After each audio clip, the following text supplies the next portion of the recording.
Hey, it's fine and easy. I'm back. So sorry for the late start. Kind of forgot to eat, so I went to get food, and when I noticed the time, I was like, "Oh shoot, it's late."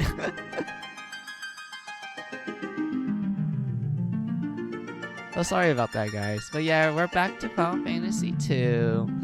So the last time we played, we saw Joseph died, and now we need to go to. I think we have to go get.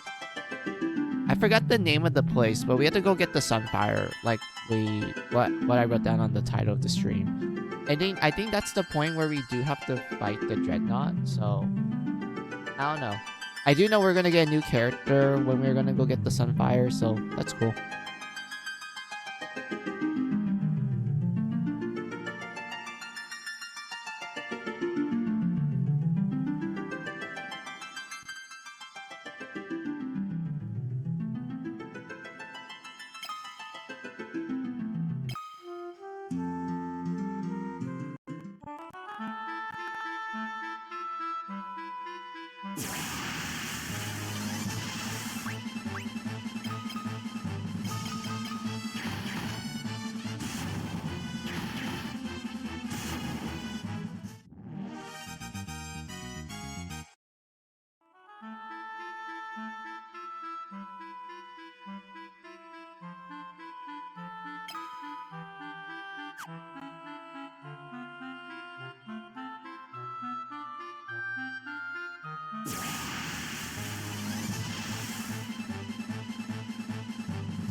Oh my god, I find it funny that you can literally ask this literal fire questions. But it's just gonna give you a question mark because it doesn't know what the fuck you're talking about. That's great, I love it. Anyway, got a spell. Nothing happened. Wait, I need a password or something?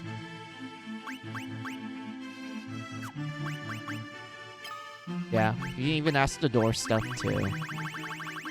I think this is it.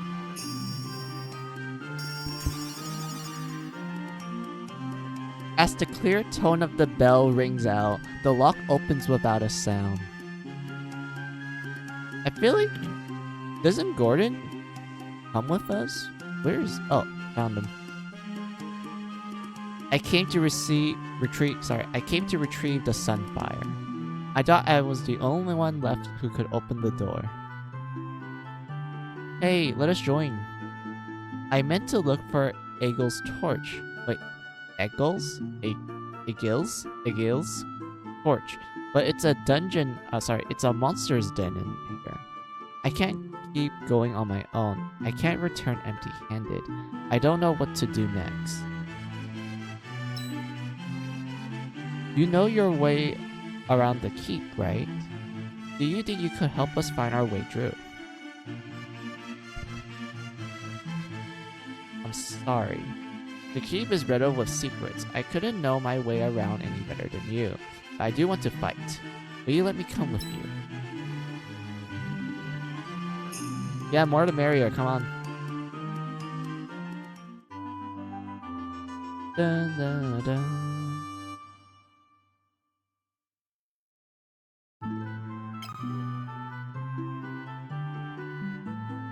Yay, Gordon joined us. Wait, why is it white? White background. Oh no, don't tell me. Hold on, let me fix that.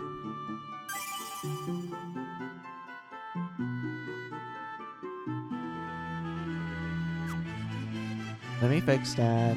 BRB.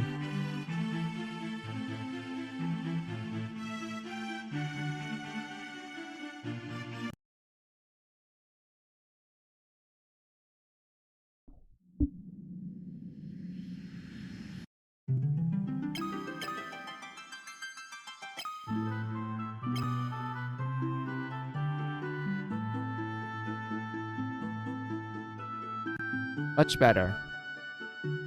That's gonna bother me. Alright, we got a new character, Gordon. Let's give you some equipment for now. You're spear boy. I don't have any extra spears, I think.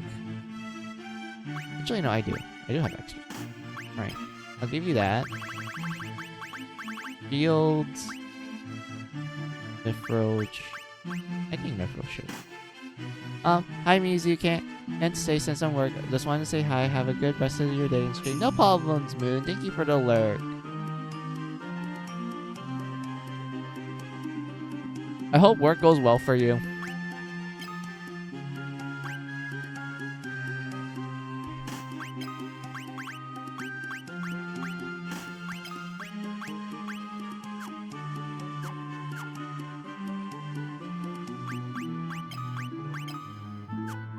Boy, why you don't know magic? Come on. We all know magic is busted in this game. Why don't you know magic? Alright, I'm gonna make you learn Cure, so you can be like a backup healer. I'm gonna go back to Misty to buy some stuff. Teleport? It's fine. I'll give you some Fire Thundertones though. Nah, that's not great. Haste. Don't want to waste that. I have a bunch of Totems, and that's cool. Berserk? Yeah, let's just give you some Berserk.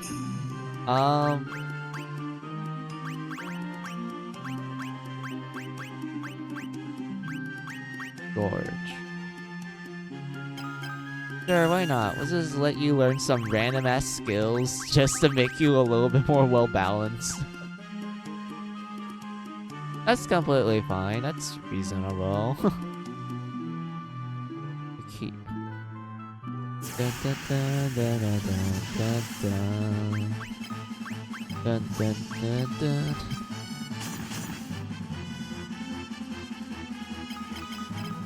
Yeah, Gordon, you just be doing the killing. Because I want you to gain some experience.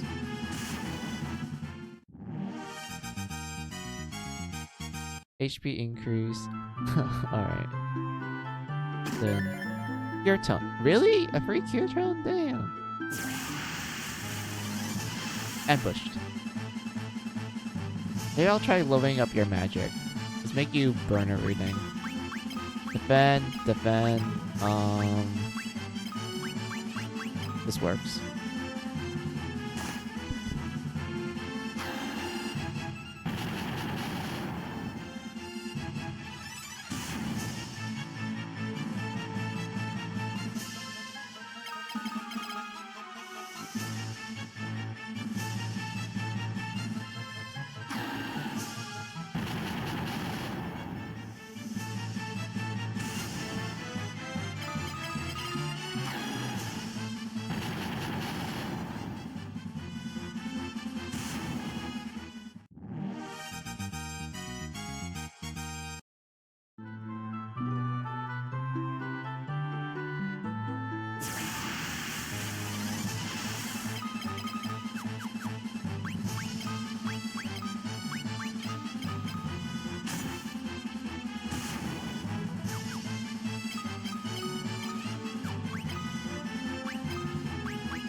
God damn it. It's a trap room. Why?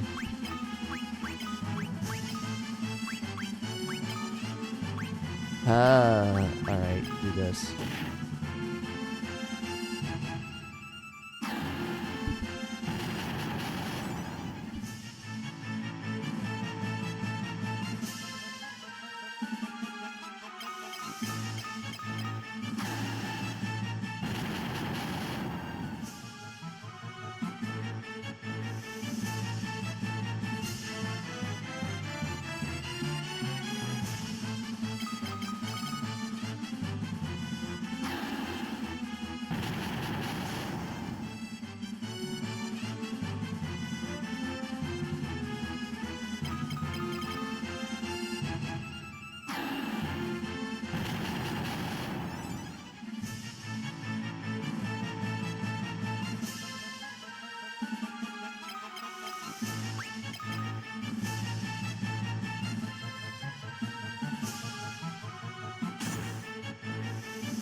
Gordon, why are you hitting so low?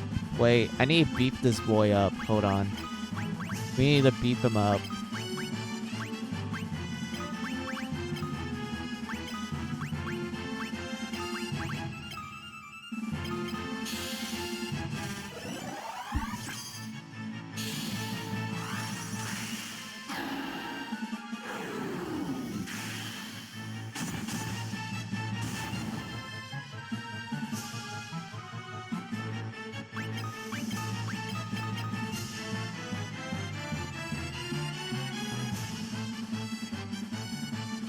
You missed! You missed a turtle! How do you miss a turtle? Those things are slow!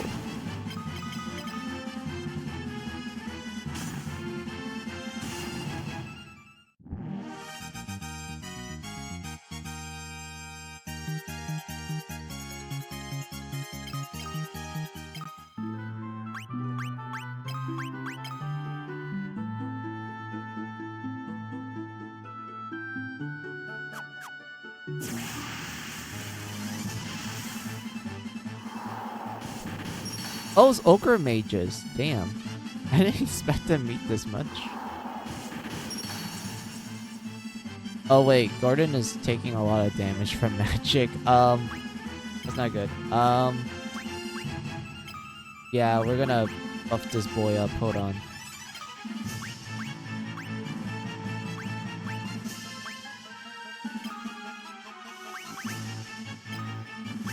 Excuse me. Oh, this broke. My bad.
Really?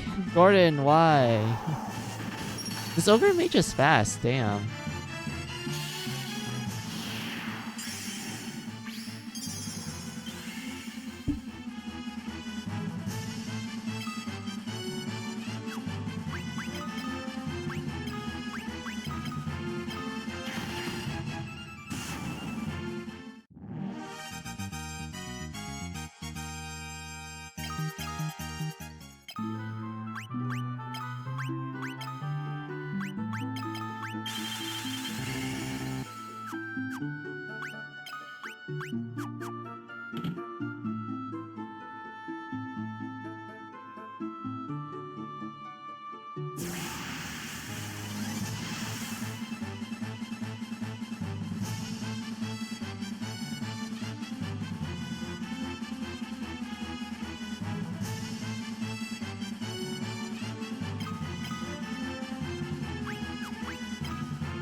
Oh, so animantoids. Nice.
Man, we're getting a lot of drops. Why am I getting drops?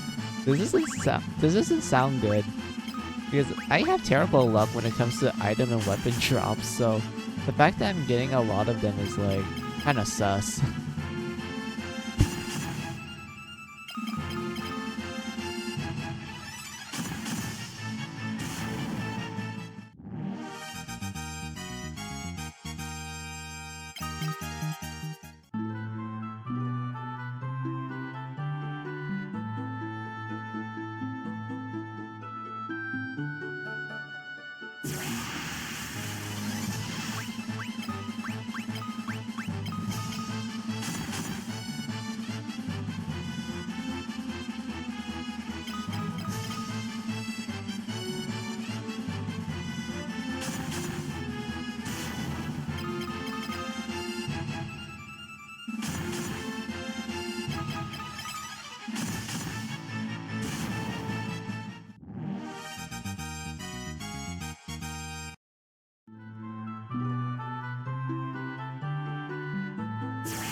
I'm pretty sure I'm missing a treasure.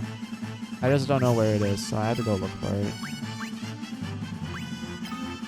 Can I really have to like go down like this in order to do it? Fine game.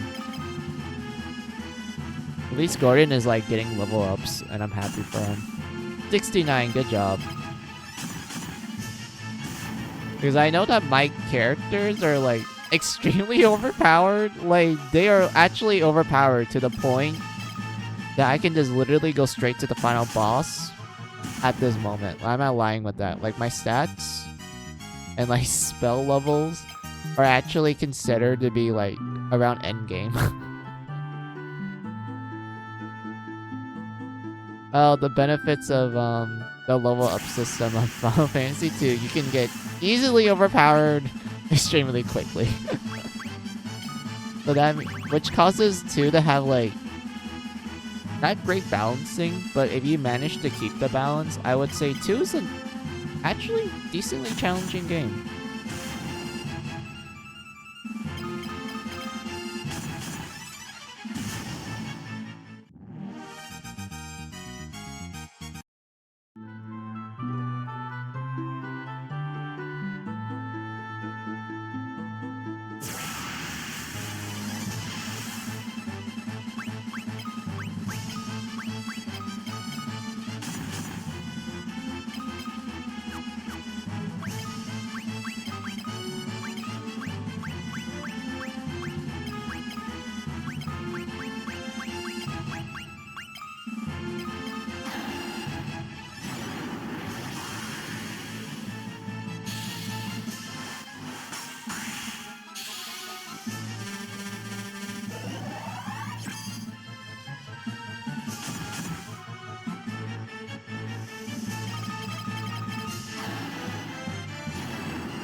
Good job, Gordon. You got to level 6 spears. I'm proud of you, my man. Alright, let's try leveling up your sword a little bit.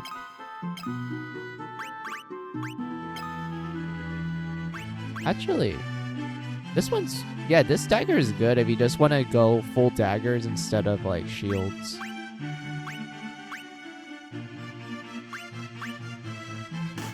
Alright, start whacking them with the staff. Let's go.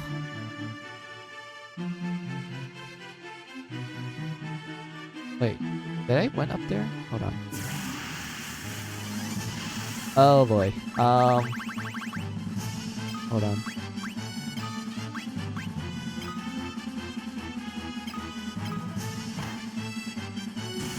It's enough to one-shot them. Alright, good to know. Thank you, game.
Oh, damn. The Adamantoi hits hard. Oh my god. Gordon, good thing you survived that.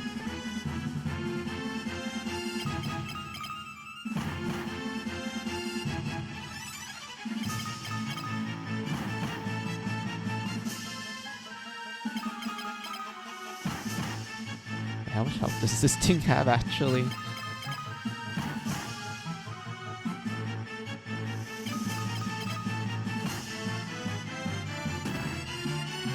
Damn it, got hit. That was a crit! Oh god. Fuck. Revive. Where's my life? There he is.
Alright, kill the ogre mage since clearly Gordon has piss poor magic defense.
Seriously, Gordon.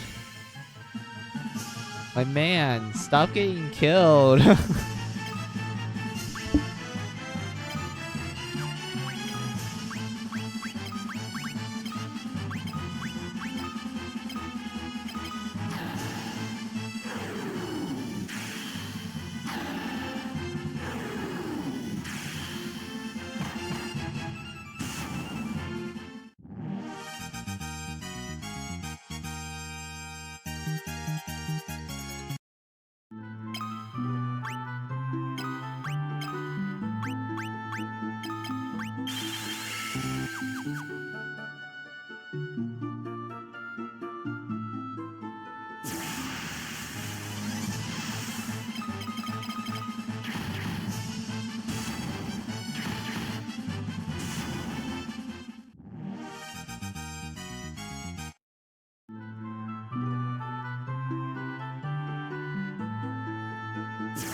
Oh, that's the exit. Alright, let's go find the treasures.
Alright, stats went to level 5. That's not bad. Let's try... Not arrows. Arrows I had to put in the back row.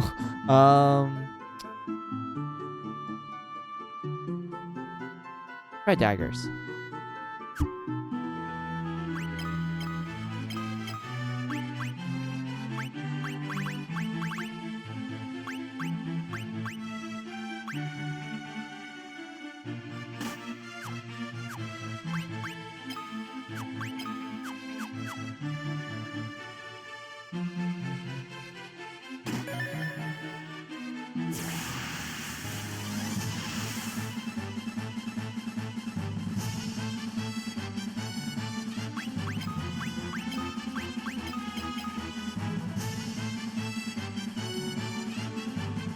How do you miss? How do you miss?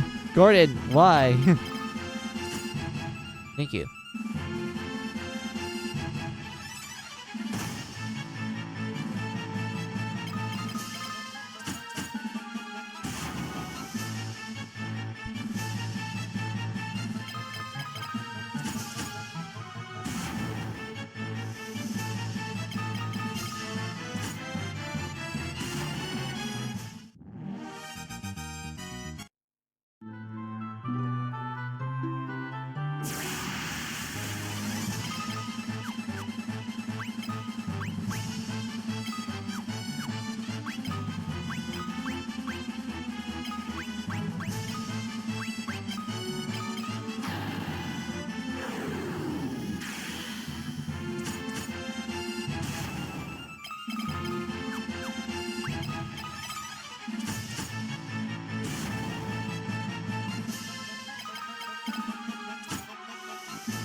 Oh yeah, I'm not gonna get Gordon's ultimate weapon yet because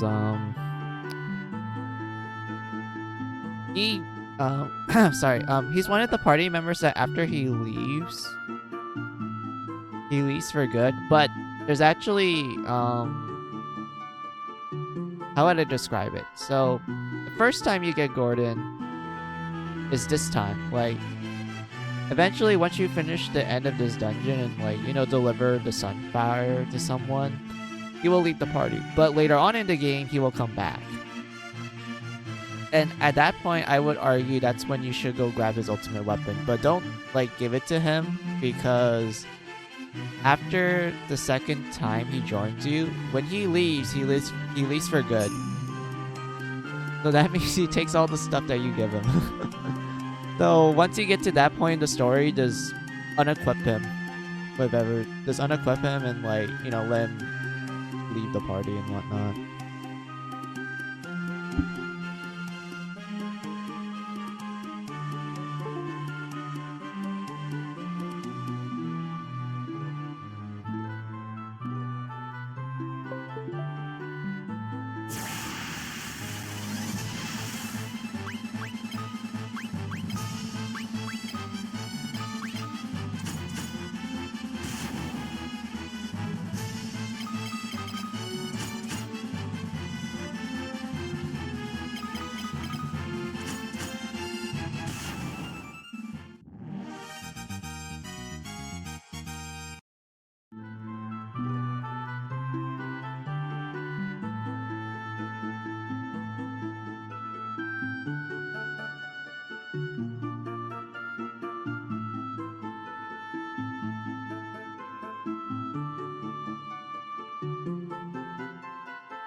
Damn it, it's a trap room.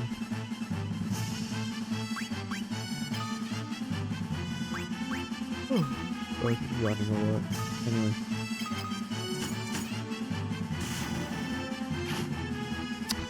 Really? Really? Are you kidding me? Gordon, why? Oh, he got out of it quickly. Alright, never mind. I thought he's gonna be stuck in there forever.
Another trap room. Why?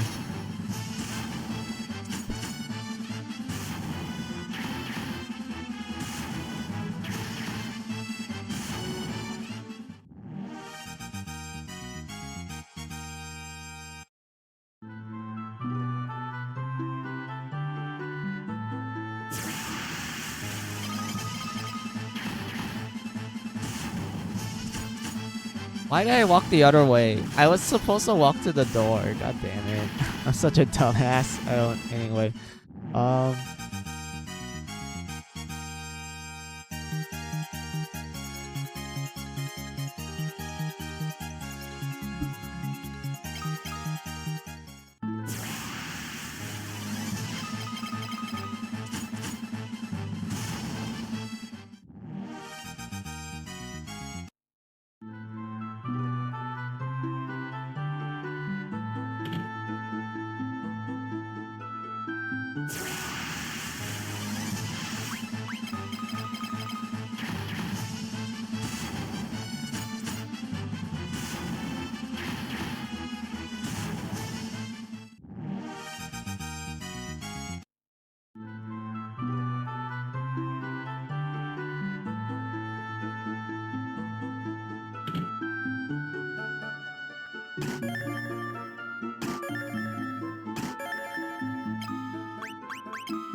The spike mace effective against werewolves. Oh, that's pretty cool. Damn. Let's see. Golden shield.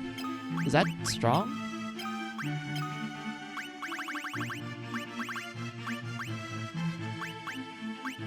I'm assuming it is.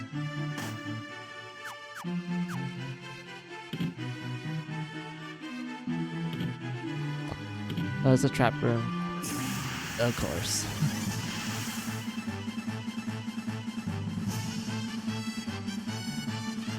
Well, I think we got all the treasures here because every other room that we saw are trap rooms. So let's just go to the next floor.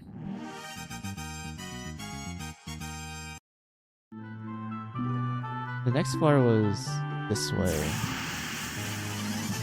We have to strike. Nice to know, game. Thanks. Beat it up.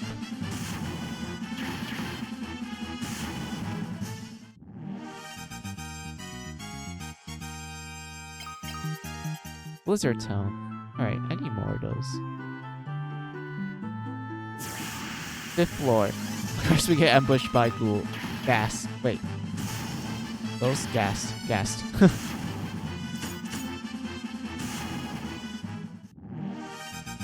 Oh, man, I'm yawning too much today. This. Of course. Hey, it's an animantoid. Hey, Gordon, go fight it.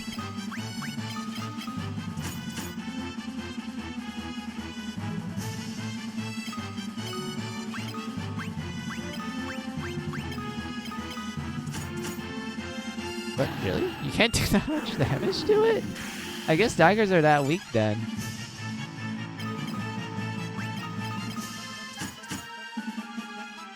Oh, that did a lot of damage. Oh, that did a lot of damage. I didn't expect Berserk to give that much of a big boost. Holy shit.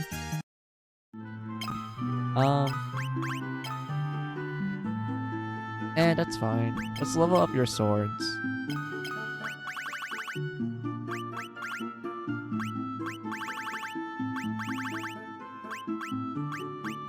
Ancient sword.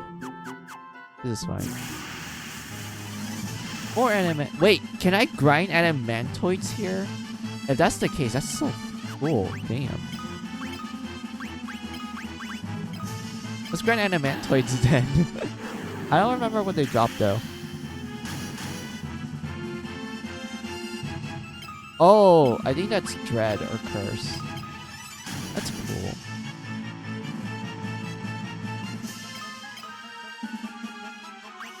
Wait, does it not do that much damage? Wait, why is it doing so little damage?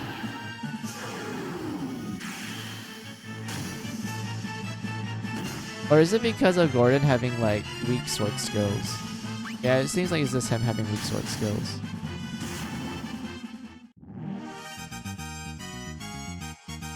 Strength increase.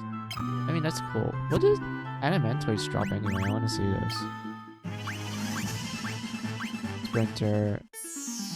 Diamond shield. Diamond shield. Alright.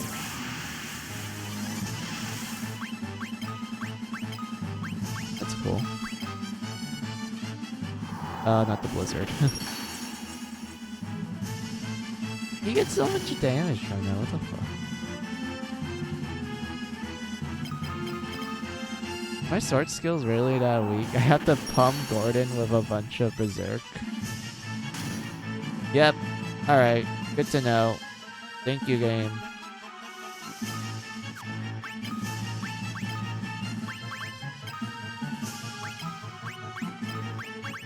Pump this man up with some berserk.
Alright. I don't even know what diamond shields do to begin with, so I guess I might as well just ignore it for now. Why does it do so little damage? Wait, is it because the ancient sword just has low damage output? It's just meant for like debuffing? If that's the case, I'll just switch his weapon with something else then. Hold on.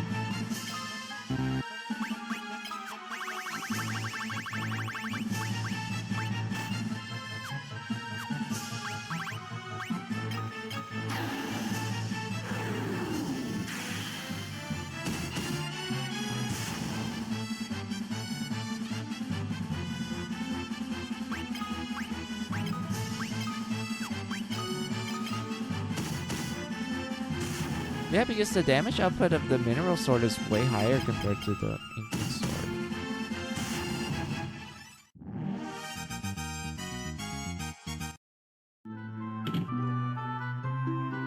Alright,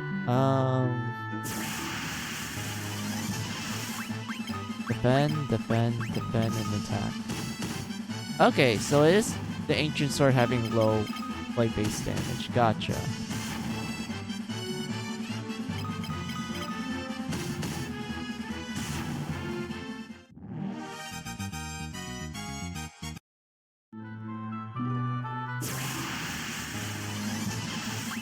Defend, attack.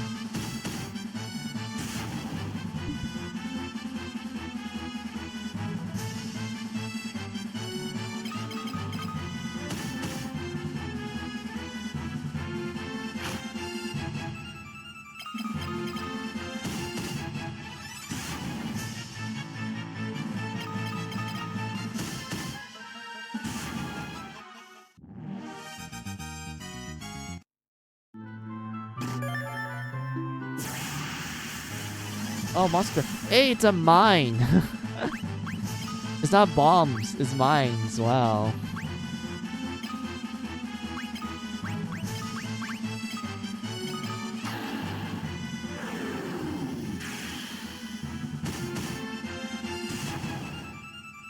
Defend. Smack.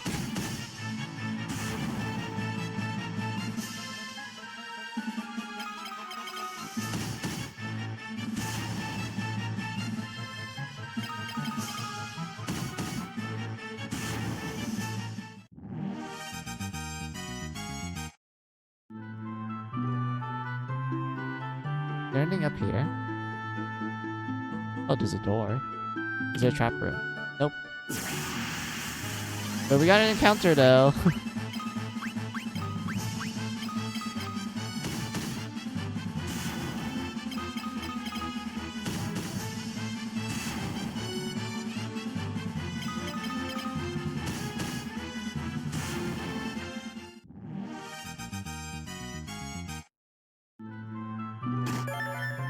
Antidote. Wait, a mallet? It's mallet. Hold on. Oh, it's amnesia. Wait, I'm full? What am I full of? Is it eye drops? That's the only thing I can think of that I'm full of.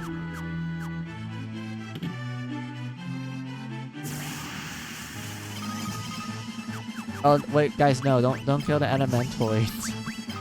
Let Gordon do it. Of course, Gordon doesn't hit hard. All right. Berserk. The Mac.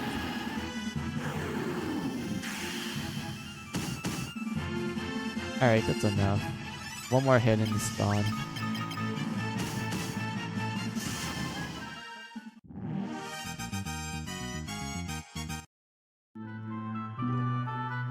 Alright, let's try looking for the next part of the dungeon.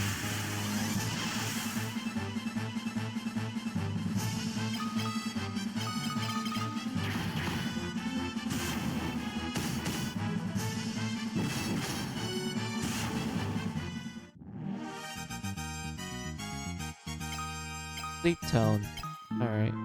I got a sleep tone after I yawn. Wow. The level 5. Axes are next. Let's try that.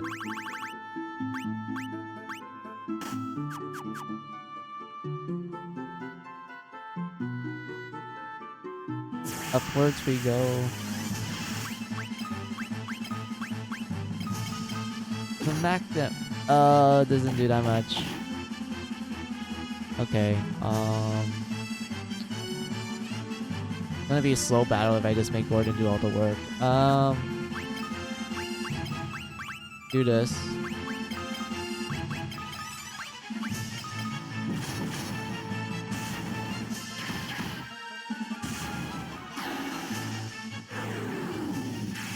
Alright, Gordon, I believe in you. Kill it.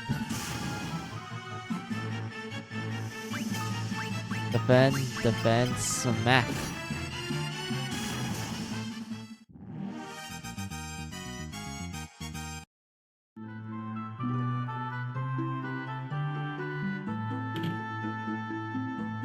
Oh, it's a boss.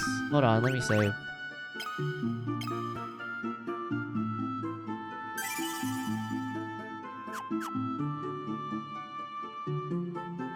I heard there was a monster guarding Eagle's torch. Now I have seen it with my own eyes. A red soul. Oh, we got ambushed. Oh, shoot. It has strong magic. Level 8 blizzard. Oh my god, look at that. Damn. What are we ever gonna do? It's not like I'm literally overpowered to the point that I can just tank it all and just one-shot the guy. No sir whatsoever.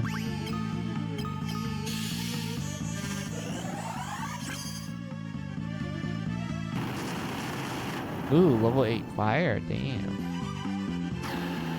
I do need to level up my elemental spells next. I'll probably do that off stream or like use it more often in battle. Wait, I missed it? Wait, did it miss? No, it's shining red. So that means it didn't miss. Then why is the damage so... Oh, it's because of my proficiency. Never mind. And at least it's spamming magic so I can like level up my magic defense.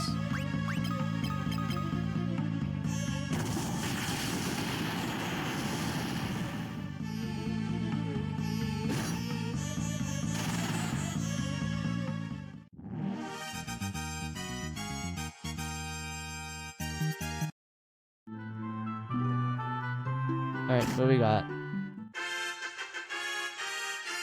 Eagle's torch acquired from the chest. Nice, we got the torch. Alright, can I use teleport? Curious. I can. Let's do it.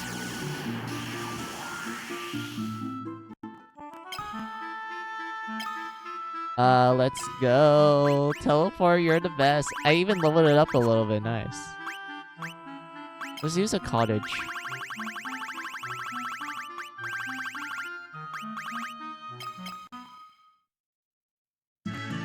Since we're not really near any towns.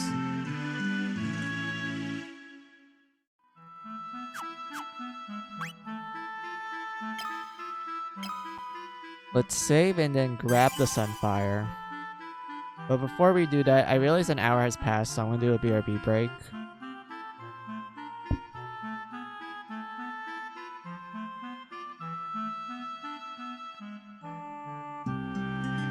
I'll be back.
I'm back. Hold on. Let me go back. There we go.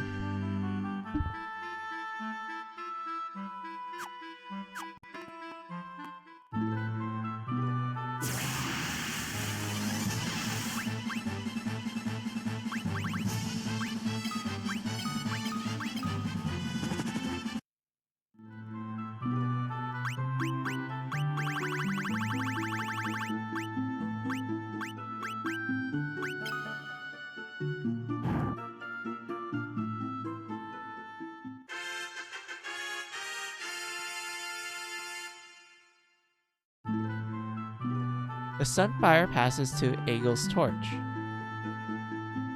Yay, we did it. We got the Sunfire. I don't know why I said sunflower earlier. Oh, it's the dreadnought.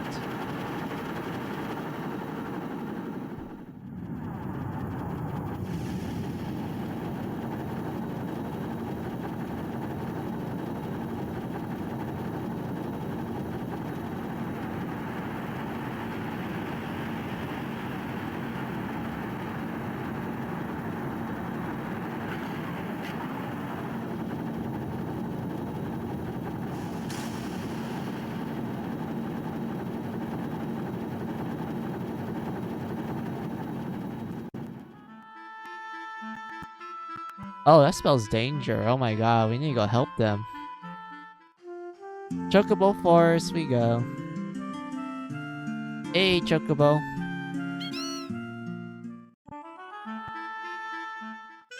Dun, dun, dun, dun, dun, dun, dun, dun, dun, dun, dun.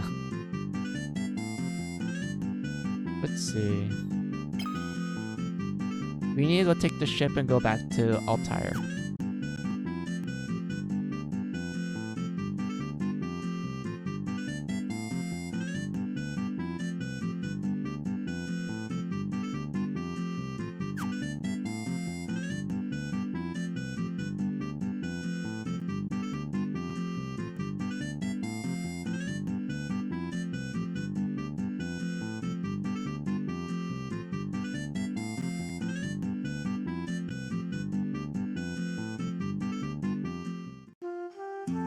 Thank you, Chocobo.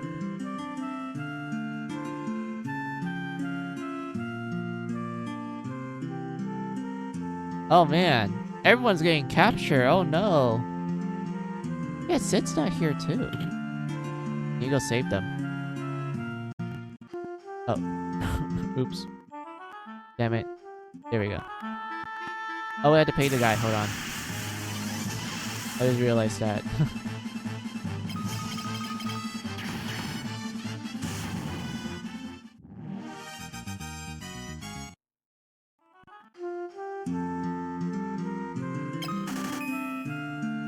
Alright. Going back to home base.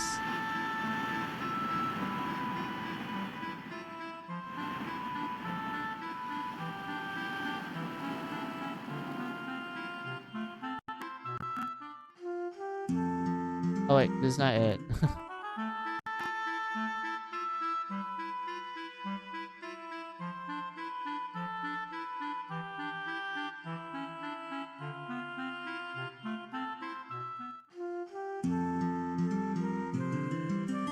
Alright, save.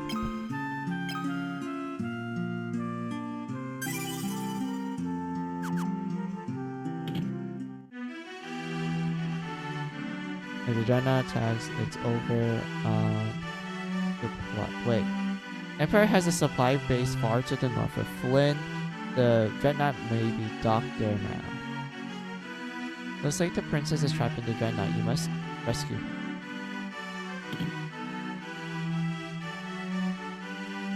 Leave word that the dreadnought is somewhere north of Flynn. So I have to go to Flynn. Gotcha. Princess was captured, and of course it's your fault too. You blew up the dreadnought. You couldn't blow your way out of a Zach. Dude, I literally helped you. Why you have to be like that? Goddamn. The princess felt badly about always sending you out on dangerous assignments. You thought she could at least do was to meet you at Koshaw. Keep on said ship.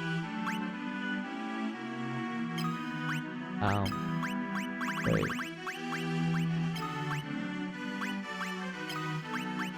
We got the sun. Wait, dreadnought. The amount of supplies needed to keep a vessel of that size running must be humongous. It must have to set down somewhere eventually. Airship. No, just dreadnought only? Okay. Please rescue my daughter. No problem, my dude. You must rescue the princess. You must rescue the princess. Gotcha, I understand, my man. Alright, let's go.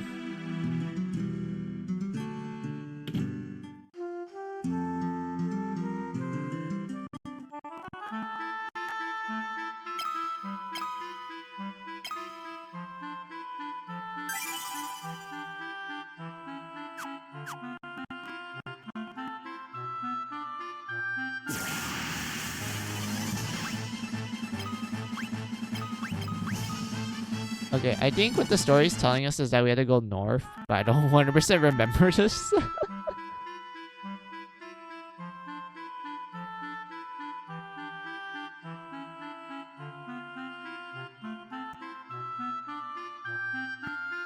I don't remember where at north. Like, is it actually north in Flynn? Like, in the castle? Or is it, like, north here?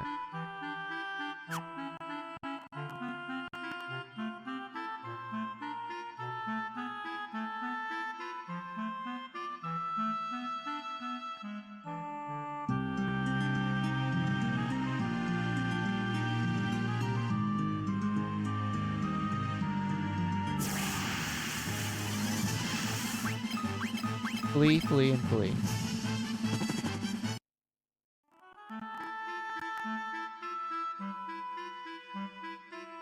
Wait, what does this river lead to? Nowhere. It's literally just there. Alright, good to know.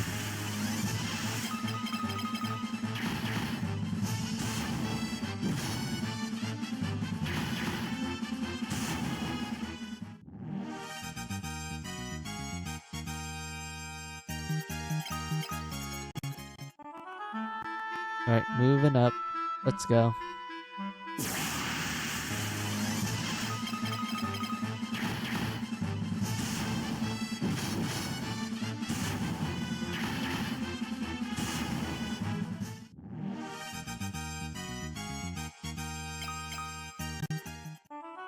Flying. Uh-huh. Oh, God. Let's go up more.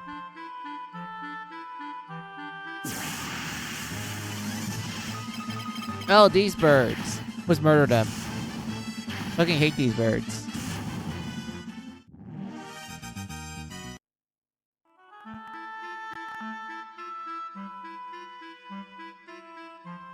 Alright. Moving on.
There we go.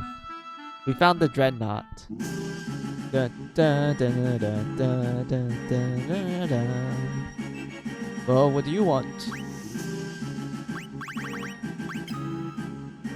Rebel curs.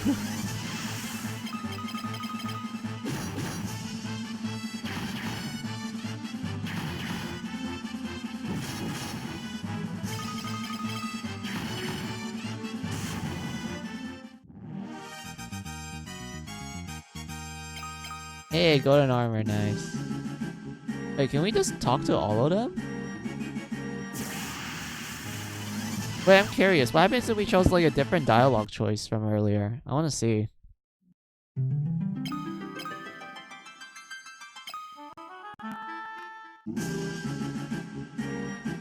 Well, what do you want? My good sir, would you like a pass? Oh, I'm terribly sorry. Welcome aboard.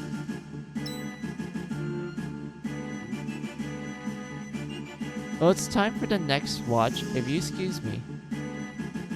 Wait. Wait. Excuse me. That worked?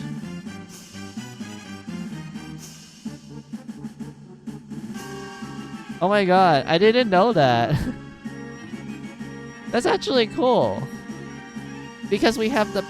Oh yeah, because we had this pass, like... back when we saw the dreadnought being built, and then it finished building, and they dropped the pass. Wait! So the other guy was just completely fine with us, because we have a pass, but these guys aren't? Really? Okay, we're gonna spare that one captain earlier. That guy seems like a nice dude. This one, no. We're gonna murder him.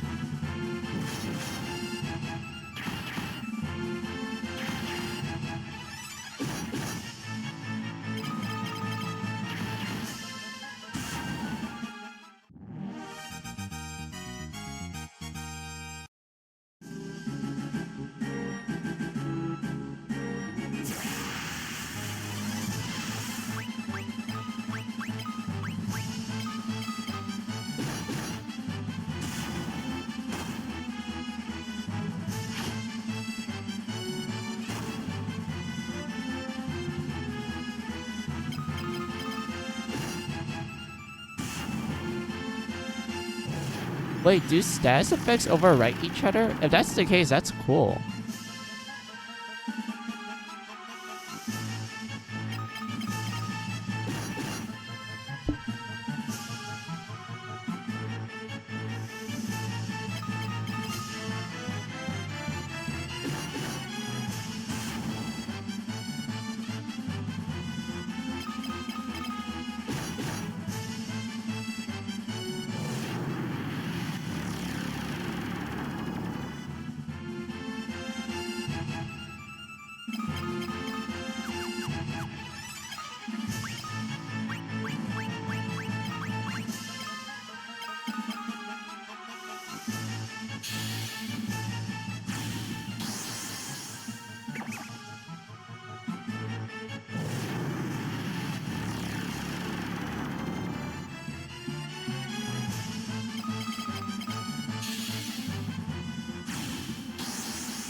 I wonder how much of a damage difference this would be. Hold on. 6-1. Alright. 8-7. 106. Gordon! Why?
Wow, that was a big difference. Holy shit. Alright. Let's heal you up.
I'm kind of curious. How do you open that chest? The one that we saw with the locked gate. I don't remember.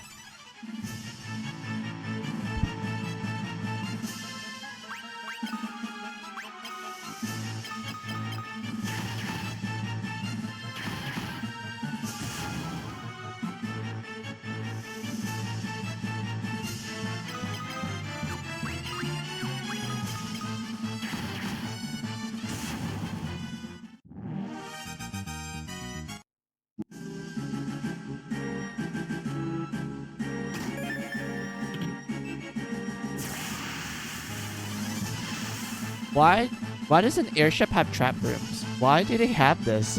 Excuse me.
Gordon, how bad is your how bad is...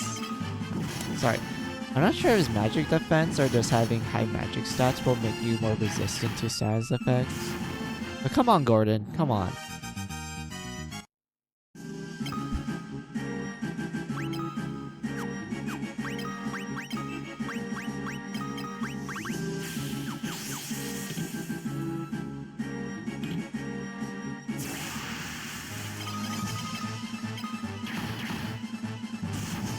Helldivers. Oh, don't tell me they have Petrify. If they have Petrify, I'd be so pissed off.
I do know there's a lot of good treasures in the Dreadnought, because this is one of the dungeons that if you don't get all the treasures and you finish the dungeon, is no longer available. It's that type of dungeon, so you better make sure you get everything.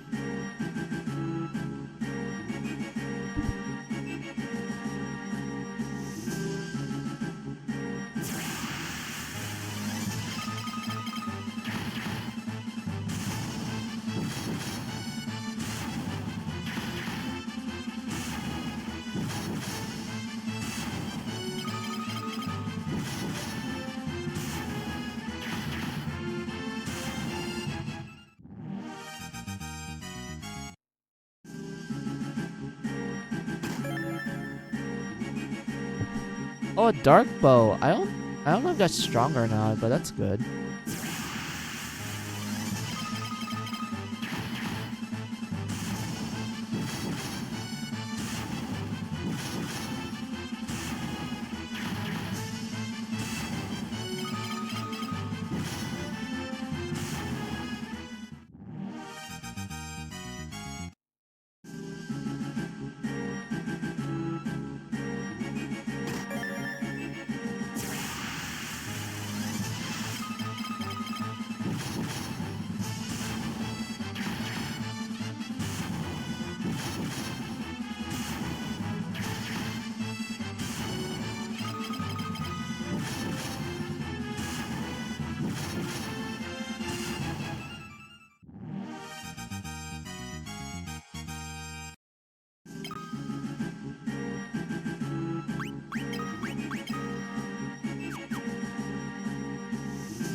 I'm surprised that they all missed.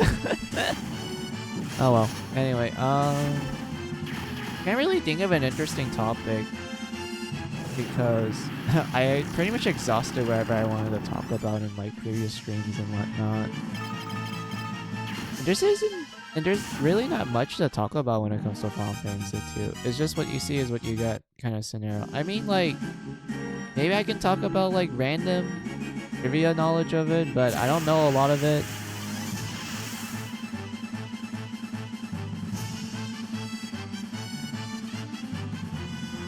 So because of that, I'm just gonna kind of keep quiet. So I do apologize for the dead silence.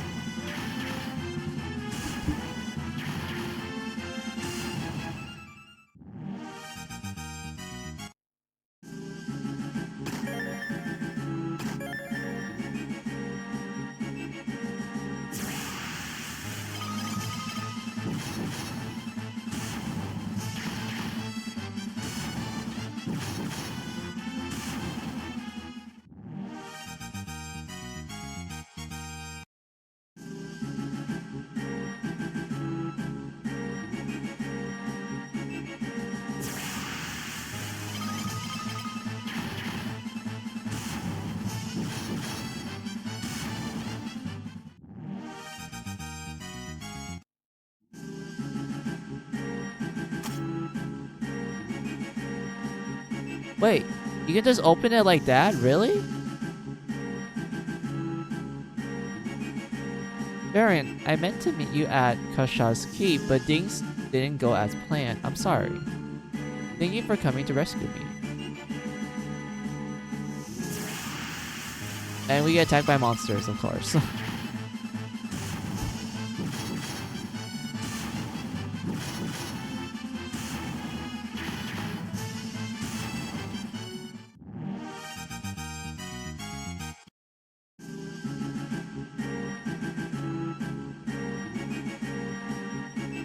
Let's save the thank yous for later. I'll head for the airship with the princess. You find that engine and toss the Sunfire in it. Got it? I gotta get the airship ready for takeoff, and I don't plan on waiting any longer. Gotcha. So it's time for us to blow this pop stand.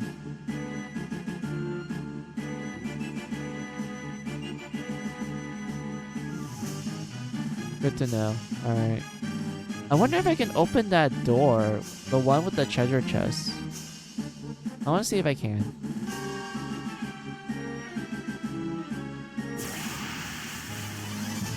Of course we get ambushed. Alright.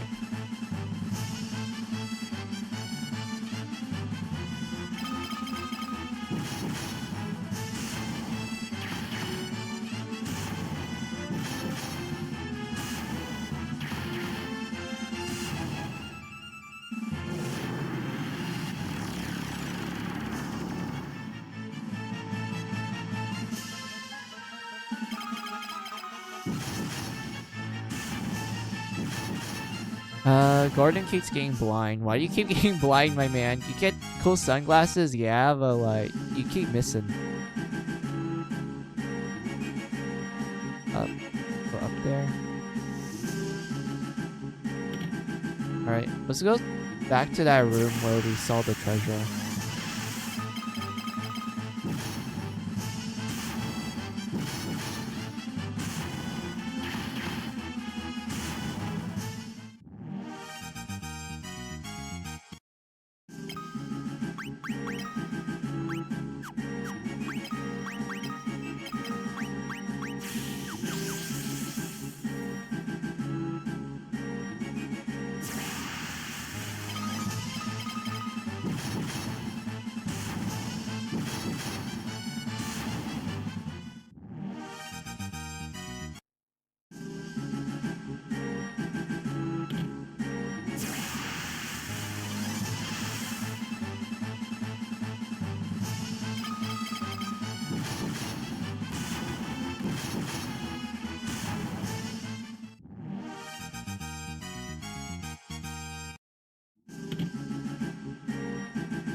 Why do we keep getting ambushed? Come on, game.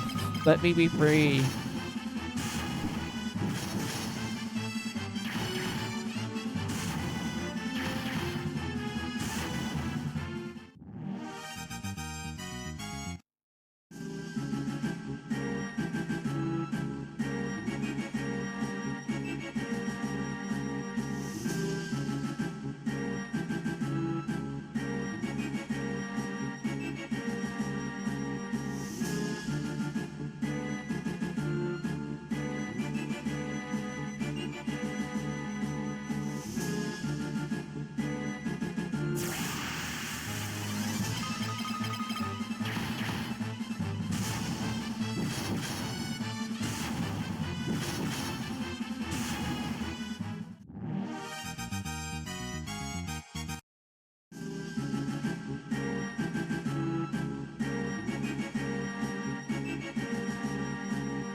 I see a treasure chest.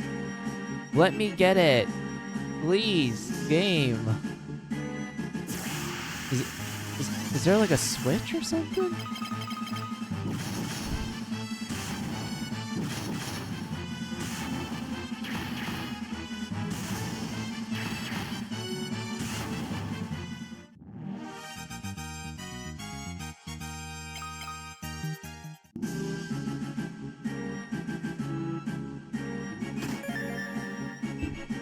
Oh, there was an invisible wall. Should have realized that.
Alright. Let's go find the rest of the treasures before we get to the engine room. Actually, I'm kind of curious. Is the... Where is... How strong is the sleeping sword? Oh, it's not that bad. Okay, let's try it. Oh, look at those soldiers. They're just working on the, on the dreadnought. That's cool. Holly getting paid minimum wage, which is not enough.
Like, how low is my sword skills? It's doing so little damage. Goddamn.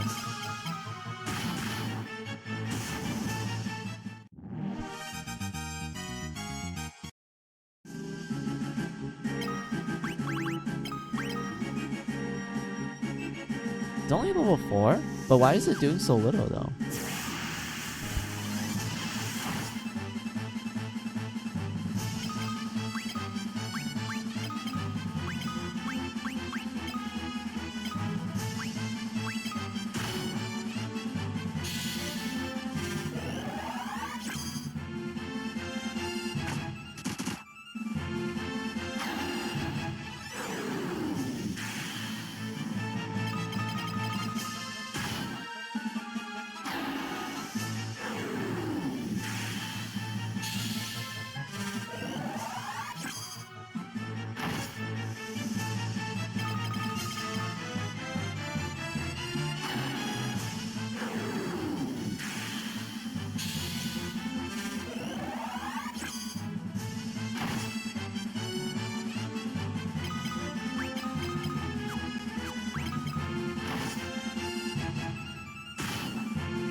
Oh, Toto, nice.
Oh well, let's burn them all. Oh, they survived, damn.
Man, that's a big ass hill, Gigas. Look how big this guy is. He takes like almost a good chunk of the screen. Oh my.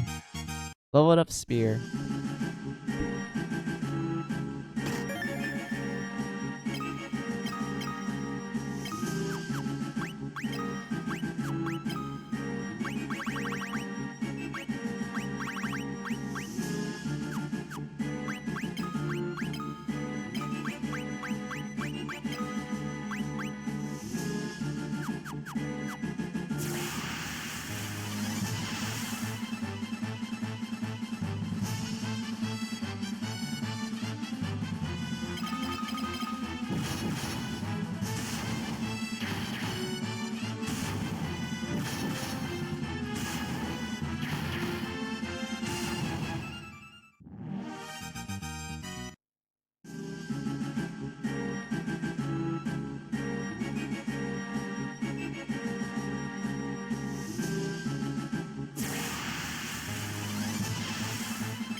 So many encounters. Why is there so many encounters? At least I got like a good chunk of like things I want.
There has to be some kind of puzzle. Because it seems like the captains don't leave when you kill them. So that means I probably have to find the pathway to the engine room.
God damn, we got ambushed. Oh, they don't turn you into stone. Okay, that's good. For a second, I thought they were the type of enemies that would turn you into stone.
Really, Gordon? You'd have to die?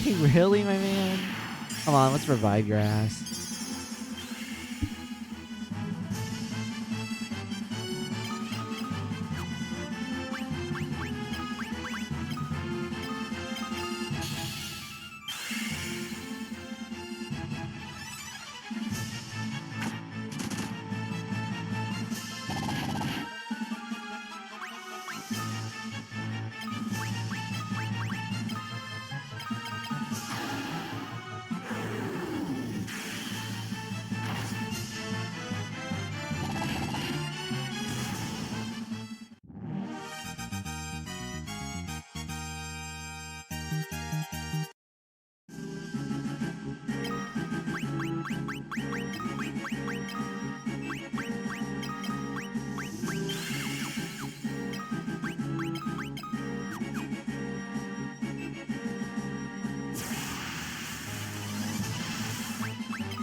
Oh, come on, Gordon. You did so much well, that was because I put Berserk on you. Never mind. Is this how much damage you can normally do, Gordon? I mean, it's not that bad.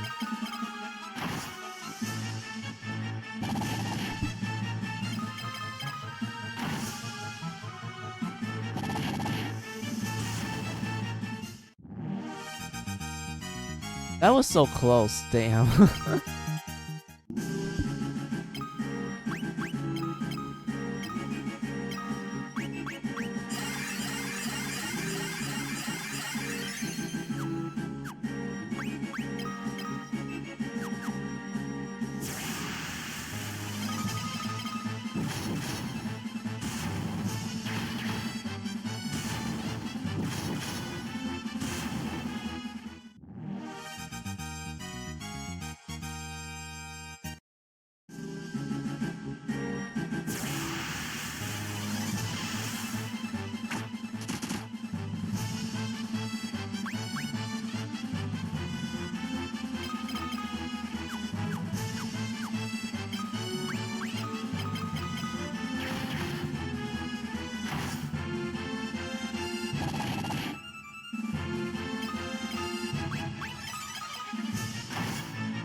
Hey, good job, Gordon.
I'm pretty sure we got all the treasures here.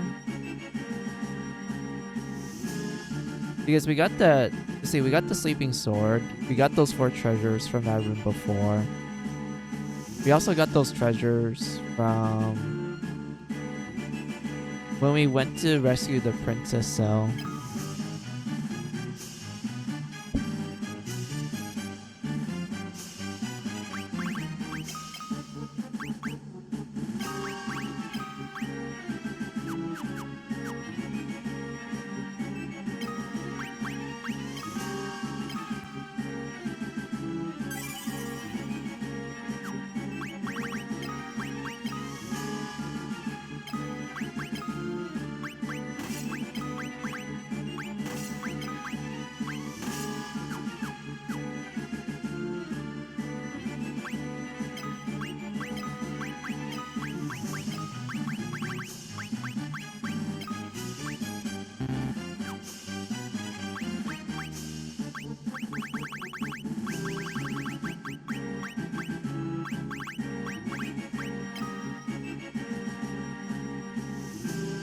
Here you go, toss the Sunfire in it.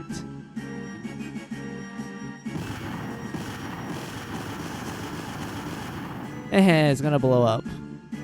What have you done? The engine. That voice. There's no time, Maria. The ship will blow up any minute. We have to get to Sid's airship.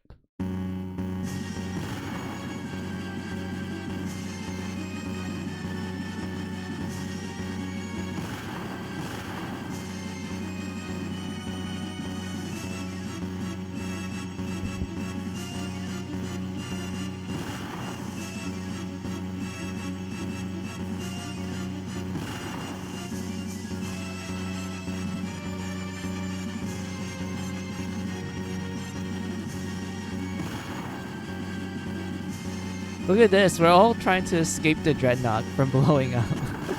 I'm glad that I got all the treasures. Look at that. Up in flames. Oh! Oh! Look at those explosions. Nice.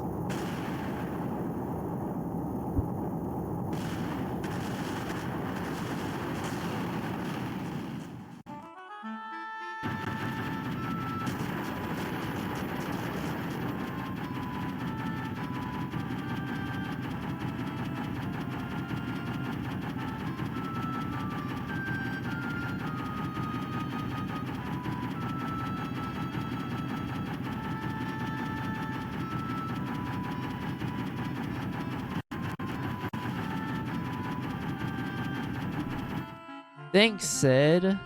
Alright, let's leave.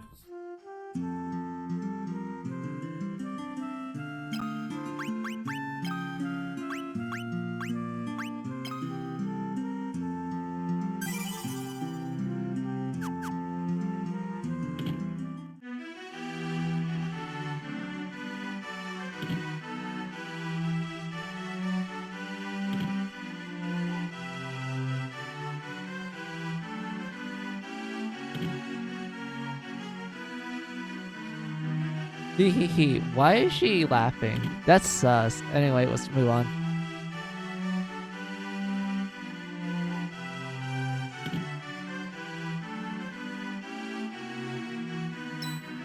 Oh, important cutscene. Let's go.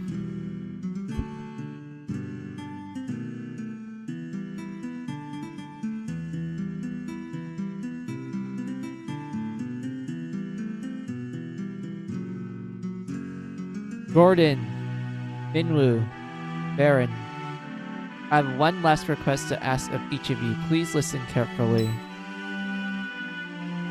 Gordon, you have grown so strong. I want you to lead our army. Do all you can to help Hilda. My liege, I swear on my very life. Miwu, you know of the legend that speaks of an ultimate magic. It's been sealed away and the seal may have... It's been sealed away and the seal may only be broken when the world stands at the brink of destruction. I believe that time has come. Do you agree? I do. The time to break the seal binding the Ultima Tone is upon us. Look at that, guys! It's Ultima! Oh my god, one of the ultimate spells in the Final Fantasy series, other than Meteor and Holy. And Flare. Baron, I would have you go to Dezen, the home of the Dragoons. I was told that all of the Dragoons were slain in an attack by the Empire. Yet I refuse to believe that there could be no survivors in so noble a group. If we were to stand against the might of the Empire, I am convinced we will need the Dragoons and their wyverns. If you combine your efforts, the day of our victory will come. This I ask of each of you. Take care of Hilda. Oh! The king died. Your Majesty! And just like that, fade to nothingness. We should save our tears for another time. We must carry out the king's last wishes. We each have our duties. Let them not go unfulfilled. Bye, Gordon. Bye, Miwu.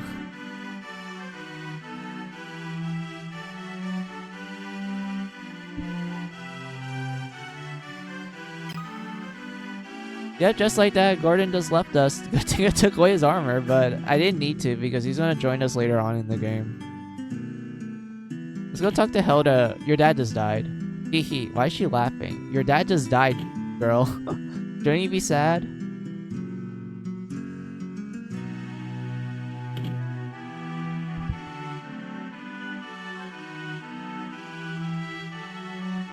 Doesn't you say? It's an island kingdom located in the sea east of the Snow Plains. To get there, you you'll have to take a ship from Paloon and sail south.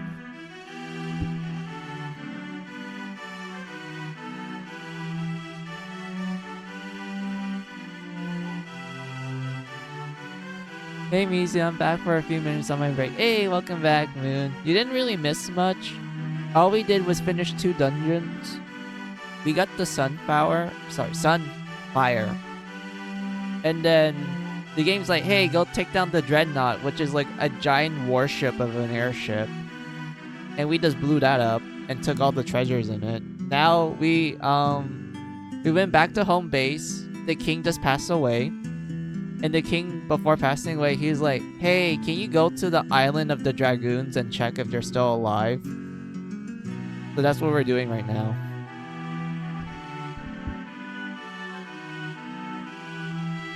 When the emperor first moved against Dezen, we dismissed the attack as a mere skirmish.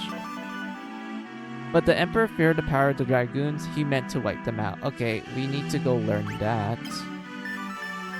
Dragoon. And then ask. Some said that the dragoons can speak the language of the wyverns. We're gonna learn that. And ask that.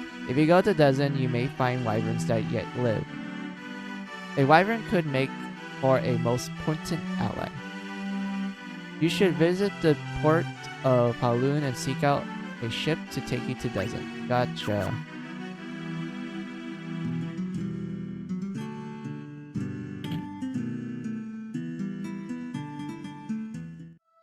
I wonder.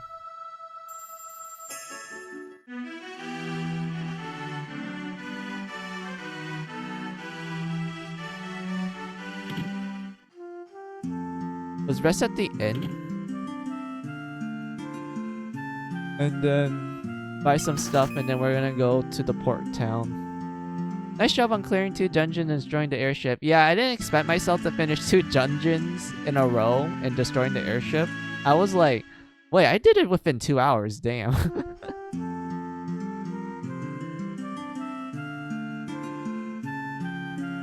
Let's see, let's go to the item shop. I want to buy some houses.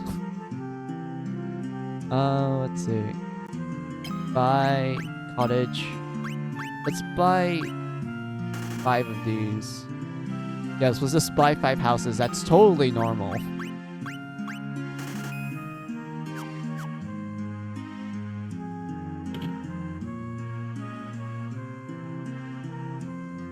Alright. I'm gonna see if there's any more bonus dialogue from the NPCs. Because I'm assuming there would be some.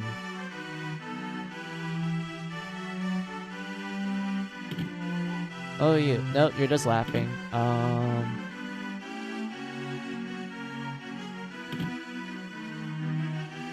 Oh, you. We lost our king. We lost our king. Yeah, the king just passed away.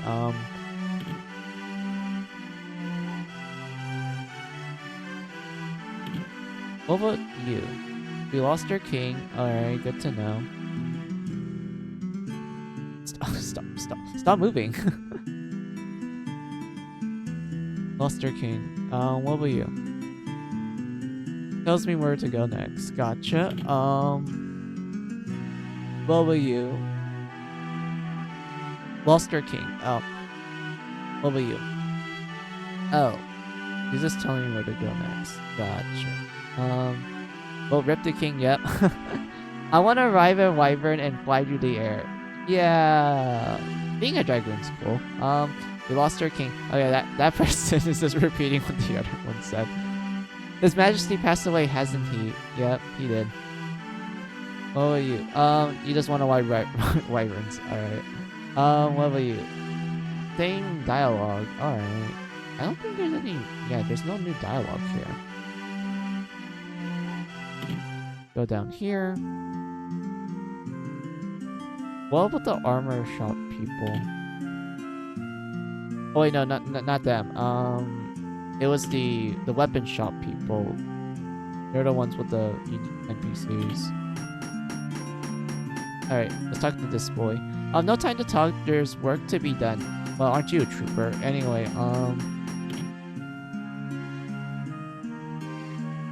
dude, that's the magic shop.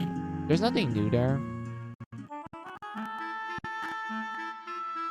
Let us save again.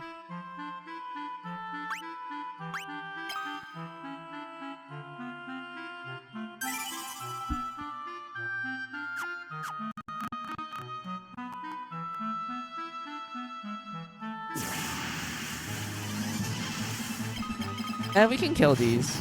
We can kill these guys easily. They're literally like the weakest enemy in the game. Let's keep moving on.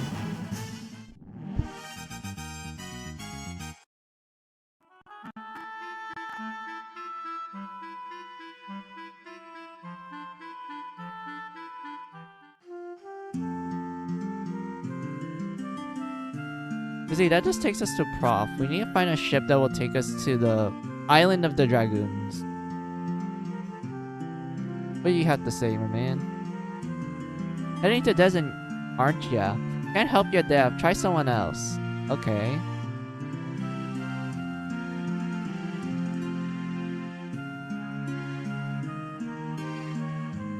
Let's see. What were you? Oh, oops. That's the bestiary. Can't help ya. Alright. Good to know, pirate dude.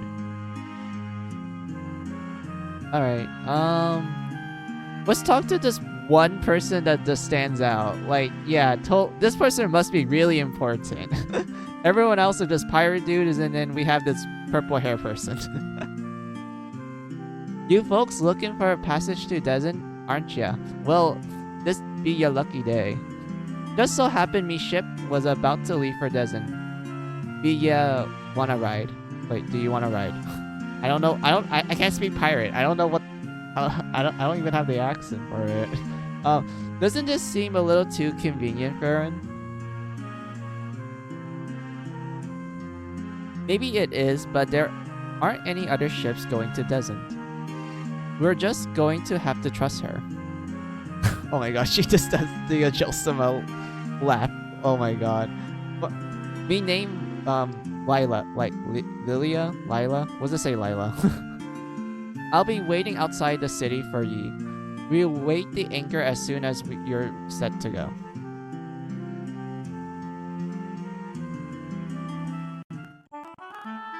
Let's see. Oh.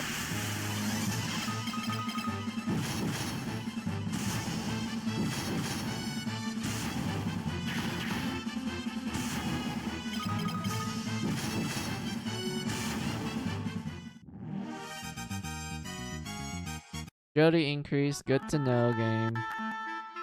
Let's see, that ship right here goes to port. The Lilia, her ship is over here. So let's go on her ship.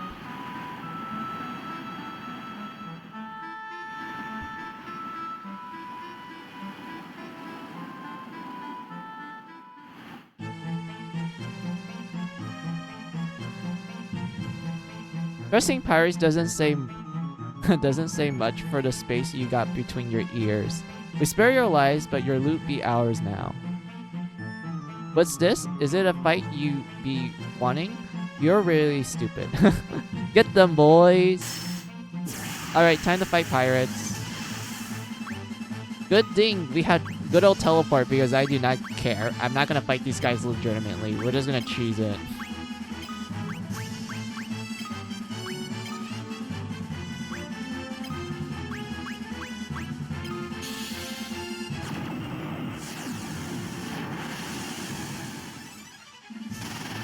There you go, they're all dead. Instant kill, teleport is the best.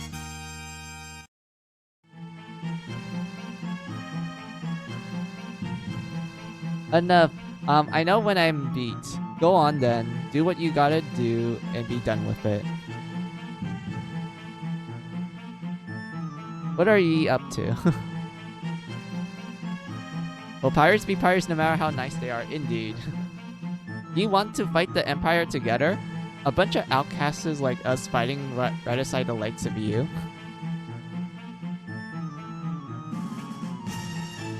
I think I like the sound of that.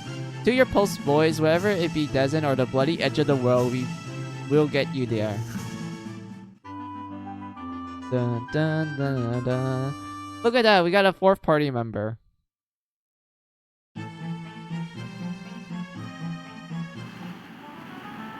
And now we have free access to a ship. We no longer have to pay money to use ships now.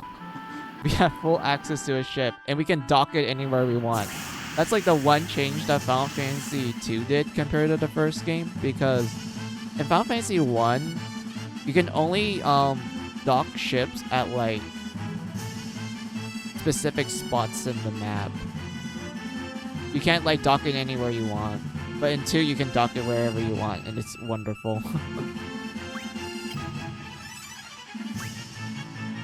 Let's see, fishes. This is Thunderdome. Well, my break's over. Got to go back to work. Bye, Mizu. No problems, Moon. Thank you for like stopping by during your break to like watch me stream. I appreciate it.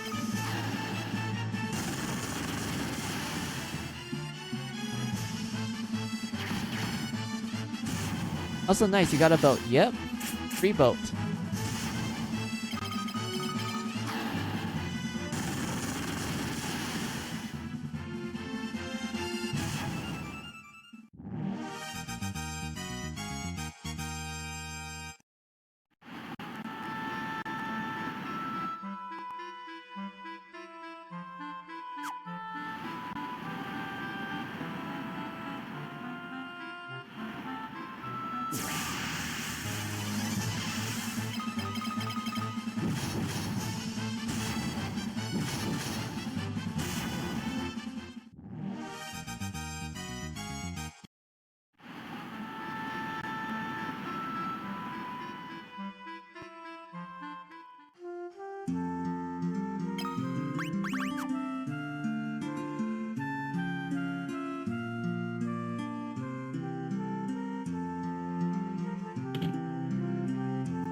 Yeah, let's train up our magic a little bit.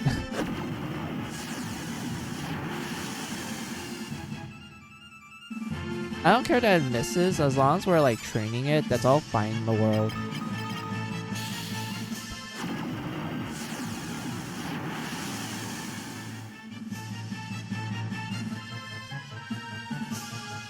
Actually, why if I use single? I wanna see. Hold on. Also, I just realized that like an hour passed. So I'll do like a BRB break after this encounter.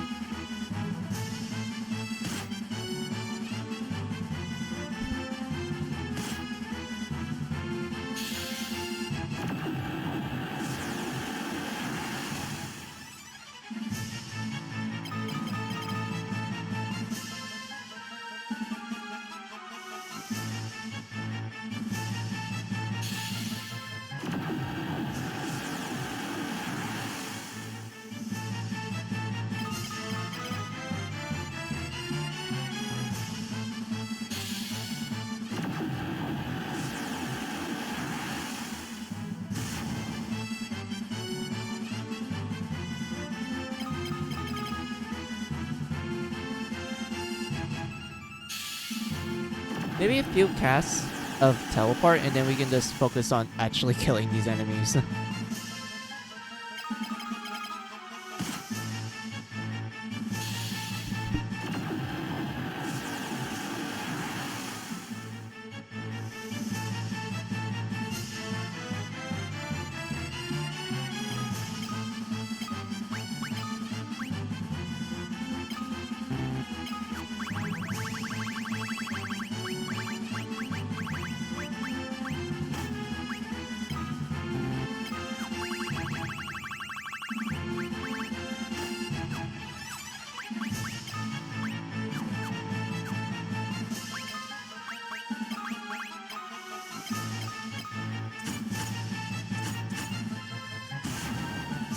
Oh, the dagger does a lot of damage, actually. Oh, never mind. I didn't need to do that.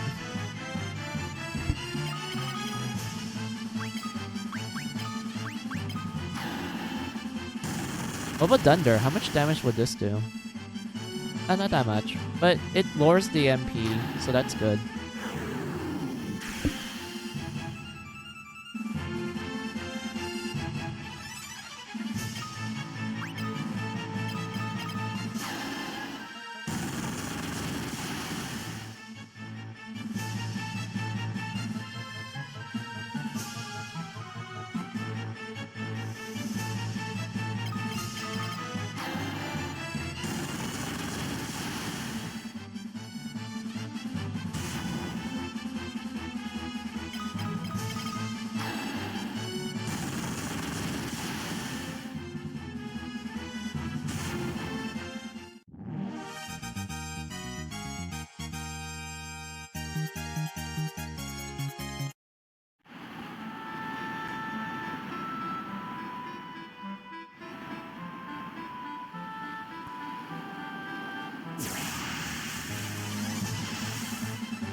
Why did I just do that? Why did I make her attack Parent? I wanted her to attack the enemies. My bad. Oh, my bad. Oh my god.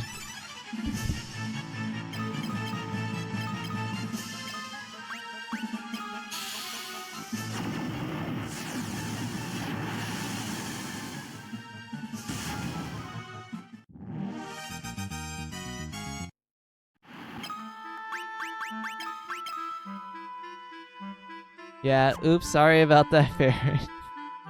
Oh yeah, let me save real quick and then I'll do my BRB break.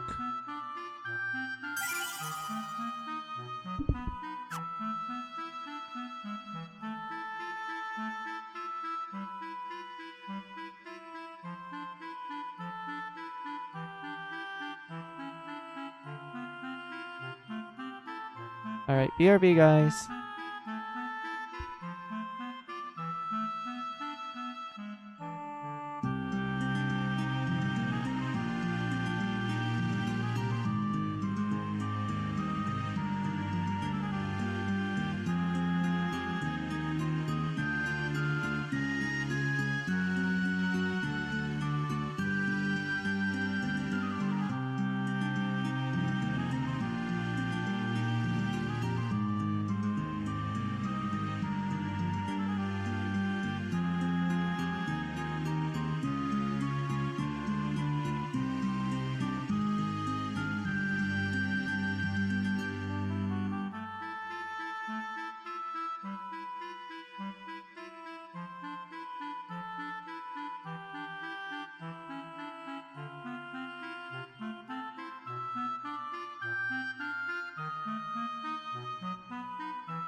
Alright, I'm back.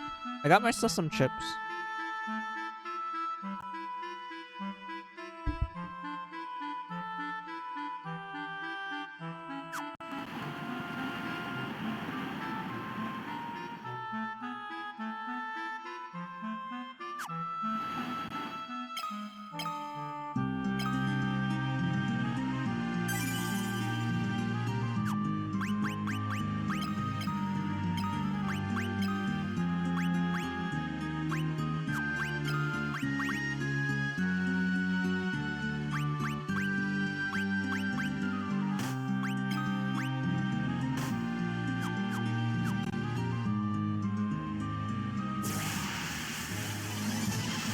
Oh, there's a bunch of animantoids here. This is cool. I can like grind these guys for like diamond shields. Nice.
Wait, how tanky are these guys?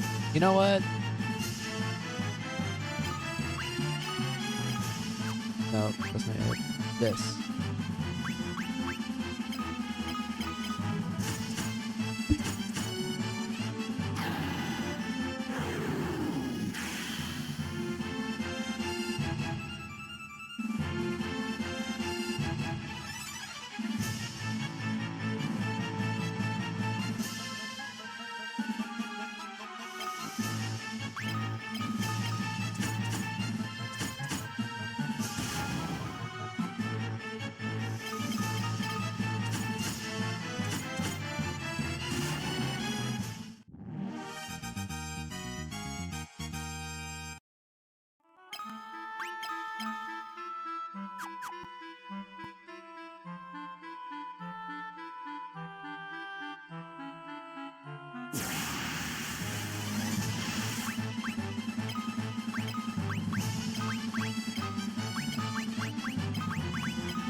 I can't believe Gordon is dead. No, he's not dead. He's leading the army. The king died though. Also, hey Mickey. How are ya? We just got the pirate girl. No, it's not. It's not Ferris. It's someone else.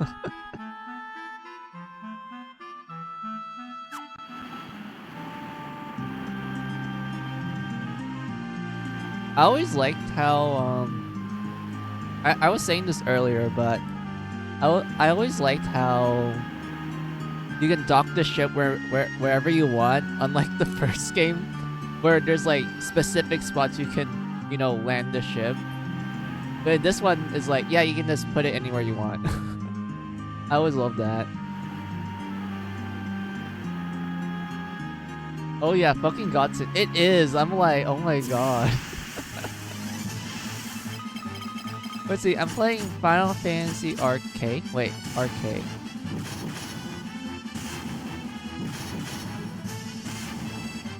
Wait, what's Arcade? Record Keeper. Wait, Record Keeper! Oh my god. I have not heard of that name in such a long ass time. Damn. That's still going on? I thought it died.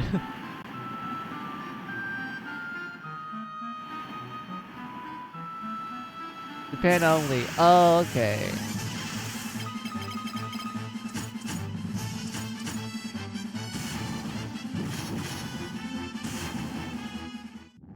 Man, when was the last time I played Record Keeper? I think it was back in... What's the current year right now? Let's see, it's 23. I think the last time I played it was like... 2019.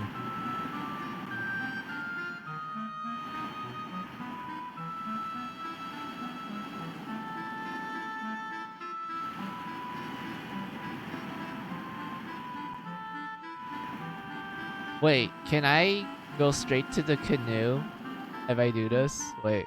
I can. Oh my god. Look, we can just go straight into the canoe form because of how the ship works. Wow. Yep, well.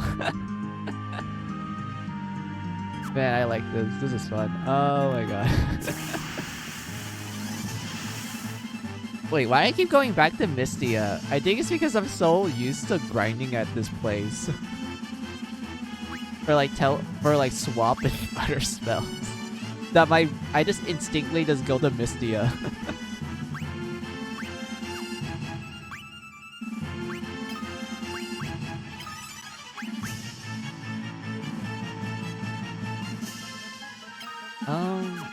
I don't think he's gonna survive.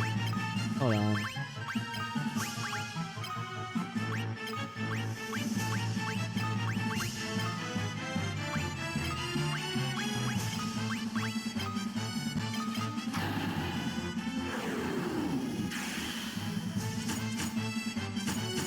Wait, the flawns are that tanky? Really? They're that tanky that I can't do any shit on them. Wow. Good to know, game. Alright, good to know. Defend. Defend.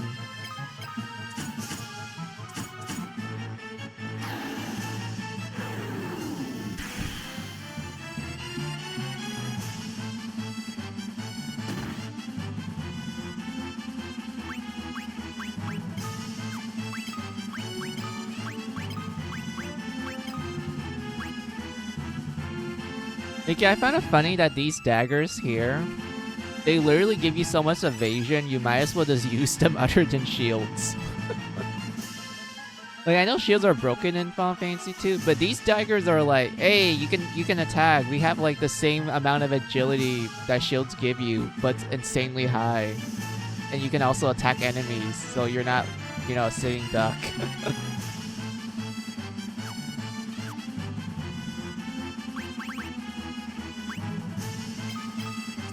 Damn, I forgot about that.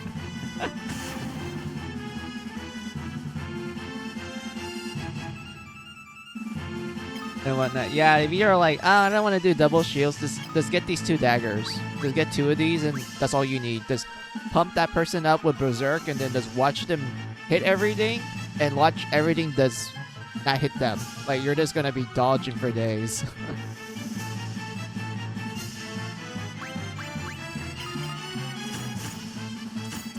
Oh, now we're actually doing damage to the Fwans.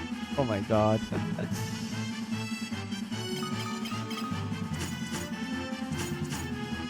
Oh yeah, we're at the story part where we have to go to the Dragoon Island, Mickey. So that means we're gonna meet good old Richard. I don't know how they pronounce his name. So yeah, good old Richard. And the little guy that a lot of people made fan theories that's Kane from Final Fantasy IV.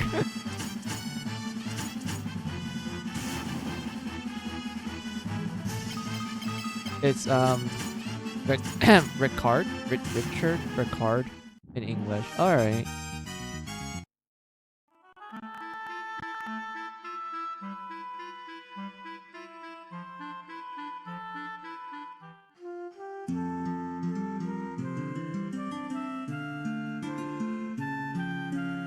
Man, Mickey, do you remember all those like crazy Final Fantasy theories? Like fan theories that people are like, no, all the games have to be connected. They need to. There's no way. And then they make all sorts of like interesting leaps of logic to try to connect them. Like a good example would be like, you know, Final Fantasy 2 is the prequel to 4 because of the names of the towns in 4 and how some of the characters happen to share the same names with the NPCs.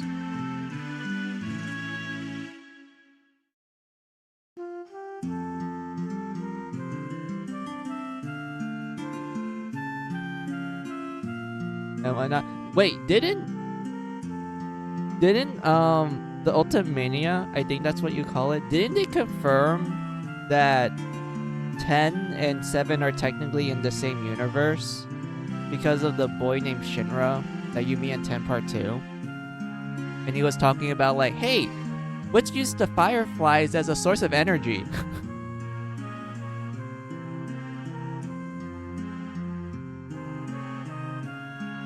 Yeah, I know Jima confirmed it, yeah. I remember seeing that reference in 10 Part 2, and at first I'm like, okay, this is a neat reference. Like, there's no way it's canon. And then I read the Ultimania, and it's confirmed to be canon.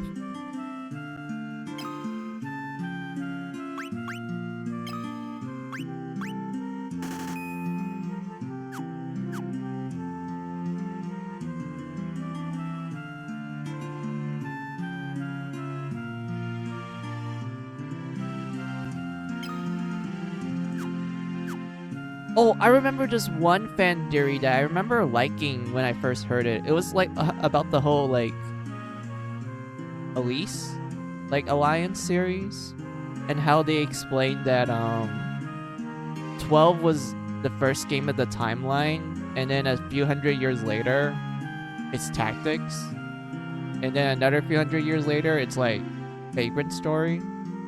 And when I remember when I first heard that, I thought it was kind of dumb.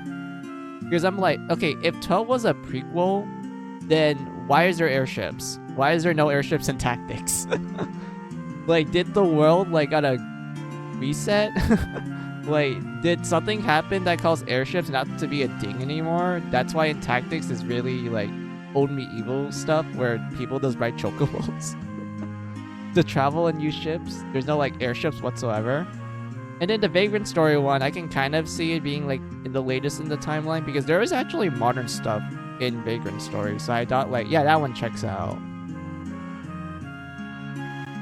And then 7 Remake almost basically confirmed it further with a character on the old Shinra staff wearing a mask similar to Shinra's mask in 10 Part 2. They did that? Oh my god, I didn't know that. That's cool. I actually like that, despite me not liking the 7 Remake that much. But that's an actual cool detail. I'll try checking that out when I do stream the 7 Remake.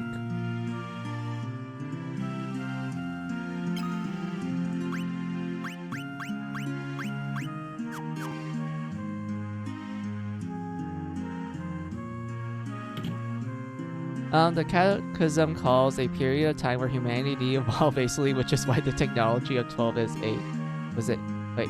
is in the clockwork city of Gaurg. Oh, okay.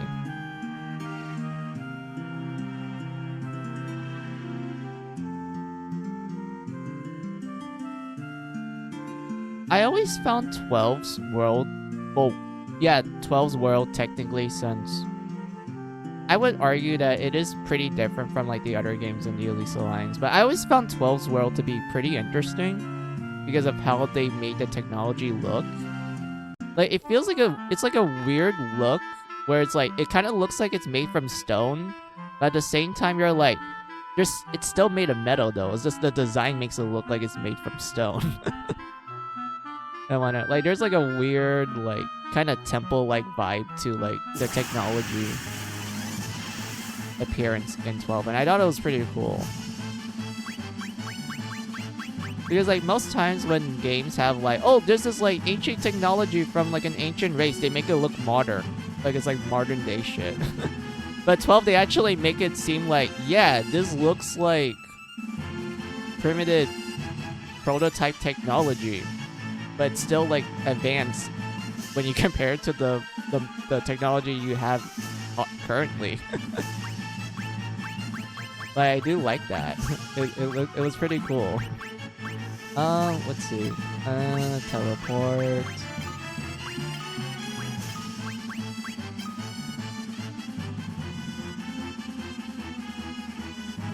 Let's see. So Elise Alliance timeline was 12, then 12 Radiant Wings. Tactics Advance 2 when Iso is Elise. Like when Luso is Elise. Fortress if it was never cancelled. The sound novels. Final Fantasy Tactics, Vagrant Story, and Vagrant. Oh wait, sorry. Final Fantasy Tactics Advance Rip Magic. Yep. I always like how Final Fantasy Tactics Advance is like a meta story. When you think about it, it's like, oh yeah, it takes place in modern day, and then everyone gets isekai because that one had I don't know how to describe it. I don't want to like sound mean about it. The person had some needed time to come into terms with the passing of a recent loved one. All right, there. I made it sound better. I didn't want to laugh or like make fun of it. Like, yeah, all right. I hope that works.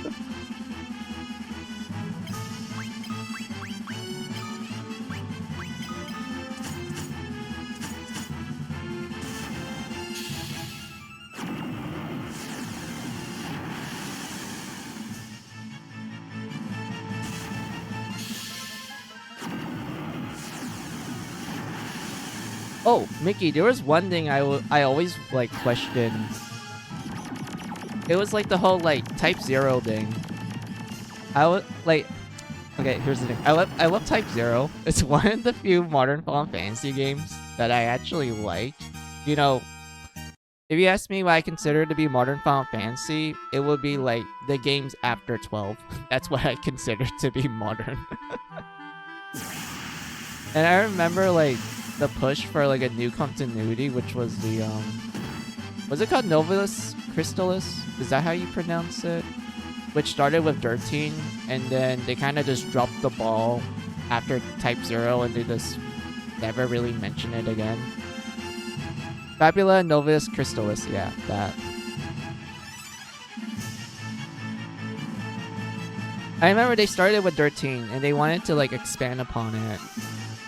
And then they just dropped it after Type 0, which I was like, I like how Type 0 handled it.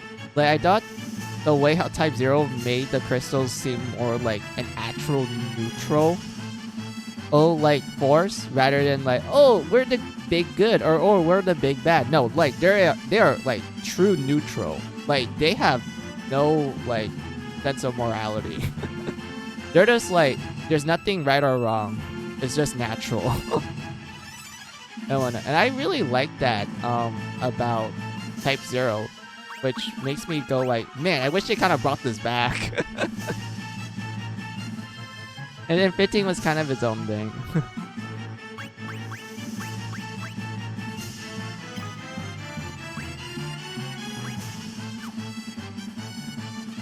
let's see, defend.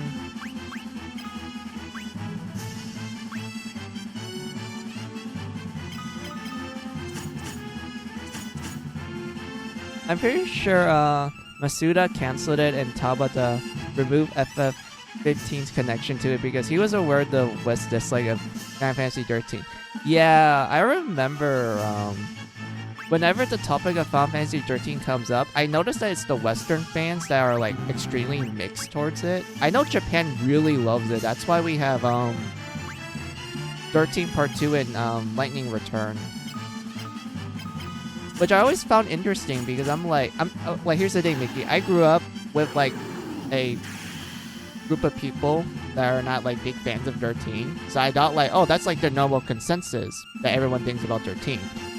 But when I hear about Japan and what they think of it, they're like absolutely positive about it. I'm like, wait, what? Really? People really like this game?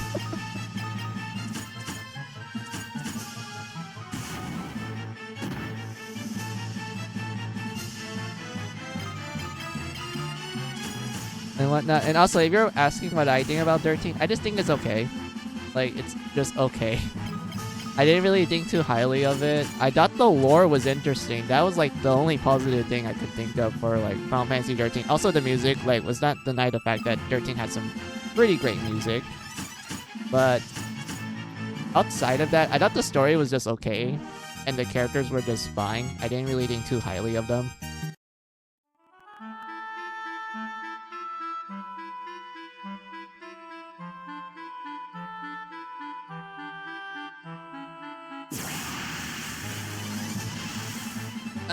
Why do we get ambushed?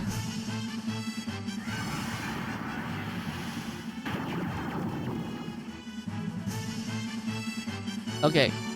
As long as they don't do break, we're all good, Mickey. As long as they don't do break, we are good. Because these encounters constantly use break. And I remember getting constant game overs from them. As long as they're not breaking, everything is fine. Everything will be daijobu. I think 13 is fine. That's fairly good. Yeah, I do agree. The combat of 13 is actually really well done if you don't use auto battle or auto like select. If you just do manual select, everything's like way better. The story has a lot of good moments. I do find the presentation of 13 to be pretty impressive. I actually like how they presented like specific moments and scenes. So yeah, I would agree with that. Dungeons are hit or miss. Yeah, it was definitely hit or miss. I don't think there was any dungeon in 13 that I actually liked. And I pretty much forgot most of them. It's not the worst FF. I don't like 15 a lot, but I don't hate it. Yeah. Oh boy, 15. How would I describe 15? I'll put it like this, Mickey. 15 was a disappointment to me, but I can't like hate it a lot. It's just a massive disappointment. And the reason for that was because my uncle bought it day one, and me and my uncle were like kind of excited, but at the same time, at that point in our life, we weren't really very invested in Final Fantasy. We were just busy with like other things, or like maybe are interested in other series at the time. So when 15 was like, you know, release and everything, my uncle was like, I'll just buy it day one and like see how it is. So he ended up buying it, and we like put that disc into the PS4, and then we learned that we had to wait for a huge ass update patch. Because for some reason they thought it was a good idea to release the game incomplete and whatnot, which led to a huge update patch, and me and my uncle are like, okay, it can't be that bad, we just have to wait for it. And then we waited for like a good while. I would say like roughly an hour. I didn't think it took that long, but it felt like forever for us. But after that hour, we boot up the game. And after spending the first few hours in the game, me and my uncle both look at each other and just went like, what the fuck did we just play? This wasn't like Final Fantasy at all. And also, it didn't help the fact that, like, I know 15 had so much, like, side material that's, like, designed to explore the world. And it kind of helps explain specific plot moments in the main story. But at the same time, why can't they just do it in the game?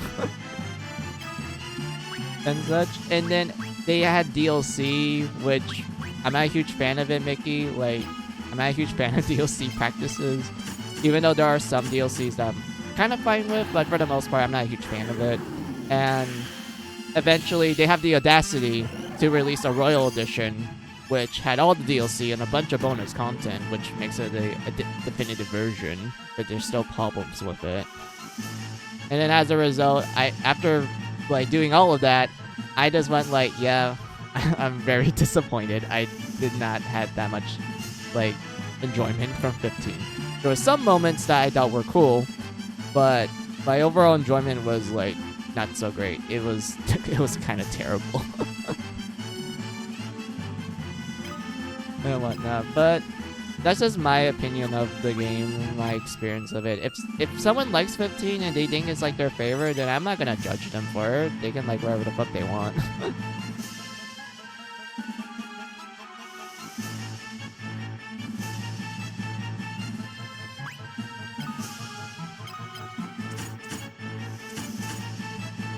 Oh my god, I played the Japanese demo that was opening 5 hours of the game, and based on the final release before the day 1 patch, well, it needed that day 1 patch. I remember running and Gato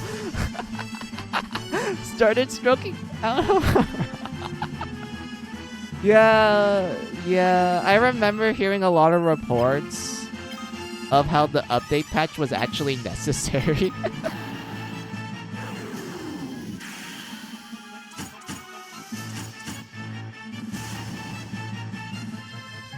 And whatnot. I'm surprised that you played the Japanese demo. The demo I played for 15 was the it's the one that comes with Type 0. Like, you know what I'm talking about, Mickey, right? Like, when you buy Type 0 HD Remaster, it comes with, like, a paper that gives you, like, a demo code for 15, which was Episode Dirge, I think. Yeah, of Deucin, yeah. Yeah, I have that. And I also played the Platinum demo. But I never played the Japanese demo, and I kind of wish I had it.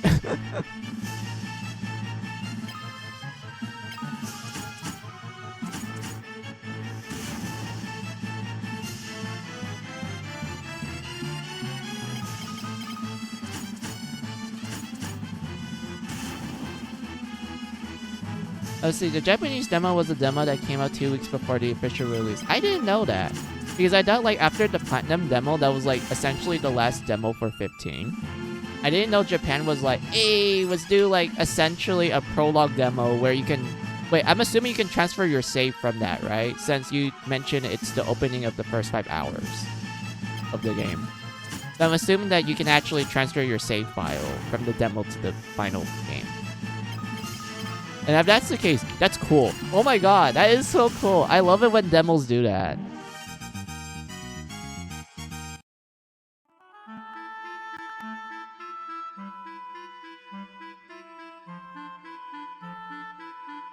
Wait, what am I doing? Oh yeah, I remember. I was gonna buy armor.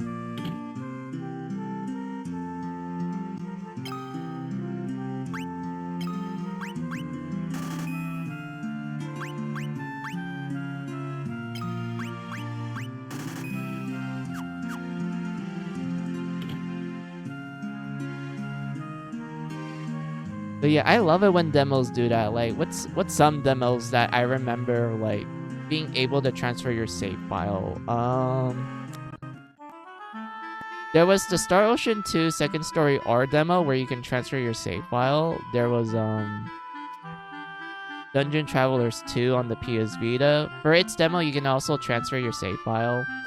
There was also Conception 2 on the PS Vita as well.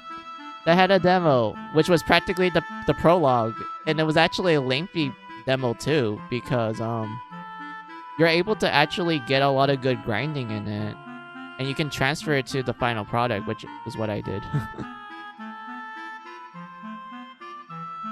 And whatnot. But like, yeah, I always like it when demos do that. Like, it's either like a prologue demo where you can transfer your like save file, or demos where if you play the demo and you like have the final product be like, hey, here's some bonus goodies.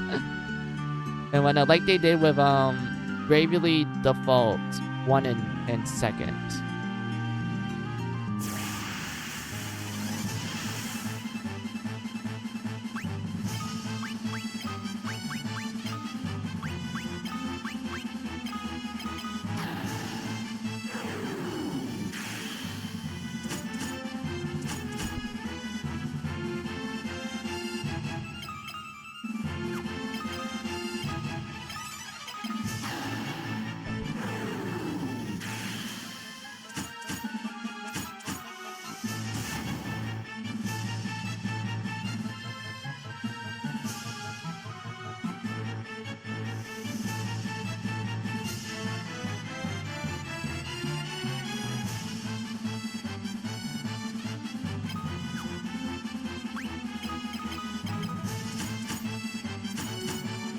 I like when demos allow that stuff. I didn't do it for Final Fantasy 16 though, because I didn't want to deal with the wait for another few months.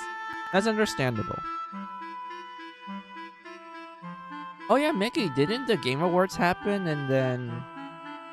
Did Final Fantasy 16 won anything? I don't remember because I don't watch the Game Awards at all. The last time I watched a Game Awards, they awarded a game that I personally felt like should not get any rewards whatsoever. And because of that, I just never watched it again.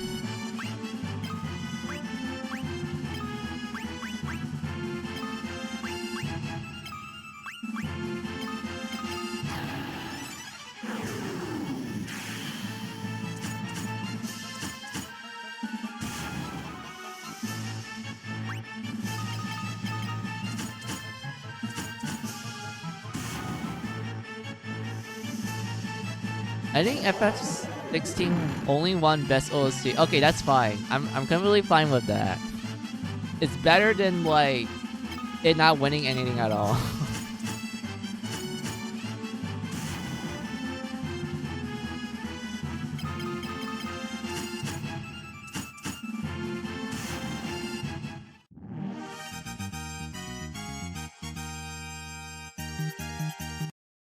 To be honest, I didn't watch it. I just watched the trailers on YouTube.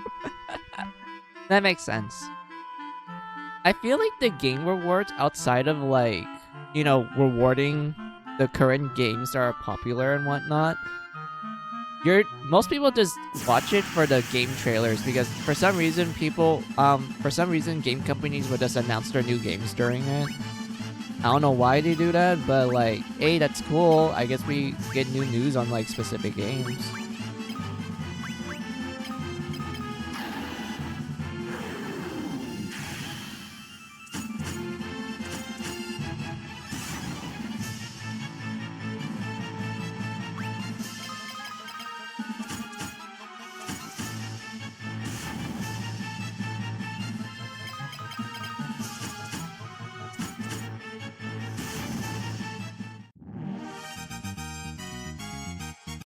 Let's see, with E3 officially dead, we will likely get more of that next year.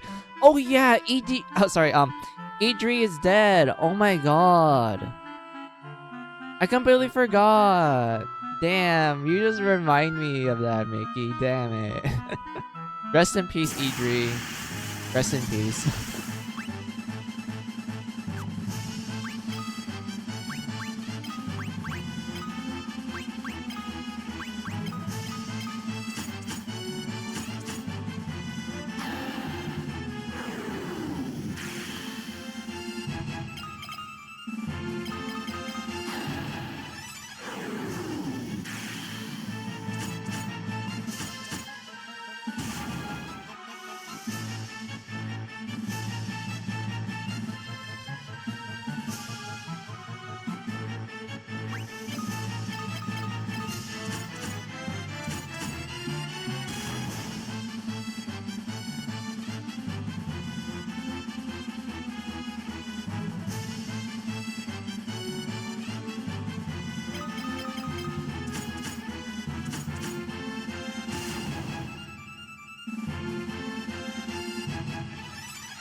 Wait a minute.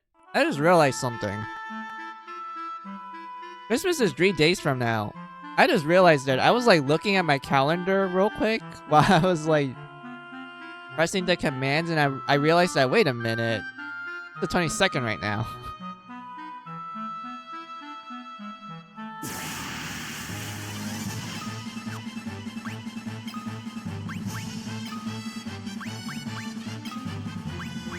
Oh yeah, I am gonna do a bit of a Christmas special for streaming. On the 24th, I'm gonna be streaming Parasite Eve. And I'm gonna be streaming the game on... Let's see, how would I explain this, Mickey?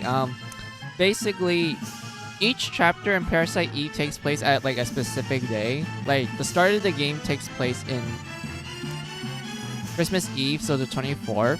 The next chapter is Christmas Day on the 25th. And then the next chapter is like the 26th and etc. So what I'm gonna do is that I'm gonna play that chapter, and when we reach the end of that chapter, that's why I'll end stream. Because, you know, the next chapter is the next day later. And whatnot. That's what I'm gonna do.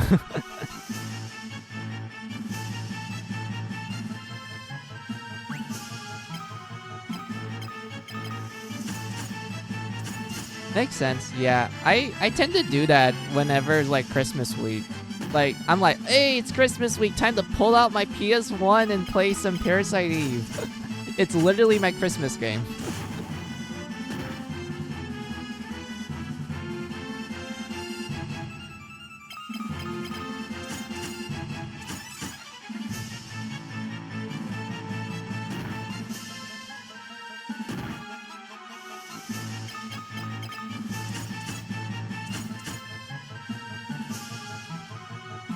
I think you guys might like me streaming Parasite Eve. It's a really interesting game of Squaresoft. It's like, I know a lot of people say that, oh, it's the first time Squaresoft does horror game, and I'm like, you're kind of right, and also kind of wrong. Because I feel like, despite moving like a traditional horror game at the time, it feels more like you're playing an RPG. And it's because, like, you know how in most horror games, you see the enemy's like moving at you in real time and whatnot. You have to like either duck, you have to move away from them, or like pull out your gun and shoot, right? In Parasite Eve, you don't see the enemies at all. What happens is that you walk around, and then all of a sudden you hear your PlayStation 1 making a buzzing noise.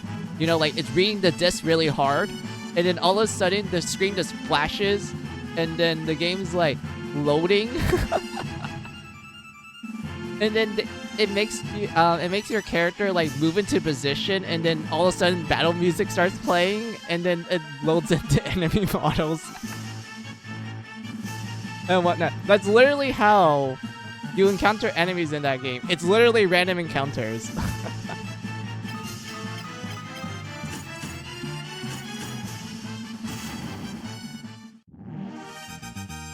And whatnot, and I love it. Like, it's absolutely hilarious, and it doesn't help the fact that the combat system is pretty much like, oh, you wait for the bar to fill up, and then you can select your command. Yes, I'm not kidding about that statement, Mickey. Basically, how would I describe it? It's ATB system, except while you're waiting for the bar to fill up, you can actually move around the arena, trying to, you know, avoid enemies' attacks and whatnot until the bar fills up, and that's when the game's like, okay, you can now shoot the enemy. Because you don't have any melee weapons. You can only use guns, like good old America. And you get all sorts of guns. And for some reason, they thought it was a good idea to make every gun have, like, all sorts of different stats. I mean, I know they did it to make each of them diverse, but, like, the amount of gun customization in that game is actually absurd, to the point that I'm just sitting here going like, yeah, there's no way anyone's gonna like get this on their first try. And it's actually really robust. Random encounters in horror games is scary as fuck, not gonna lie. I mean, yeah, it is, and then you just hear the battle music and you're just jamming to it rather than being scared. Actually, I should play that for you guys. Let me search it up.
So yeah, Mickey. So imagine you're just like wandering the streets of New York.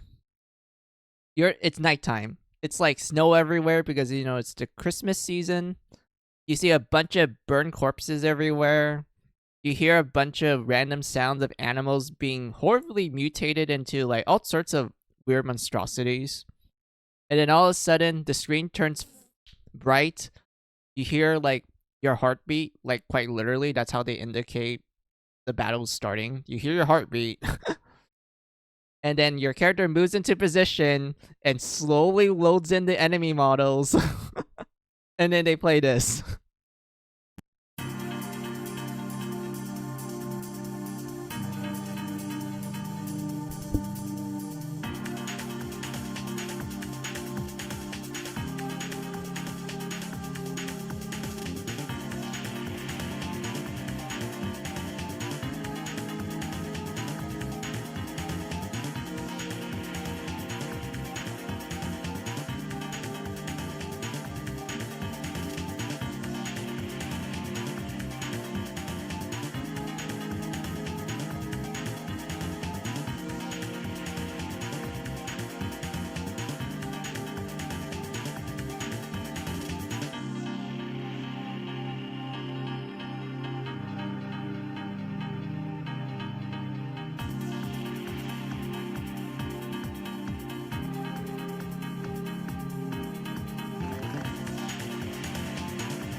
That's it.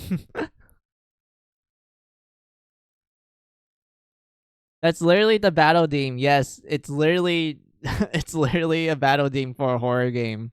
Most horror games they don't have that. They're just like, oh, creepy music, done. No battle theme whatsoever. Maybe a boss theme. That's it. Parasite Eve, random encounters. Here's the battle theme. Like, oh my god. And then you get to the boss battle themes, which I would say they're pretty great. I liked it a lot. It also helps that the designs for the monsters are like actually creepy looking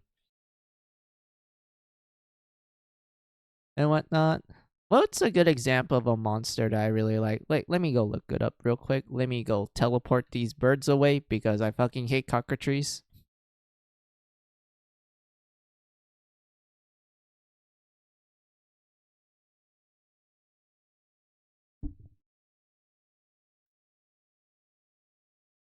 If I ever go to New York again, I'll play this while walking at the streets at night.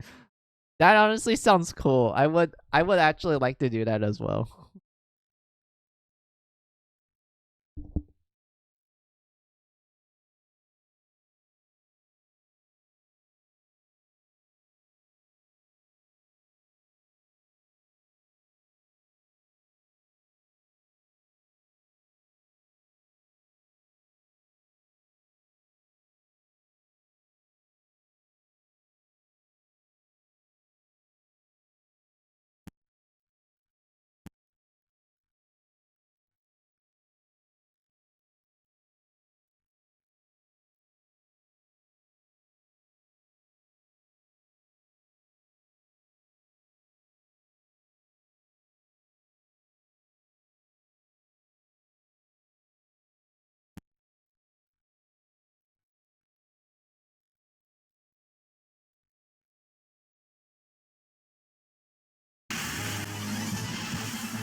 Yay, good job. Alright, move on.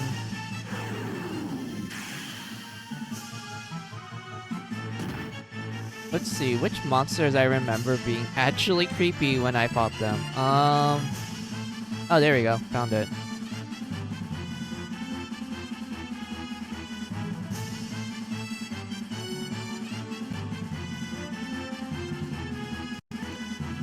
Right, let's hide this real quick. Where is my... Found that. Press this. Oh! That's not what I wanted to show. That's from a different game. My bad, Mickey. That's from Mary Skelter. Let's see. Oh, here we go. Here's an armadillo. This is an armadillo. According to Parasite Eve, this is what it looks like after its mitochondria mutates it.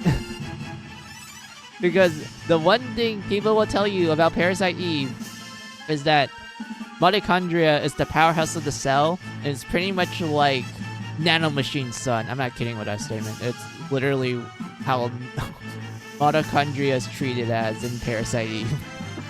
Nanomachines. Holy lag, Batman. I lagged hard. I think that was me. What happened to it? It got mutated by his mitochondria.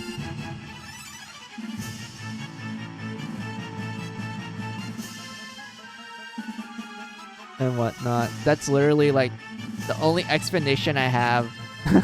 That's literally it. Also, I'm getting called by my family. Hold on. I'll be back.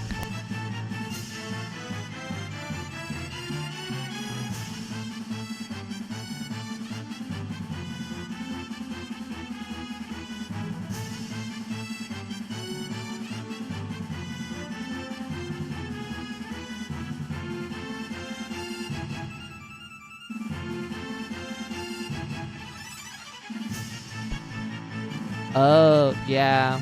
I do apologize if the stream lag. It's because of like... Okay, I'm gonna put it like this. My laptop isn't the best in the world. It's quite old. To the point that this thing is barely running sometimes. And I'm like, I'm surprised I'm able to stream in general with this thing.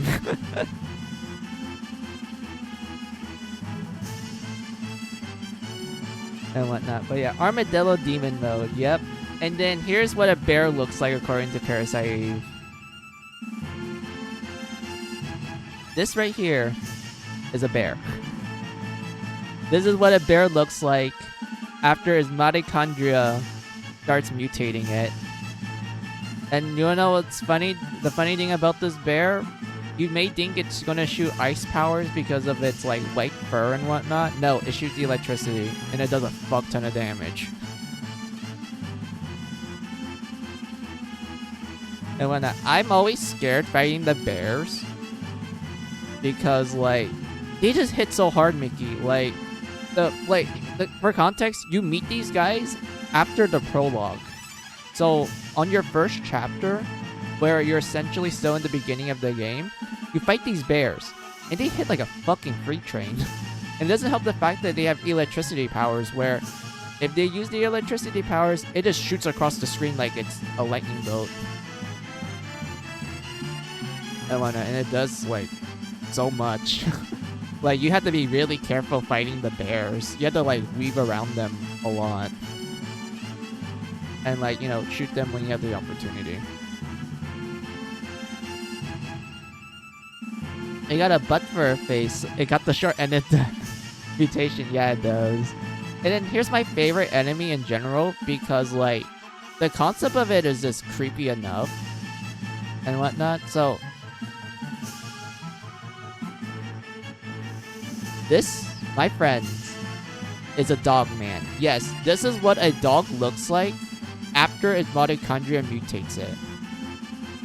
This isn't like a human merged with a dog. No, this is a dog when it gets mutated.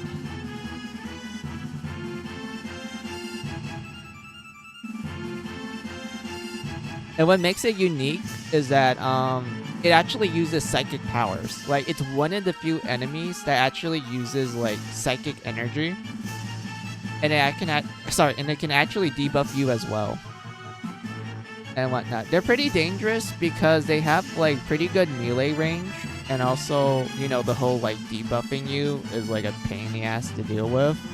But they're pretty easy to take down if you like use long range weapons, so you just have to be careful with them. And whatnot. And they also drop pretty good experience, so they're like decent enemies overall. I think you faced them in I think it was chapter 3. It's like around chapter 3 is when you faced them. And whatnot. And they kind of become like a somewhat of a reoccurring enemy throughout the game, but you will mostly see them often in chapter 3.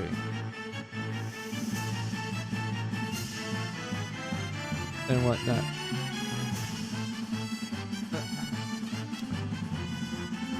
But yeah, those are like the enemy designs of Parasite Eve. I like it. I know these are like concept art, and that the models themselves is like, you know, PS1, so it's not gonna look pretty, but like it still looks cool though. But yeah, let's move the dog man away. Let's put something else.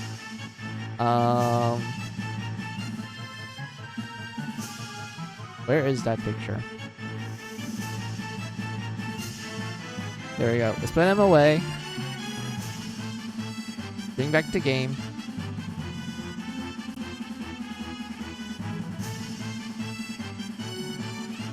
And whatnot, but yeah. I didn't even start talking about Parasite Eve 2, Vicky, because that game has some very interesting designs. I'll just put it like that. Like, I remember when you start Parasite Eve 2, Square was pretty much flexing like, hey guys, look, we master CG, and we have a lot of money because of the first game. So when you start Parasite Eve 2, the literal like opening of the game with its like, you know, pure CG and whatnot, it looks pretty great. Like, it didn't look bad, but you didn't see the CG of like actually seeing a creature mutate into something else because of the mitochondria. It was so fucking disturbing. Like, the first time you see it in Parasite Eve 1, you feel kind of squeamish at first, but it's like you can kind of tell it's a little outdated. But the one in Parasite Eve 2, that one legit made me go like, oh god, I don't wanna see this. This is actually fucking disturbing.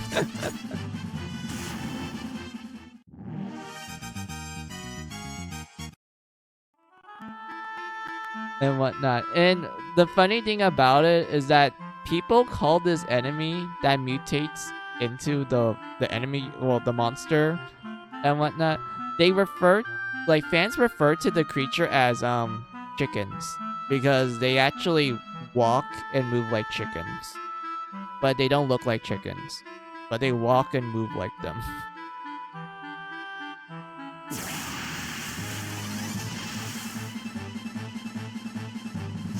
And whatever, yeah, I can't wait to like stream those games with you guys because I honestly like Parasite Eve a lot.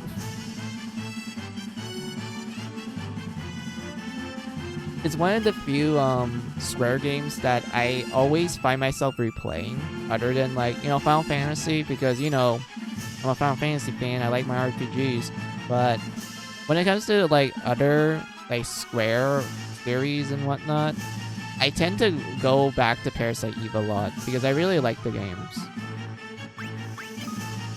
And then there's their birthday, which I'd rather not talk about. Not because it's bad, it's more of a case of like, I refuse to acknowledge the fact that it's a Parasite Eve game. Yes, I'm still on the copium in denial, I still refuse to acknowledge that.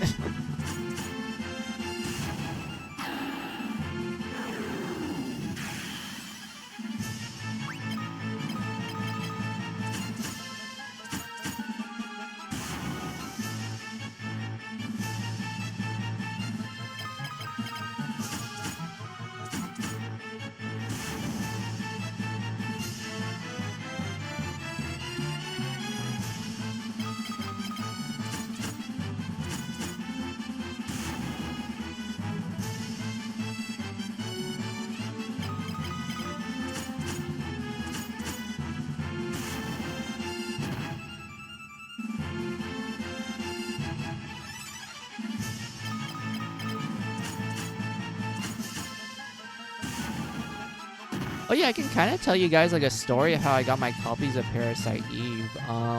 So I went to a convention where there was a bunch of booths selling like all sorts of random games, either from like modern games to like retro games. There was this one booth, I noticed that they were selling Parasite Eve, but it was not in like the original box. It was more like how would I describe? Like, Mickey, do you know, like, what a PS2 box looks like, right? It's essentially that, but it has, like, all the disc in it. There's no manual, of course. And whatnot, and all they did was, like, print out... they just print out the cover on, like, a piece of paper and, like, just stick it into, like, the box. That's the best way I could describe what it looks like. Sounds like a bootleg. Yeah, at first I thought it was a bootleg until I asked them like, hey, can I like open it to see if it's legit? And they're like, oh yeah, sure, go ahead and such. And I opened it and I examined it and I realized that, wait, this is the actual disc. Like these are the actual discs of the game. It's just the box is, you know, at the legitimate box. And whatnot. Sadly, it does not come with the demo of Final Fantasy VIII, which I'm like, damn it, I wanted that demo disc.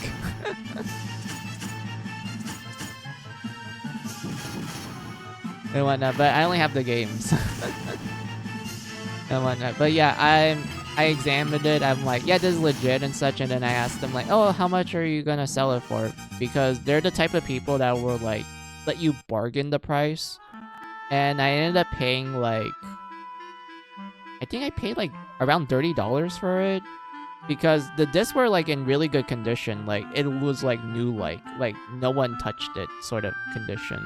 It's just the box was like, you know, not legit, so it kind of lowered down the price. And whatnot. And I'm like, yay, I got Parasite Eve.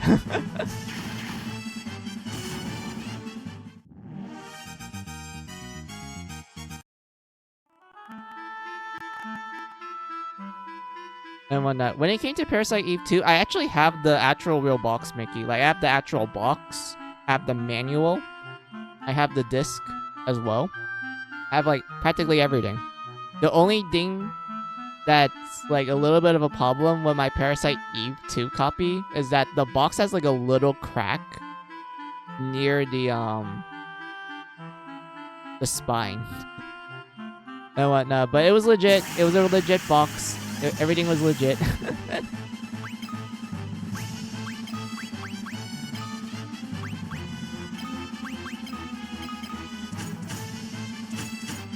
and whatnot. But yeah, like a lot of the retro games I tend to buy, they're usually just from like booths and vendors from conventions that I go and whatnot. It gets to the point that Mickey, I'll put it like this: if you ever take me to a convention and that convention has like a bunch of game booths and whatnot, you will literally see me be there for a very long time, just looking through every single like game on it. But I will just spend my entire time just looking at like every single game to see if they have like that one particular game I'm interested in.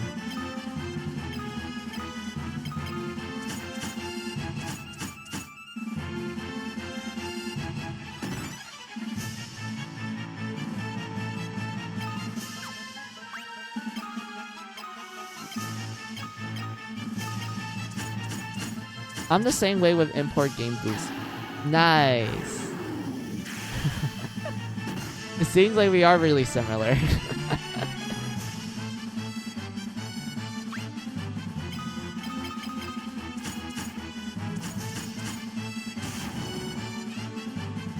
God, I don't think I ever went to like an import game booth before. Now that I think about it. No, wait, I have. I did. I remember going to one where they were like selling a bunch of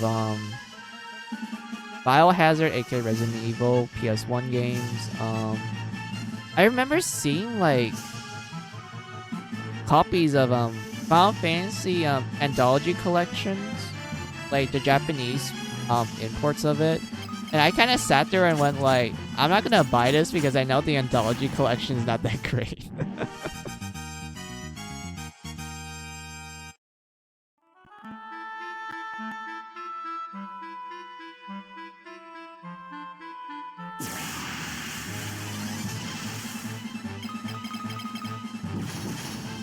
I only bought that one to have it, yeah.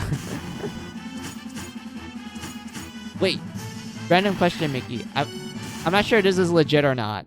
I need a Final Fantasy expert on this. So, was there ever, like, a PS1 version of Final Fantasy 4? Because I remember there was a time when I saw, like, an opening that looks like it was for 4, but for, like, PS1. And I was kind of sitting there going like, is this real or not? I don't know.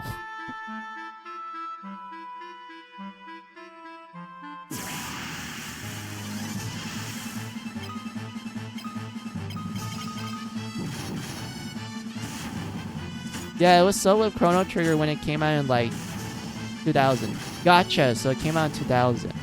Wait, if it came out in 2000, why does the CG look awful?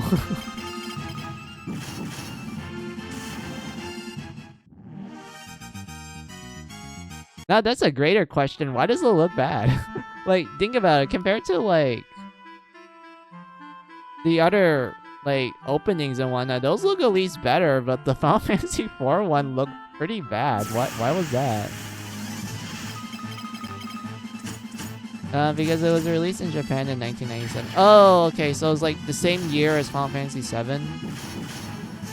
Alright, that makes more sense because I was sitting there going like, wait, if it came out in 2000, then why did it look so bad then? And then you mentioned that it came out in the same year as Final Fantasy 7, which, you know, at the time they didn't master the CG.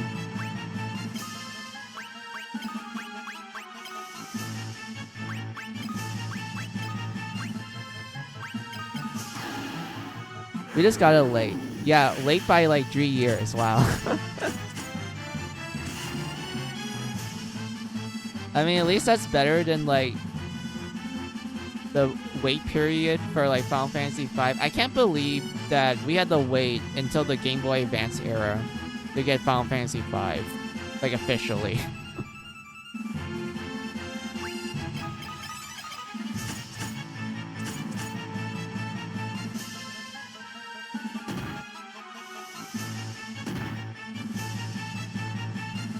Wait, I think 3. Wait. I think 3 got it worse because we had to wait until the DS remake to get that one. And that one was like way later.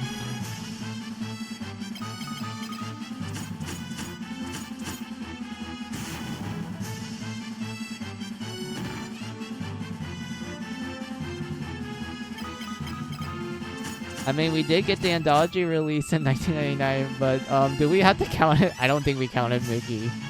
I don't think we counted at all.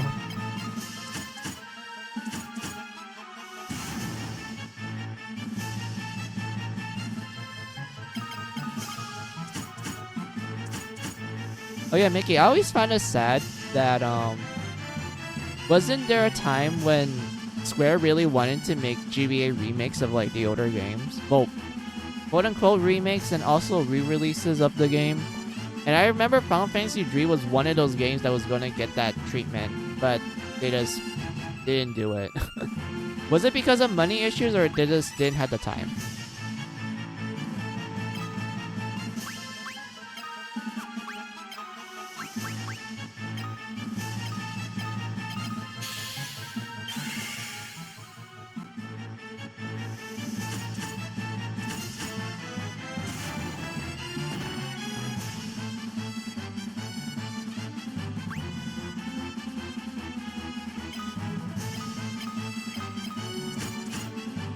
Let's see. Final Fantasy III was going to be released on WonderSwan, but the handheld couldn't handle all the data needed. Okay, so it's more of a hardware issue. Because I remember there was talk about like Final Fantasy III getting like a Game Boy Advance port. And I'm like, well, that makes sense because we had the Dawn of Souls collection, which had 1 and 2 of all its bonus content. And we also have Final Fantasy 4, 5, and 6. So it wouldn't make sense for Dree to be also released on the Game Boy Advance.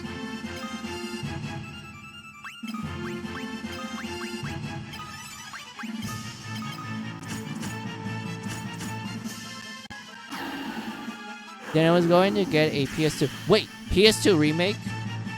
PS2 remake. I didn't know that. Oh my god. That would have been awesome. Imagine, like, PS2 graphics of Final Fantasy III. That would have been amazing. I'm assuming it's going to either be, like, 3D or 2D. If it's 2D, that game is going to look pretty as fuck. If it's going to be 3D, then probably going to look good, but not as pretty as 2D.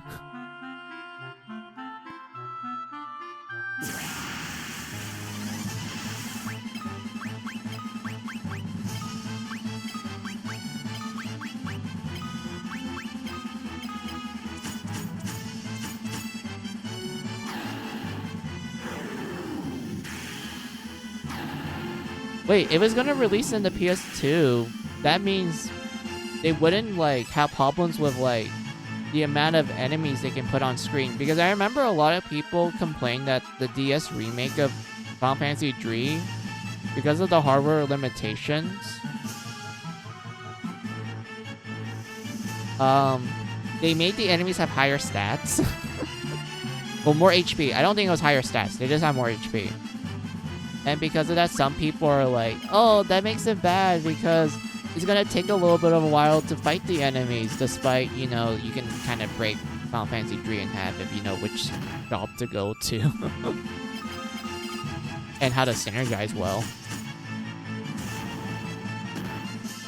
There's going to be a 3D remake on the PS2, likely with a lot of the Final Fantasy 11 team doing it, like the DS remake had. Okay, that's interesting.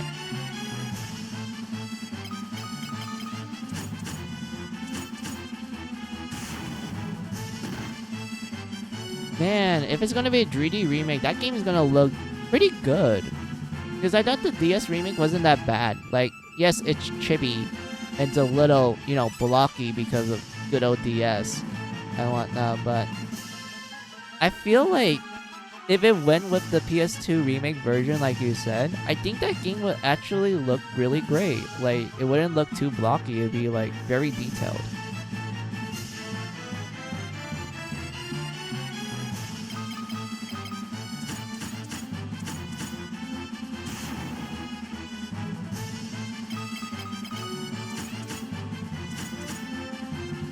But at the same time, I can't really imagine a Final Fantasy III that that looks like it's from Final Fantasy X with voice acting. But I know like a lot of people are like, but 10 had great voice acting and whatnot. I do agree with that, but I can't imagine like Final Fantasy 3 having it. I'm so used to no one talking in that game.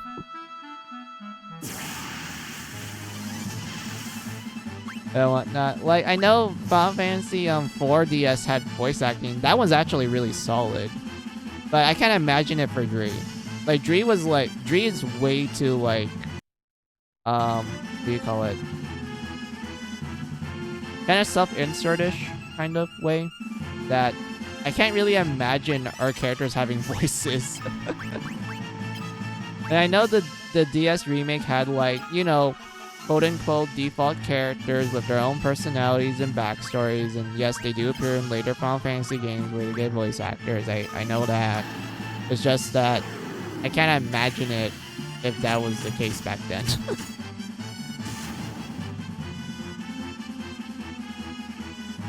But nowadays, I'd be completely fine with it. The bad it never happened and we got the DS remake, but at least it got released. Wait, that release got fixed for the Steam, PSP, and Shiver. Oh yeah, release. Yeah. Wait, am I out of magic? Oh, I'm out of magic. I just realized that. I ran out of magic. I did not pay attention at all, damn. But yeah, if I were to stream the DS remake, Mickey, I'll probably do the PSP version because, well, the last time I tried doing a DS stream, you saw what happened. So we're gonna settle with the good old PSP version.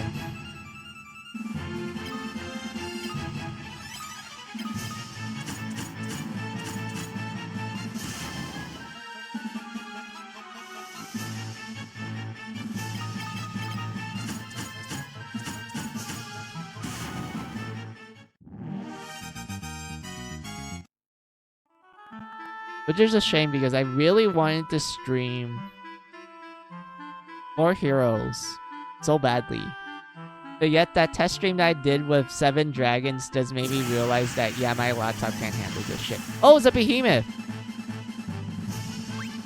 Guys, look! It's a behemoth! Oh my god! It's a behemoth! Look at that.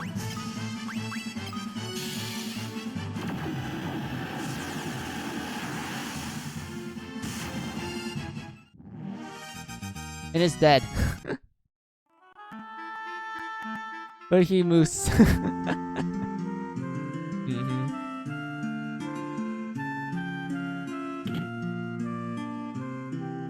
But yeah, I really wanted to stream 4 Heroes with you guys, but sadly I can't because my dear old laptop can't handle DS games. It can handle PSP and PS2 for some godforsaken reason, but DS way above its pay grade.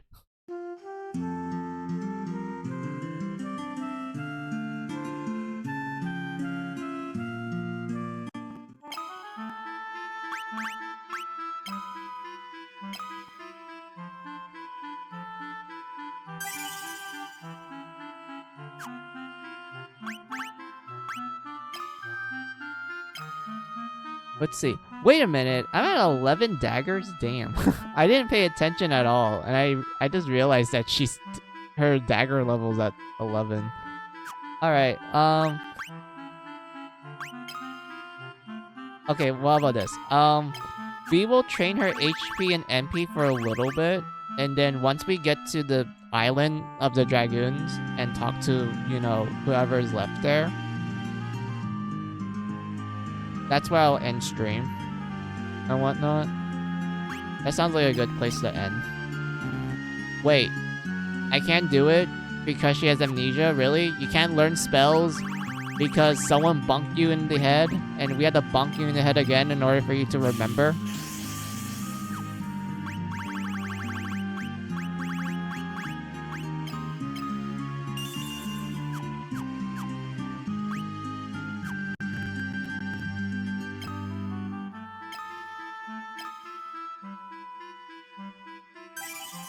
Well, yeah, I didn't realize I was, like, intense grinding here. I guess time really does, like, move by fast when you're having fun and, like, chatting. Oh, wait. I can't do teleport on you guys. We have to burn you guys alive. Actually, We can cure you guys. Heal them up. Heal it up.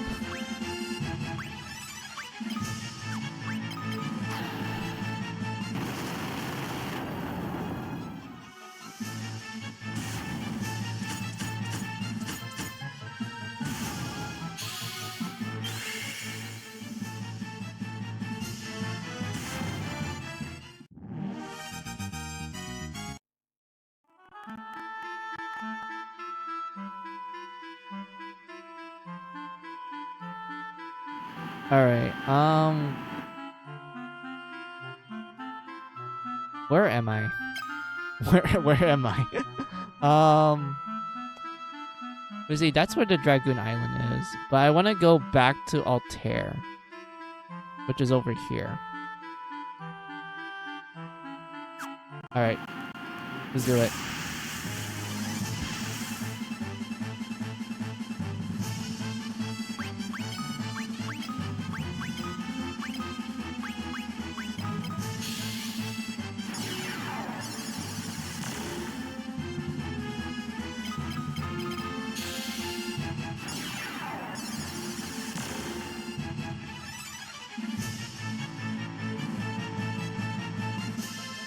Oh yeah, Mickey, when I'm done with Final Fantasy 2 and also the Dawn of Souls campaign, I want to do the Famicom version of Final Fantasy 3. And then if I don't feel tired of 3, I'll play the PSP version of the 3D remake. But if I do feel tired of 3, I'll just go straight to 4 and I'll be playing the PSP version of that.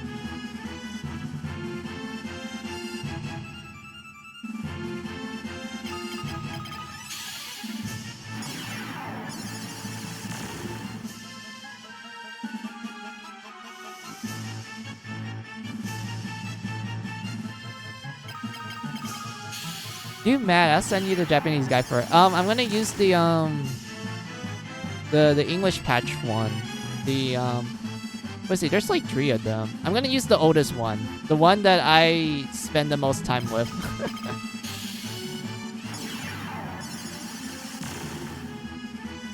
Yeah, I figured, yeah. I was surprised that Final Fantasy 3 had like 3 like English patches. I know like the later 2 got a lot more accurate to like the official, like I would say script, quote unquote, and also like closer to like the 3D remake as well. But I always liked the first English patch a lot. I think it's because of like nostalgia reasons.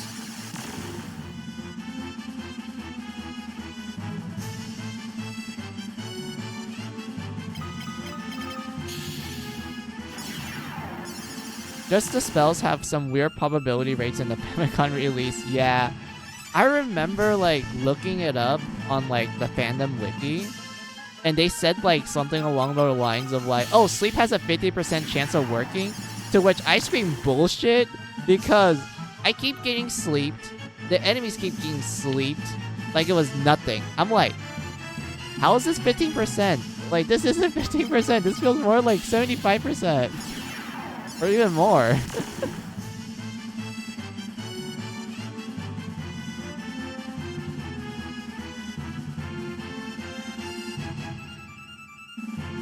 Did I swap it? I did not swap at all, really? Come on, game. I beg of you, please.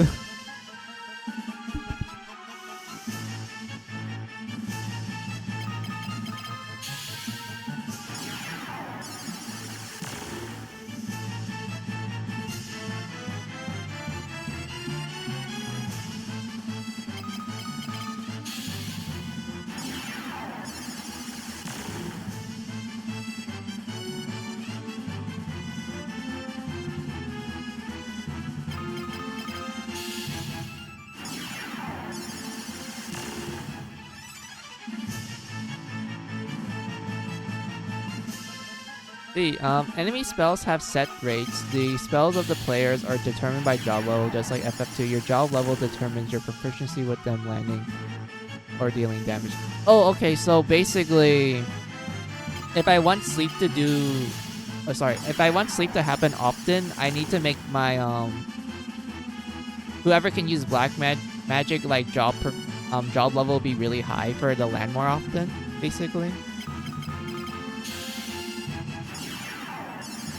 If that's the case, then like that's actually pretty cool. So that means I can have like one person be in like either black mage for like a very long time, and they get like a bunch of job levels from it. And when they use like sleep and whatnot, it's just gonna happen so often that it's practically gonna break the game. That's actually awesome.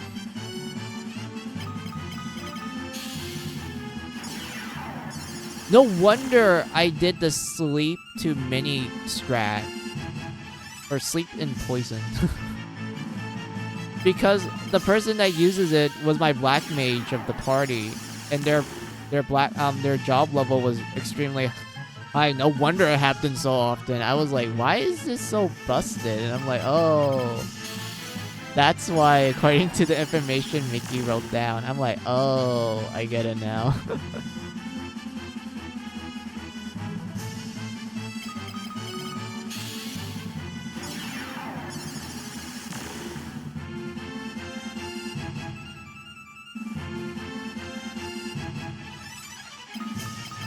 Damn, I didn't even know any of this.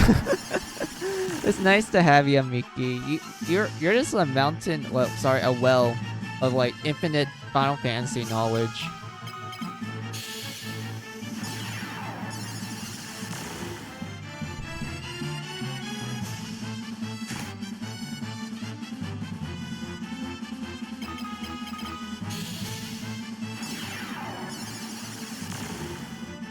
Please, game. Please. Just let me swap. No problem, Lil. I just found this stuff myself when reading the Japanese guides on the Internet Archives. Yeah. I kind of wish I know Japanese well like you. Wait, why did I say Vietnamese? You said Japanese. My apologies. Reading the Japanese guides on the Internet Archives. Yeah, I wish my Japanese was that great.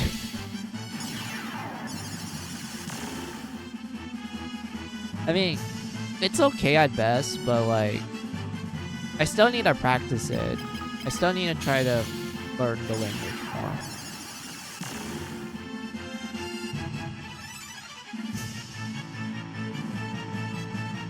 And whatnot. Like, the only thing I searched up for like Final Fantasy 3 was like, how do you level up jobs in Famicom version? And then they explained that, oh, your like, depending on the actions you do, it like fills up an invisible like bar, and when that bar reaches to 100, you get a job level and it resets and whatnot. And I'm like, okay, that makes sense. And like some actions are like it gives you like more points for you to fill up the bar. Like the fighter, like sorry, not fighters. The classes that focuses on like, you know, physical attacks, if you just use the attack command, they will gain more points for the bar to fill up for you to level up that job.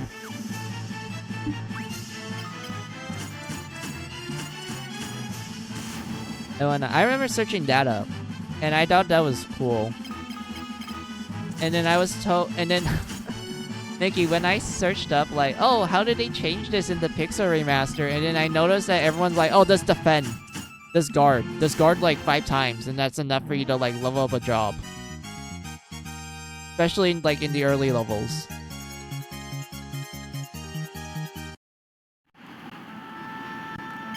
And whatnot. And I just kind of sat there and went like, wait, so you're telling me I don't have to like, you know, make my fighter smack people in order to gain more like points to get a job level up, or I don't have to make my mage person use magic to do it. I can just make all of them guard.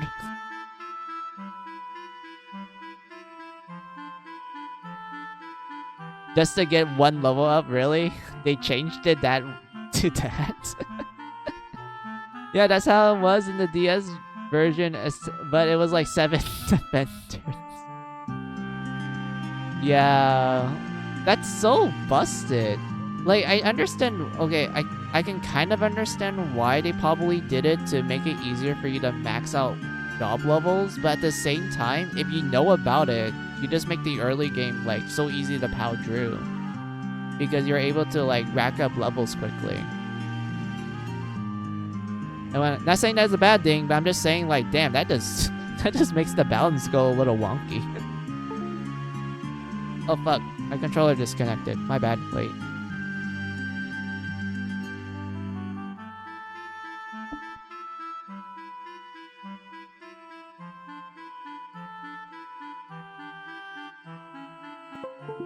Alright, all better.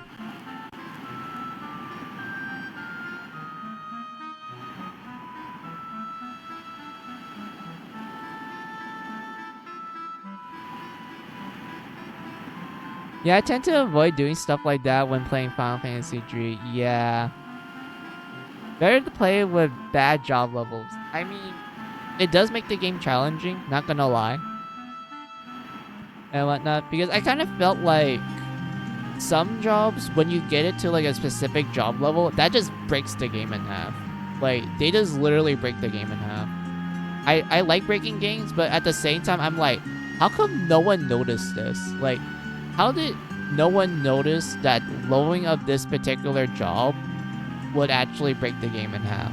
I know that's kind of the same case as 5, but at least 5 I felt like was a little bit more well-balanced from start to finish, unless you know what you're doing, of course. But when it comes to Dree, like, if you just happen to invest in that one particular job, you just break everything in half.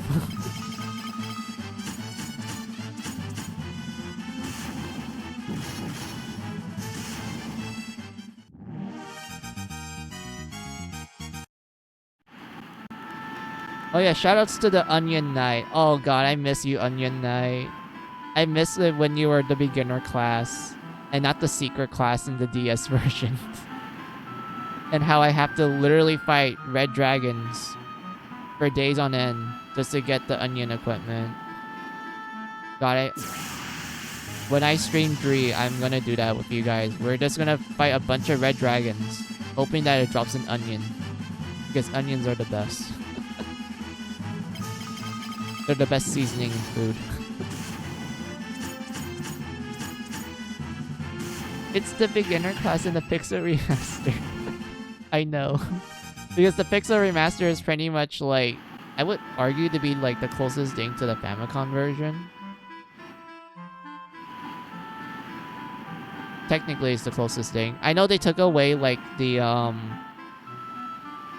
do you call it? Capacity points, which you need to spend in order to switch jobs. And I know people thought that was annoying, but I didn't mind it because the game actually gives you a lot of, let's just call it C points. Or like every encounter. Like, I felt like every encounter gives you enough C points for you to switch jobs. I always felt that it gives you enough for you to do that. So it wasn't really much of a detriment, if you ask me. Yeah, they remove all the job switching punishment stuff, yeah. And, like, Mickey, I always liked it when they're like, hey, if you've been investing in a magic job for quite a while, then when you switch into, like, another magic job, it actually has, like, lower costs to it. I always like that, like, small details. I thought that was cool.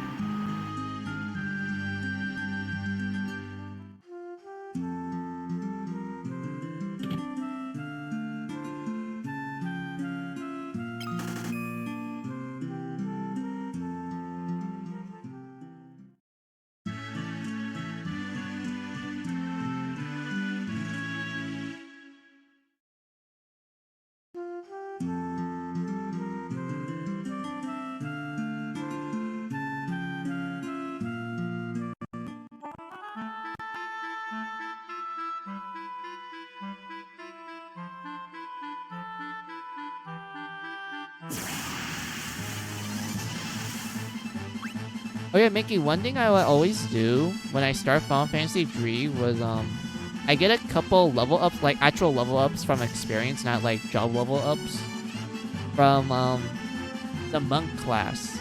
Because I remember that the only stats that actually change permanently when you level up was your HP.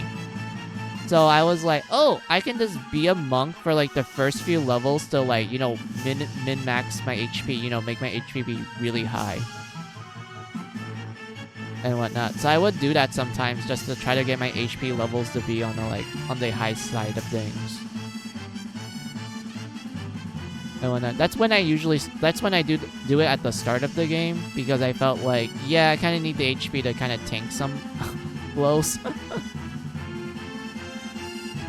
That's actually pretty smart. Yeah, I like when I learned that the monk has like a high HP modifier and that they actually keep your HP like when you like swap jobs and whatnot, like they actually keep your HP and such. I'm like, oh, I can just level up as a monk so I can get more HP and such. I was like, yeah, that's gonna work.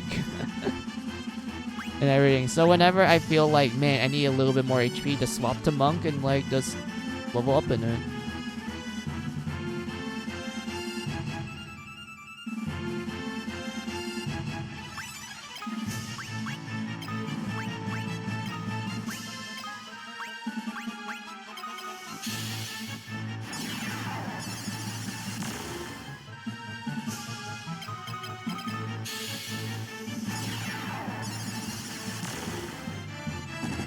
Yay, we finally swapped. Dang fucking god.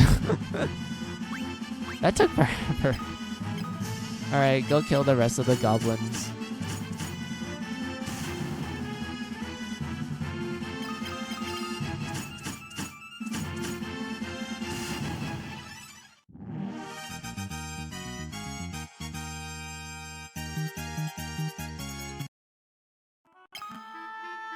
Yay, alright.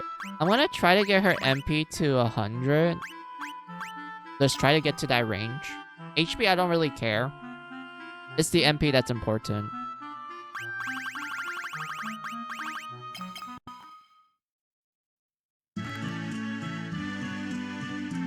Dun, dun.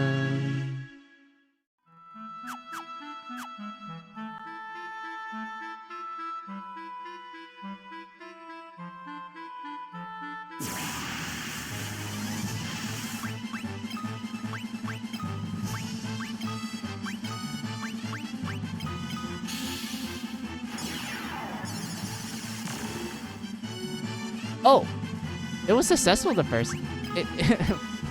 It was successful. Damn, I was expecting to miss. That's awesome. Anyway, spam the attack. Dun, dun, dun, dun, dun, dun, dun. MP increase. Yeah, we just need the MP. I don't care about like the other things. Wait, I can just do an eater. And then I can just swap. Oh, that's more smarter. Damn. Alright, let's do that. Alright, come on. Give me the encounter game. Give me an encounter. Dun dun dun dun dun dun dun dun.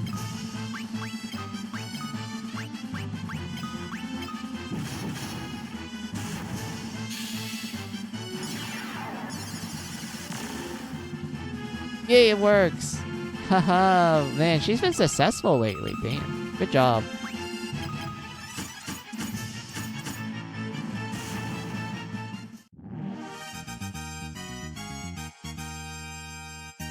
What? Wait, your MP didn't increase? Really? Really? God damn it. Fine. In, go.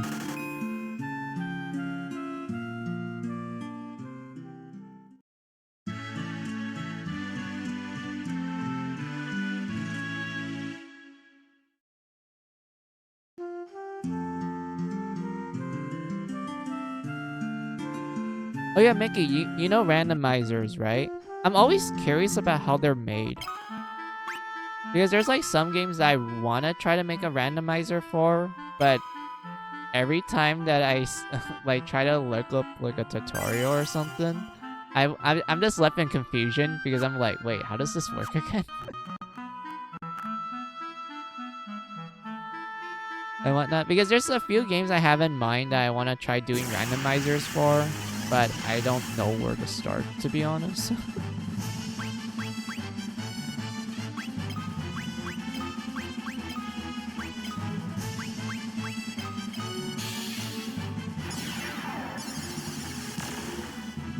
Oh, come on. Why you missed? Also, 69. Nice.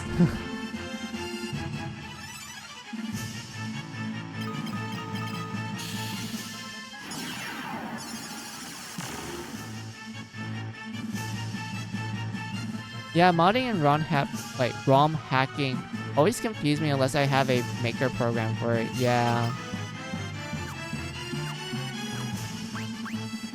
I just never I can never understand it, despite being in a field that requires me to work with computers, especially in the programming side of things. But I can't understand them. It's like, wait, how does this work? I don't get this programming language, despite me like taking college courses on it.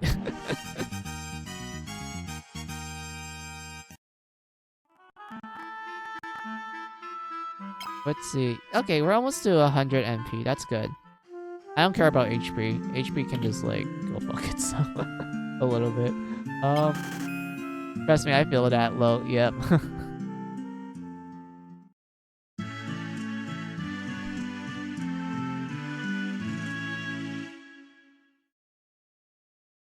Oh yeah, Mickey, earlier in your stream, you say you're a fan of Neptunia. Which Neptunia games have you played? Do you play the original trilogy on, like, PS3? Or are you more of a modern fan that played the Rebirth trilogy?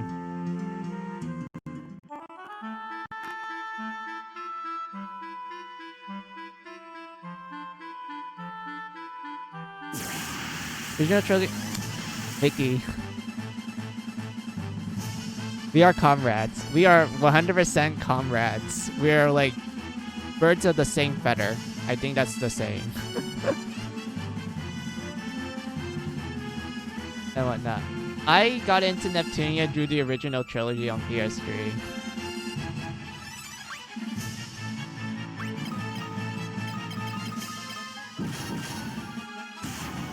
And whatnot. I even have my physical copy and everything. The only one that I'm kind of sad I don't have like an actual physical copy for was MK2. Because I tried my best to find like a physical copy for it, but I just couldn't. So I had to settle with digital download only.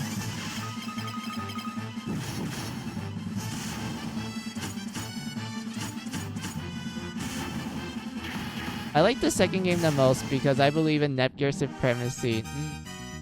I do find, I think MK2 is fine.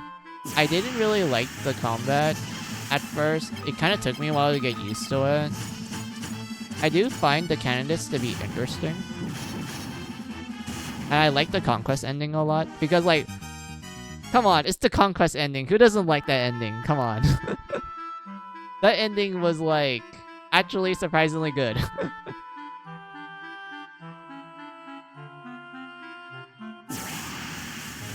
And whatnot. I got it on sale on Play Asia. Really? That's awesome.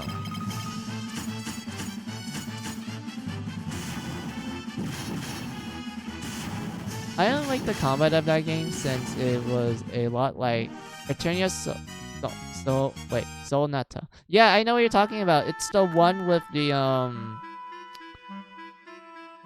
it was the magician, like musician, my bad. Musician, like the real life musician. He essentially is in a coma. And he's like in this like isekai world, essentially. I know what you're talking about. Yeah, Chopin, yeah.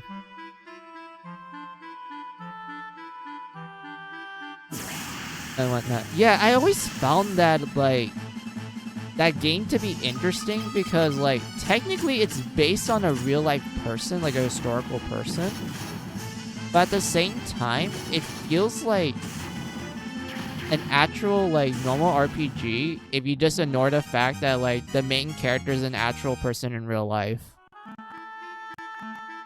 Like that's the weird thing about that game to me. It's like, yeah, you can see this as being like an actual RPG and then you realize that the main character is an actual historical person.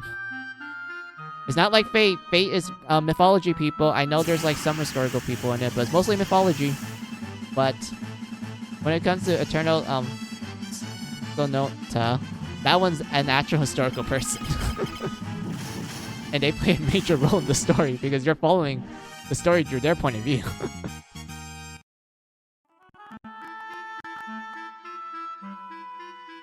And whatnot. But yeah, I mean, the combat was fine. I think Victory was probably like the best combat. Well, for me, I think it's the best game with the best combat. Like, I like the first game a lot. I know a lot of people are like, but the first game is such like Kuso game. Like, there's a lot of issues with the first game. I understand that. But I actually like the first game a lot because I actually like the story of the first game. And Neptunia.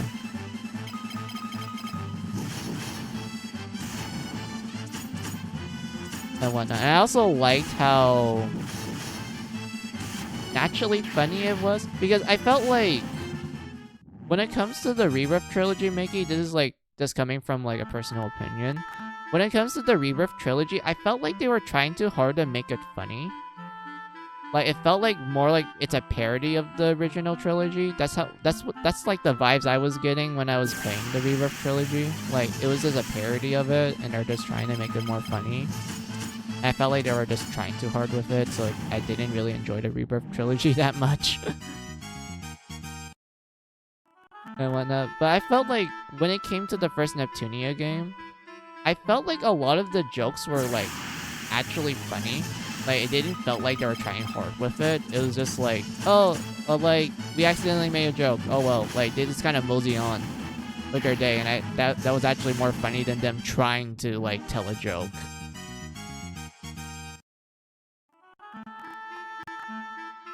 Yeah, I get that. I don't like MK2's remake since they try to make it too funny. Exactly. Like that was the vibes I was getting from the Rebirth trilogy. Like they're trying to make it funny, and like I know some people argue that that's the tone that Neptune is always known for, but I felt like when it came to the original trilogy, the comedy felt more natural. Like it felt normal for, you know, the jokes to come out the way they do. Compared to the Rebirth trilogy, it just felt like they're just trying too hard. I wanna like a good example of that, Mickey, would be like remember in the first Neptune game when Neptune was like falling from the sky and she's like wondering where she's at. She thinks that she died and whatnot, and only for Historia to tell her that, oh, you didn't die and whatnot. And you know, the two interact with one another. I remember in the original game, I also played it in like the Japanese dub and whatnot. In the original game, Neptune's like, oh hey Hissy, who are you? And then, you know, Hissy explains that like, oh, I'm the one that watches over the world and that I created you and whatnot. And Neptune's like, oh, I get it, you're my mom. And whatnot. And then Hissy has to correct her. And eventually Hissy is like, oh yeah, I've been sealed away and whatnot. Like, you need to go find the key fragments and like, you know, save the world essentially. And then Neptune's like, okay, I get what you're saying. So basically, you and Dad got into a fight. He sealed you away and took me away from you. I remember that joke, yes.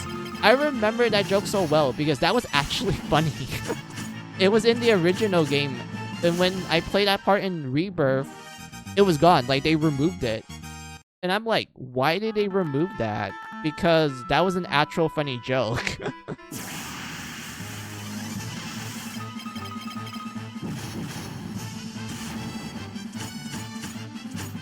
And whatnot. And at first, I thought like it was something that the localization did, but I actually played that scene in Japanese for the original. And it was actually in the Japanese version. So I was like, oh, so this was in the original game and also in the original Japanese. But Rebirth removed it for both the Japanese and the English. So I just don't know why they did that.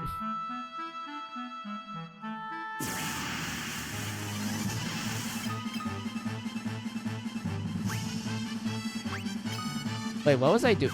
I keep forgetting that I was grinding her MP. I don't know why I was attacking these enemies. Got a little distracted, my bad, guys. Also, I noticed that my room is getting dark, so let me turn on the lights real quick. I'll be back. Don't worry, it won't take me long.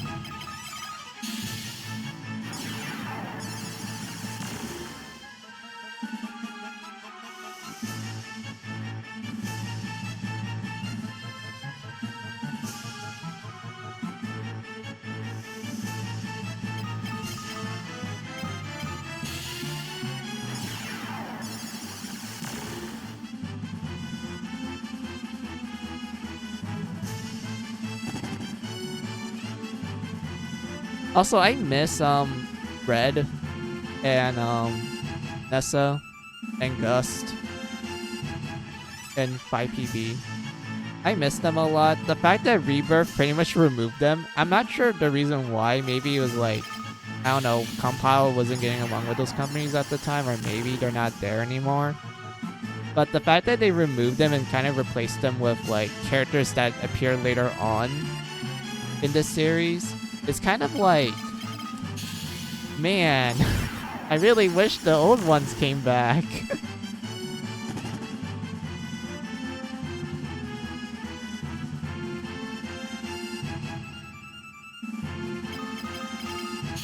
And whatnot. Like, I miss the times when Nessa is trying to be a hero and everyone makes fun of her, especially when it comes to her chest. I miss the times when Gust is like being Gust, just making potions just like what you usually do in the Altair games. I miss 5PB and how she's just like extremely shy. And then we have Red, who's extremely horny all the time. I miss them. And the fact that like the newer Neptune games don't really acknowledge them anymore is kind of like kind of saddening to me as someone who played the original trilogy.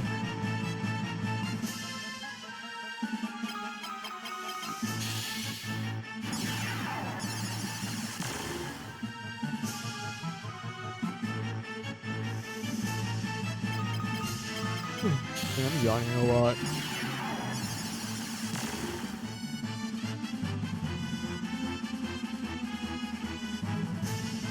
Yay, we did it. Alright.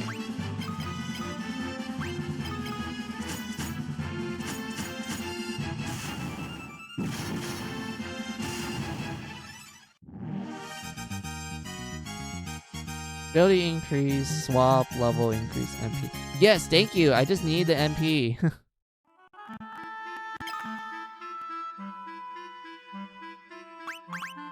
Yay, we did it. We got 100 MP. That's good. Alright, let's go to the island of the Dragoons. I'm assuming Gus's lack of new appearances is due to Koei Tecmo buying the company in the mid-2010s. Oh yeah, they did! I completely forgot about that, Mickey. Thank you, because I just remember that the newer Altair games, they were developed by Koei Tecmo. Koei Tecmo. I just realized that. I was like, wait a minute.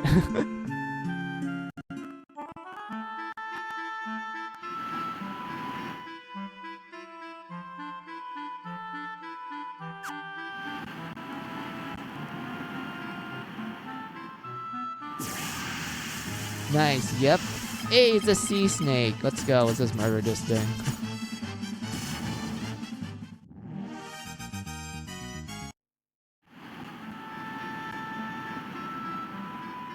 Yeah, I completely forgot that. I was like, oh yeah.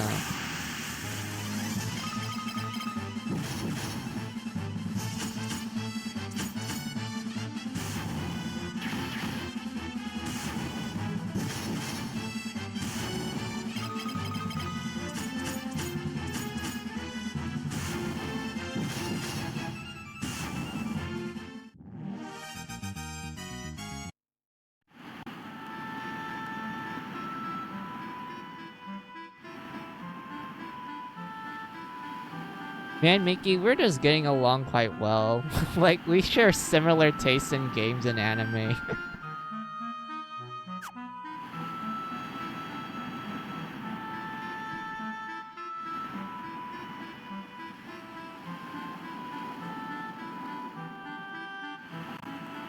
Yep.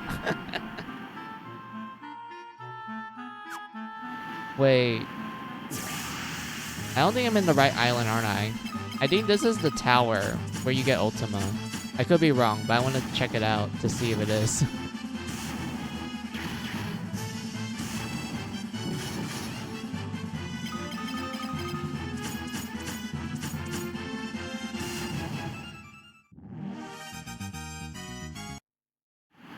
Where am I?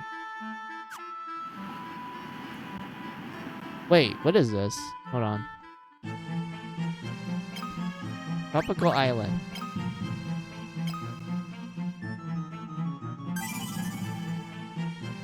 Wait, Mickey, what was this place? I don't remember this.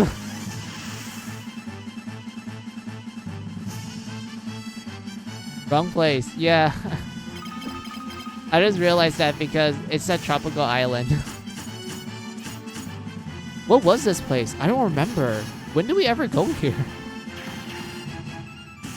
You went to Mexico when you went to go to Canada. Yep. But yeah, when did you actually go to this place in the story? This is for Ultima. Oh, okay. So this is the Ultima cave.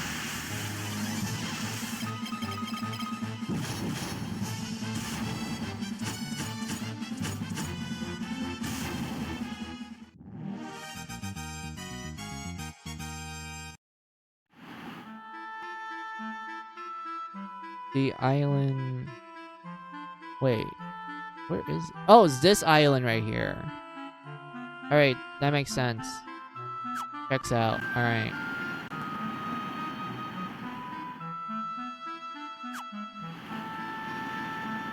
Oh yeah, Mickey, do you play any other Compile Heart games other than Neptune? Like, Fairy Fencer F... Death End Request... Mary Sculptor. You know, like any other like Compile Heart games in general.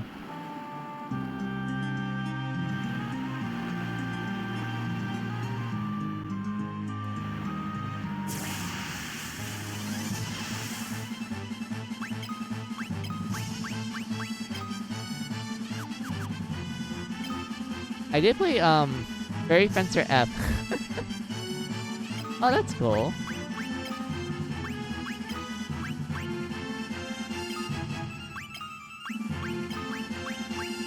I don't think I can teleport these guys. We'll just focus on smacking them.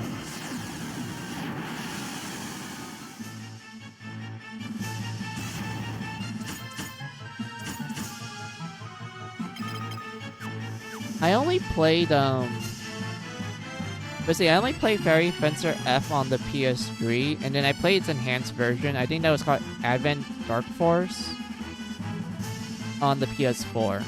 Initially, I wanted to buy that game on the Switch because I had like all the DLC and whatnot, but I couldn't find like a cheap physical copy for it, so I just kind of give up on that.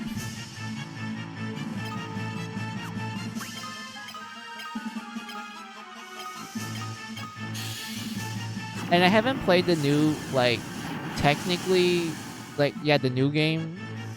It's the Tactics one. I didn't play that one yet.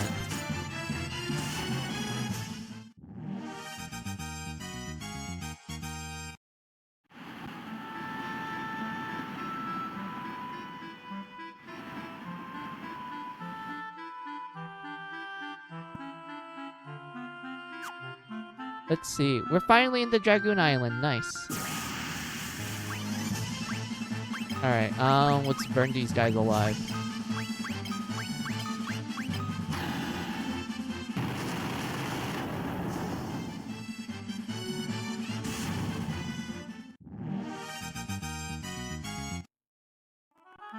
See, I went through I hate super fan servicey game back in my early college years, but now I became a semi-degenerate anime fan in 2017. I do want to try some of the other games. Really? You went through that phase? Huh, that's surprising. Oh! Mickey, look! It's Kane! I think that's how you say his name. He's totally not connected to Final Fantasy IV whatsoever, according to the fan theories. No way. It's a boy right now. Yep. Boy. Go away. Don't get any closer.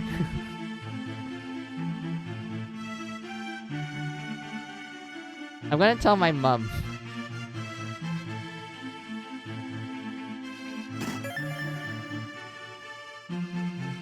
Oh, I'm getting called again. Hold on.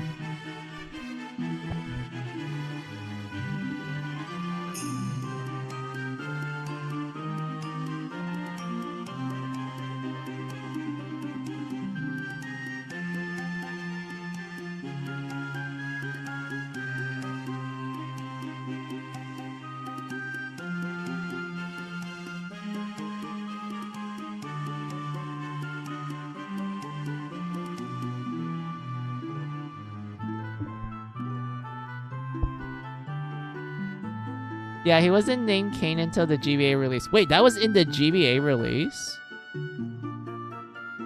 I didn't know that. I thought they named him Kane in the PS1.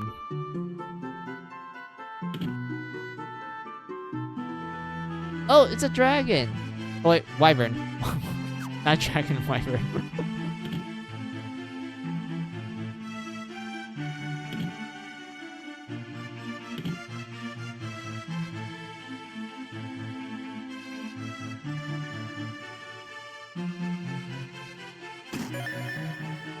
Phoenix down. Oh boy. Mickey, I'm kind of sad that Phoenix down just gives you like 1 HP upon revival. I was kind of hoping like, you know, it gives me like, I don't know, 25% of my HP left or something. Instead of like this, a singular point. A singular point of HP. Because geez, it's almost like I can literally get one shot the moment I get revived.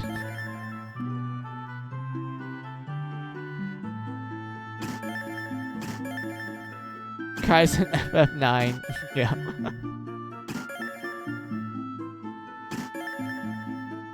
I hate FF9 did that too. I guess when they promoted Final Fantasy IX as the Crystal's Return, they really mean it. They really mean that the Crystal's Return. That includes the single point revive of Phoenix down.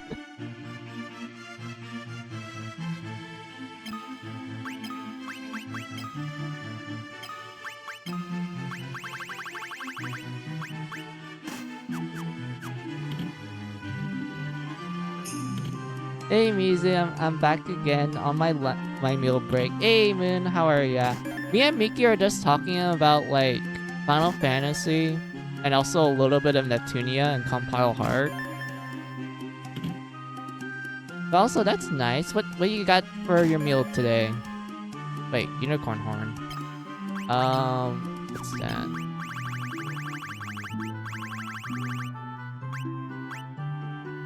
Oh. It's an item you use in battle. Gotcha. But yeah, Mickey. Oh my god. I remember back when 9 was advertised, they're just like, oh, the crystal's return. Look, guys, it's classic Final Fantasy. It's no longer sci-fi. Even though Final Fantasy always had sci-fi in it. Like, remember the Wind Crystal Dungeon? That was literally a space station. That was literally a space station. And all the enemies you fight in there, automatons. Straight up robots. It always had sci-fi in it. I think that's all the treasure here, yeah? I'm assuming the next thing we have to do is like talk to the mum. Not in the remakes, no space for you. How awful. I miss my space station, Mickey. They need to keep it. Because like, think about it. Like, the fact that you fight the war mech in the Wind Crystal Dungeon, that already gives you, like, enough reasons to go, like, yeah, this is a space station. And whatnot. But they kept war mech, and they still kept this, like, sci-fi design. They didn't try to make them look like golems. like what they did with the other robots in every re-release of Final Fantasy 1. Like every re-release of Final Fantasy 1, like you can tell that they redesigned the robot NPCs to look more like golems and whatnot. But then you see Warmech, and you can clearly tell that that guy's completely sci-fi.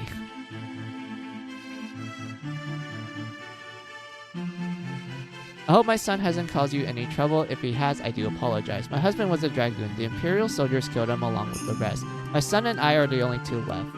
In the room behind us is the last surviving wyvern. It seems to be trying to tell us something, but I cannot speak its tongue.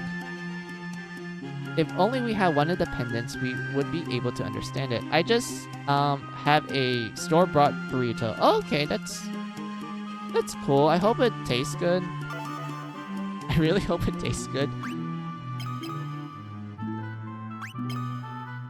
Let's see, the dragoons fought bravely, but the Empire knows no honor. They poisoned the wyvern's water. The wyverns whined in agony until at last their breath stopped. With their wyverns dead, the dragoons were picked off one by one by the Empire. Oh my god, the Empire are evil. They poisoned the water supply. I wonder if this ever gonna come back in a future game. Sounds interesting. What's the big idea? You're not the bad guys? I thought the Empire had sent their soldiers after us again. I mean, kid, you didn't really do much to hide. All you did was scream, "Get out of here," and that's it. You didn't stay quiet, like, and run away and hide. No, you're literally out in the open, and you just screamed at us just to leave. When I grow up, I want to be a dragoon just like my dad. The wyvern right in there. It's sound asleep right now. It's not too bad. That's good to hear, man.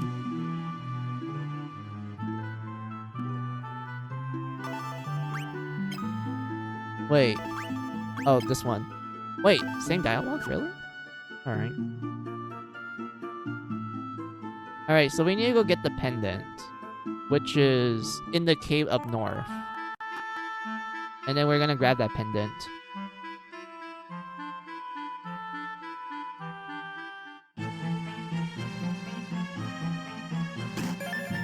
Hey, that's good. Are you kidding me? Alright, who are we fighting this time? Ogre Mage, Ogres, and Rock Spikes. Alright, checks out. Not gonna lie. Let's go.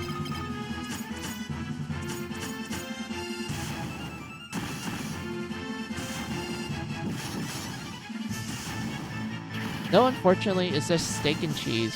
Not bad.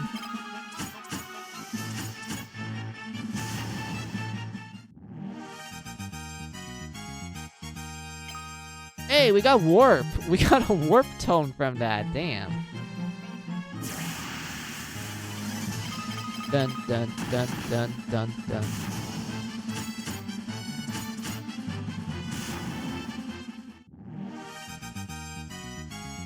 Blind and the mace.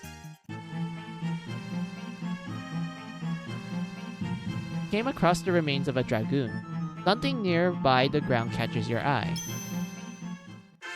Dun dun dun dun. You found a pendant. Wait, is that it? Is that all we have to do, Mickey? Just go to this part, grab the pendant, and that's it? We don't have to explore the rest of the dungeon? Yep. Are you kidding me? Oh, it's Yellow Souls. Alright, we're gonna kill you. Oh, you'll come back. What was the reason why we come back again? Was it because of, like, the dragoon that joins us later on?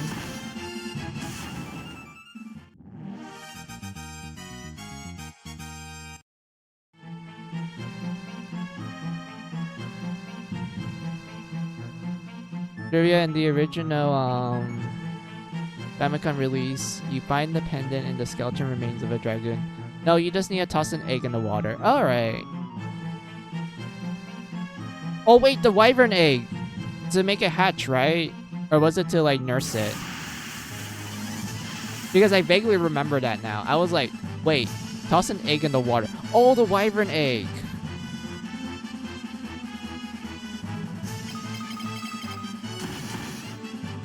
Alright, I'll do that. Hold on. Let me kill these guys.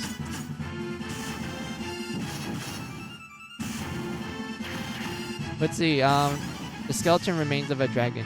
Oh, yeah. I remember that small detail. God, the Famicom version of FF2.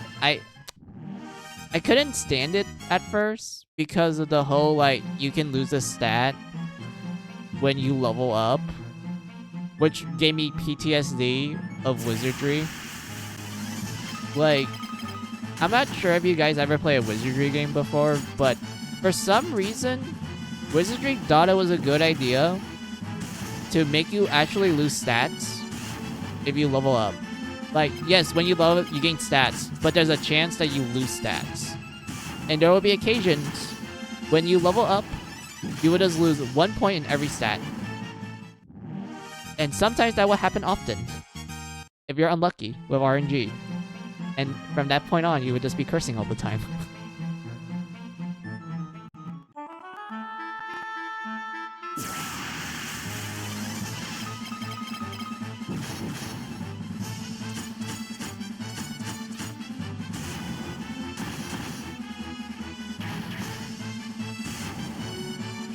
And whatnot, but I always found it funny, Mickey, that you can level up magic quickly in that game, because all you have to do is like select the command, but then just go back, because the game for some reason considers you selecting the command to be like you actually doing it. The cancel bug will out. Yeah, the cancel bug. I always found that bug to be so interesting because, like, in theory, you can technically, like, level up, like, your proficiency so quickly. Like, in theory. And whatnot. Also with, like, certain spells and everything. Which makes, you know, getting to level 16 a lot more easier compared to, like, you know, later ports of Final Fantasy 2. But the one bug that always makes me laugh, Mickey, was the story of Ultima. Because I can't get over the fact that there's a literal wiki article dedicated to the whole, like, hey, there was a bug that Ultima didn't work initially, and then there was, like, this huge story about, like, the developers asking the programmer to fix it, but then the programmer gave out some kind of excuse to, justify the bug, and they're like, makes sense, but fix it, and then he just didn't do it in the end. Like, like, the fact that that's a literal article in the wiki is just fucking hilarious to me. I'm like, yes, oh my god, this is real. God bless, Nasser Gebi ill and his biggest excuses. Yeah. Wait, what is this? I heard that the lowermost reaches of the cavern host the String of Life, the place that the wyverns use as a hatchery. The wyvern right in there, it sounds asleep right now. My mom said he's gonna die soon, but that's not true, is it? Boy, who will later be called Cain, you need to know the concept of death right now. We're gonna teach you what it means to go on the nether life. Come on, join me. Let's go. We're gonna teach you the circle of life. And no, I'm not gonna be singing that song.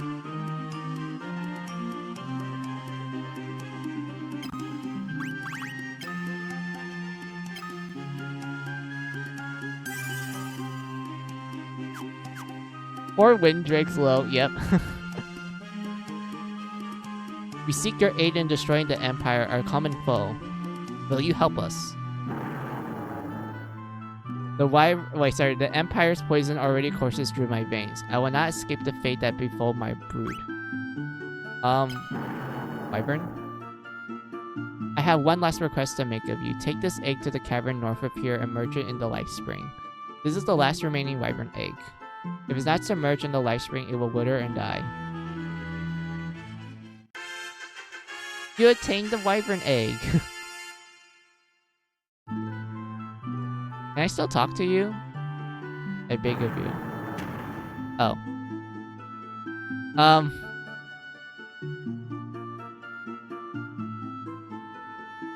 Oh my god. Oh my god, for a second I thought it died. I know it's supposed to die, but for a second I thought it actually died. But it turns out that you can still talk to it. That scared me a little bit. I was like, wait, no, don't die on me right now. Wait, I need to do this again. I want to see the other dialogue prompts. Thank God for LR. Select start. For the soft restart.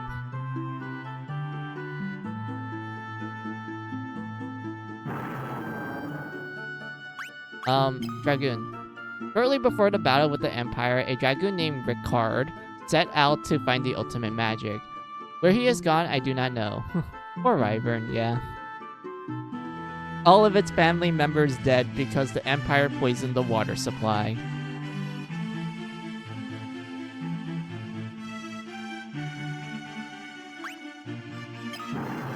Alright, Wyverns. I have one last request to make of you. Take this egg to the... Yeah, I read this. Well, good thing this guy... this Wyvern told me that there's a dragoon left named Ricard. He's looking for the ultimate magic. I wonder where that is. I heard that the lore reaches... Oh, so I had to go to the Wyvern first and then I talked to them to, like... know where to go. Gotcha. Makes sense. Yeah, the Wyvern is... It's kind of sad.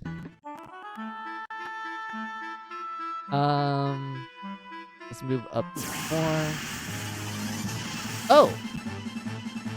It's Hellgigas. Let's go. Teleport. Teleport. Toad. Smack.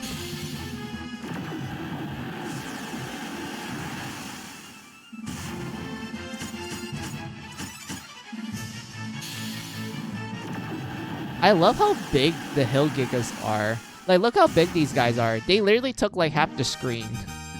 I love it.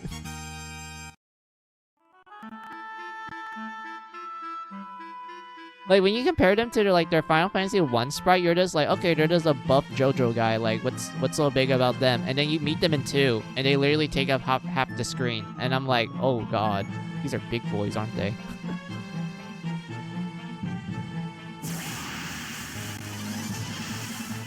I don't wanna... Teleport. Teleport. Hold it up.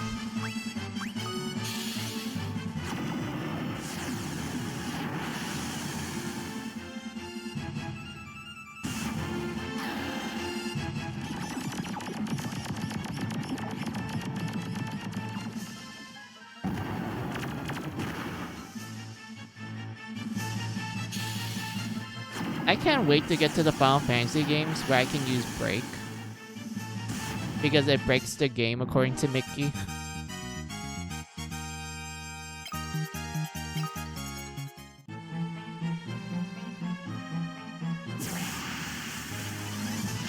Hey, red souls. Alright, we can just murder these.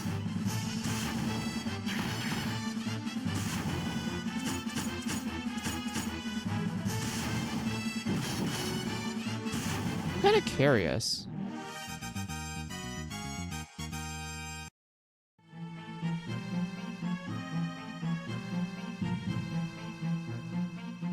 Oh, there's a chest over there. Alright, hold on.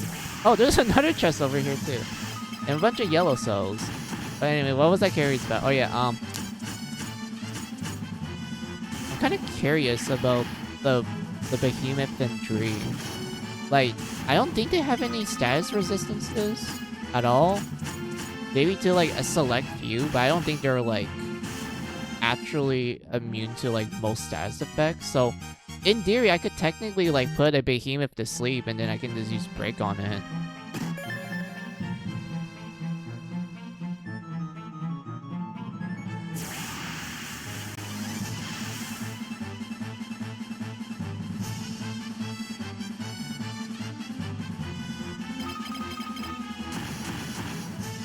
You can teleport them to the cornfields too. That's wonderful. God, Mickey, remember when you were playing 5? And then I mentioned to you, like, oh yeah, you can kill King Behemoths by breaking them or dooming them. And then you put break on your spellblade, and you just saw that Behemoth King just die instantly.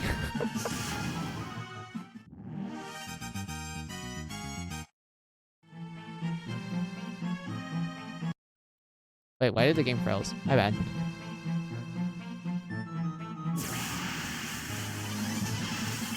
Wait, Mickey. Can't you break Behemoths in 4? Because I remember you using it on them.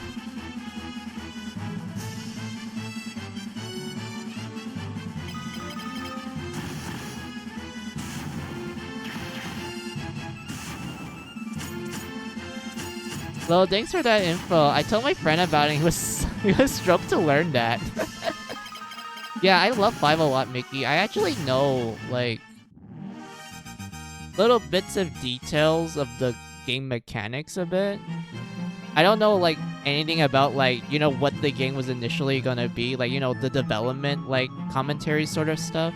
I only know, like, oh yeah, you can, like, use this status effect on this boss and this instant dies.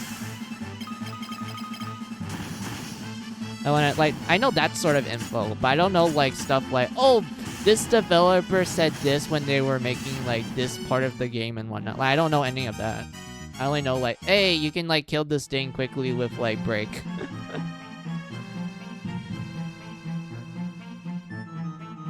I can send you some of that info one day from the Ultimania. That would be swell. I do like learning, like, development commentary on games, especially on the games that I love. Lex Hart. Hey, Lex, how are ya? How you been? Thank you for the heart.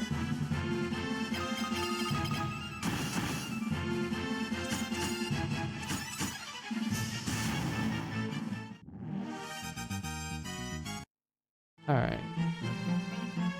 A little drunk. Ah, I see. Holly Christmas party. Well, almost about to be Christmas party. It's not even Christmas Eve yet. Only 2 more days left for that.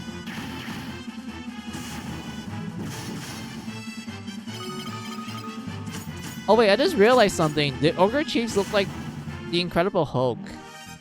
Because it's green. Like, look at this. Dun dun dun dun dun dun dun dun. Guys, look at this. It's the Incredible Hulk. It's green skin. It's wearing purple clothes. But the hair isn't black. I think the Hulk's hair is black. I don't remember. It's been a while since I saw anything related to Marvel. Oh my god, it's the Incredible Hulk. But yeah, that's cool to hear, Lex.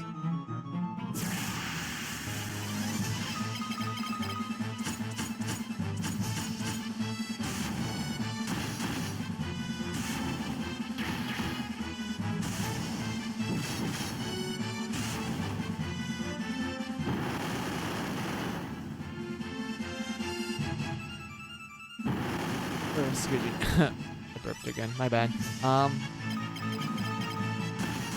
What was I? Oh yeah, the only thing I have like developer commentary on Mickey that I would argue that I do have a lot of knowledge of is for the Mary Skelter series, which is a dungeon crawler series made by Compile Heart. It's one of my favorite series of more modern times. I mean, it's kind of obvious by like my little chibi on the bottom right of one of the characters in that game, Red Riding Hood, and also my banner and profile picture that I really like Red Riding Hood a lot in that game series. And whatnot. To the point that I actually have like the limited edition for Finale, which I did show like a long time ago when I was streaming the games.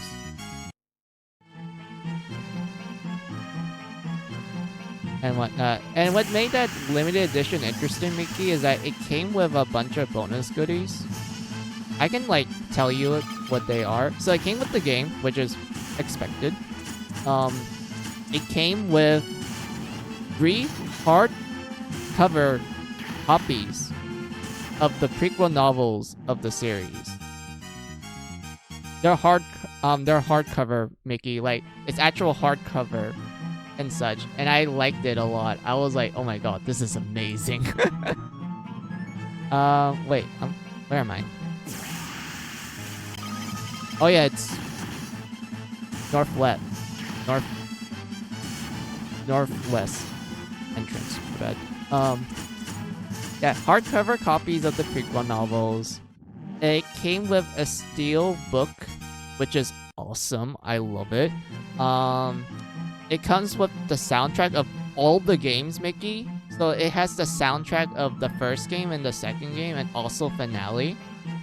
It has an art book that's mostly dedicated to finale, but in the art book, near the end of it, you actually get a Q&A with the developers, and they go over like their roles in the series, and like they kind of comment about like how they felt with it and everything. And then at the end of each of their sections, they're like, hey, is there anything you want to say to the fans? Like, some of them are like, you know, very thanking them for like joining them for this journey. Like, since finale, like the name implies, was the final game for the Mary Sculptor series, and they were like, you know, being really thankful to the fans, like of like, you know, being supportive of the series and such. And like some of them are quite heartwarming, and then there's others that goes like, hey, we made the game really hard, so have fun.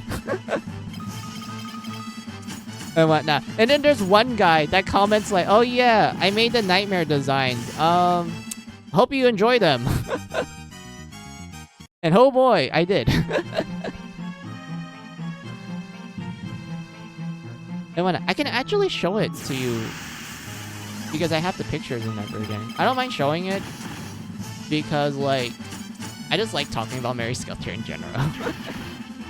It's one of my favorite series from Compile Hard.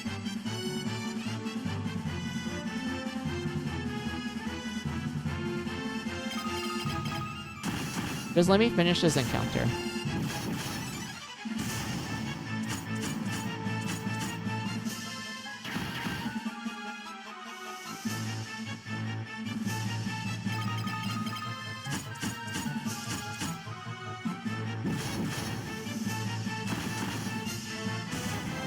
There we go, the Animantoid is gone, and then the dual head is gone. Alright. Pause, save. Yeah, I don't mind showing it off. Hold on. Fingers.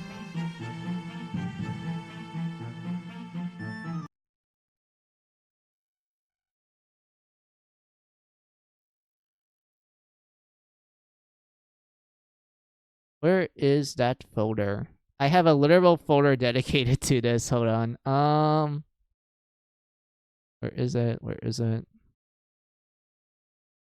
Same. It's starting to be my favorite game series. Yes, I love Mary Sculptor a lot. I love the music. The music is like fucking god tier.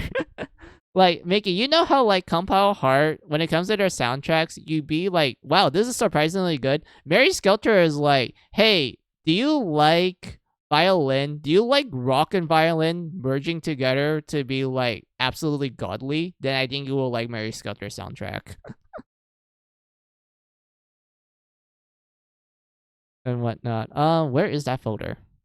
I have a literal folder dedicated to it. Hold on.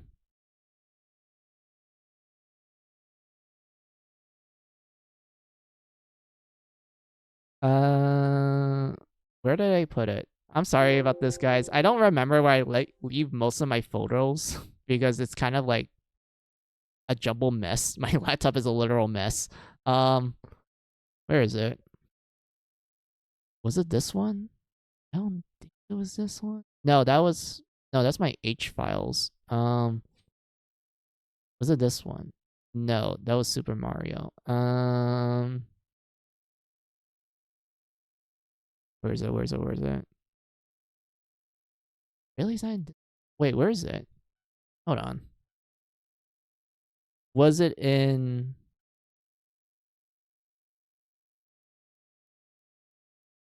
Was it in my photos? I don't think it's in there. I don't remember putting it in there. Hold on. Not screenshots, that I know for sure.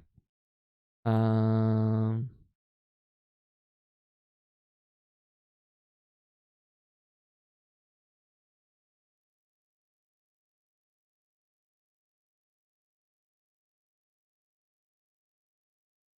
Oh yeah, since we're just waiting for me looking for the photos, I guess I'll play some soundtracks from Mary Skelter. Hold on, since I actually like ripped the game, well, not the game files. I ripped the soundtrack and such, and like just plug into my laptop because yes, I'm that much of a fan of Mary Skelter. I literally got the official soundtrack and just ripped the music files out of it.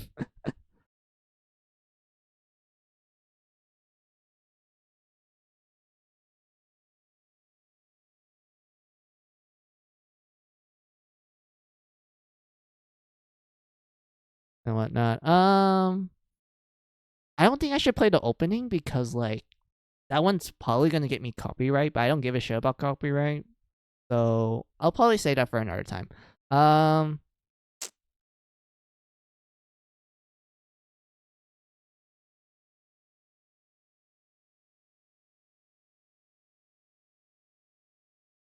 let's do this one. This one plays when you're in home base, Mickey. Like when you go back to home base and relax, this is the music that plays for it.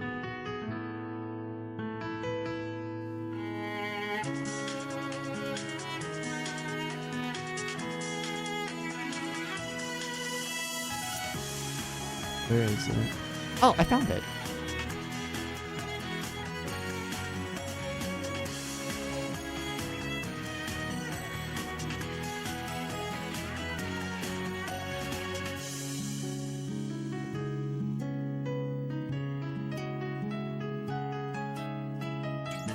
Sounds a little bit like the opening of NGNL. Wait, NGNL. Which one's that?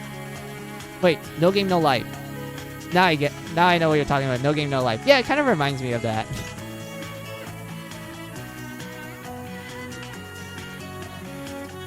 How big is this photo? Jesus Christ. Hold on.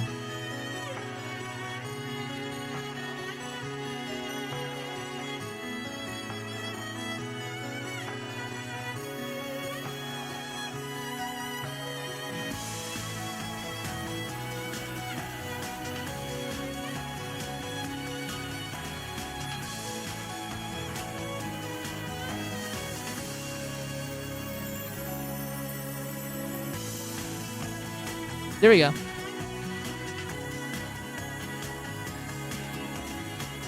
So this is what it looks like before you like unbox it and whatnot. So in the left we have the game. In the middle we have the Dree hard cover prequel novels. And the right is like the bonus goodies and whatnot. And I can like show you what's in each of them real quick. Hold on, where is...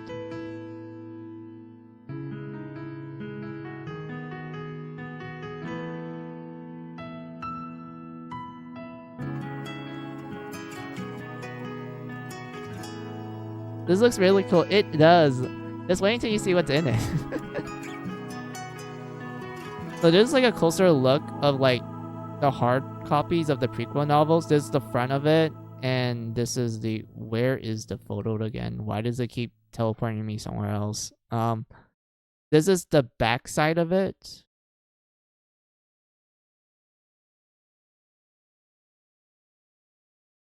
And then this is what the books actually look like. We have the first game in the left, we have the second game in the middle, and then we have finale on the right. And I noticed that the music just ended, so let me pick up another song that I really like from Mary Skelter. Oh yeah, here's the battle theme, Mickey. So I want you to picture this. So imagine you're in this dark place. And it's a colorful looking place as well, because the environments, the monsters, and the characters are based on fairy tales. So imagine you're in this colorful place. Where is my mouse. Where is my mouse?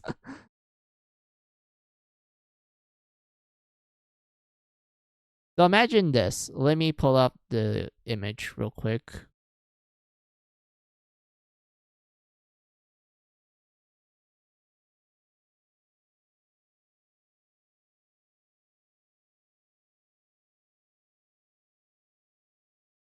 So imagine you're in this colorful place. And this place is based on Alice in Wonderland. And you see a bunch of like cart soldiers everywhere.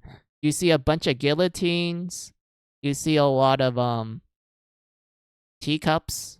All sorts of like wacky geometry with its architecture and whatnot. You're in this place that literally looks like Wonderland. And then you get into a battle with a monster that looks like the Mad Hatter and the Cheshire Cat. And then this music plays. Remember, this is like, you start the game and whatnot.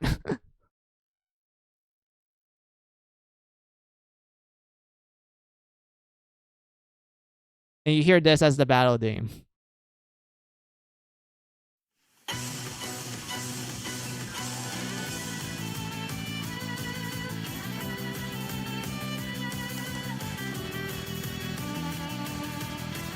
But anyway, let me go get the other picture real quick. So yeah, those are the prequel novels. Oh yeah, we have the goodies box. So this is the front of it.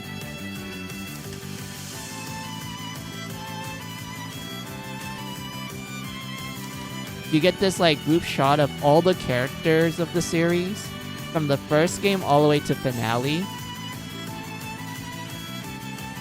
And then you get to the back of the box. And you see this thing. This nightmarish thing.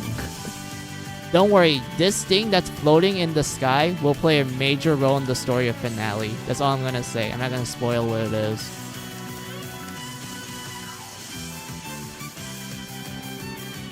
That was a 180, yep.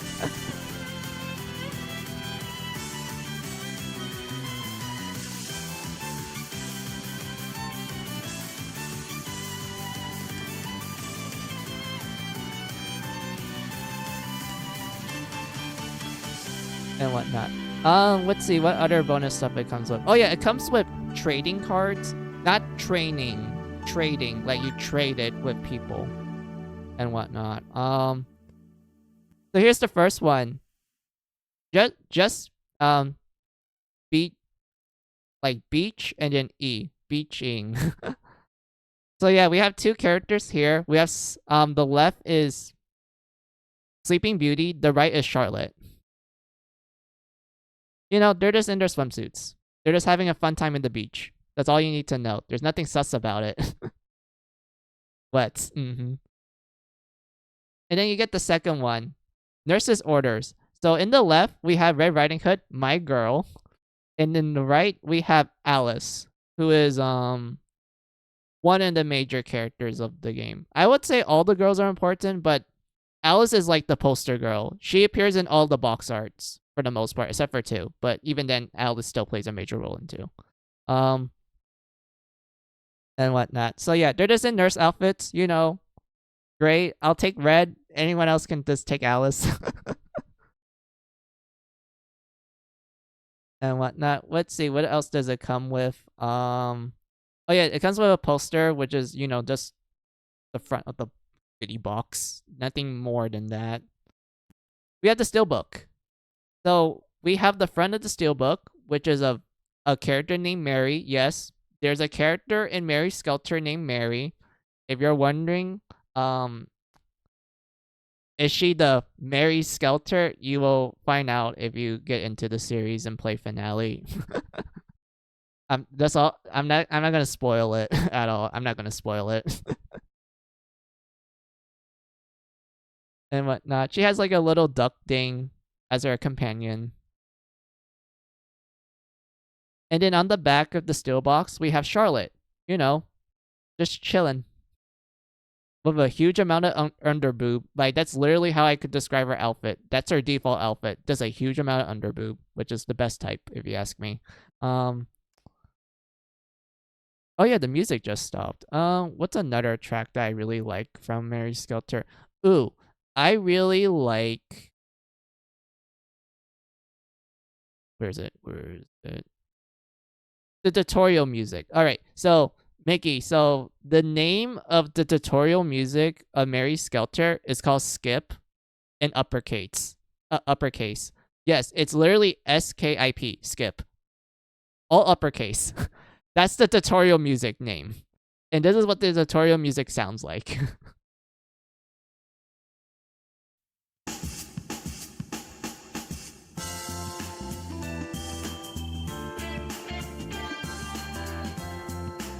And whatnot. Then it comes with the soundtrack of the whole series.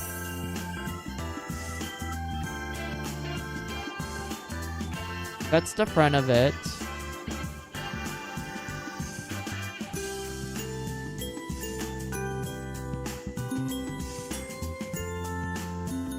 And then here's the back of it. I mean, the back just shows you like the tracks from Finale. If you actually open the inside of it, they will show you like the tracks from the other games as well. But I didn't take a picture of it opening it, so because of that, you're just stuck with the front and back.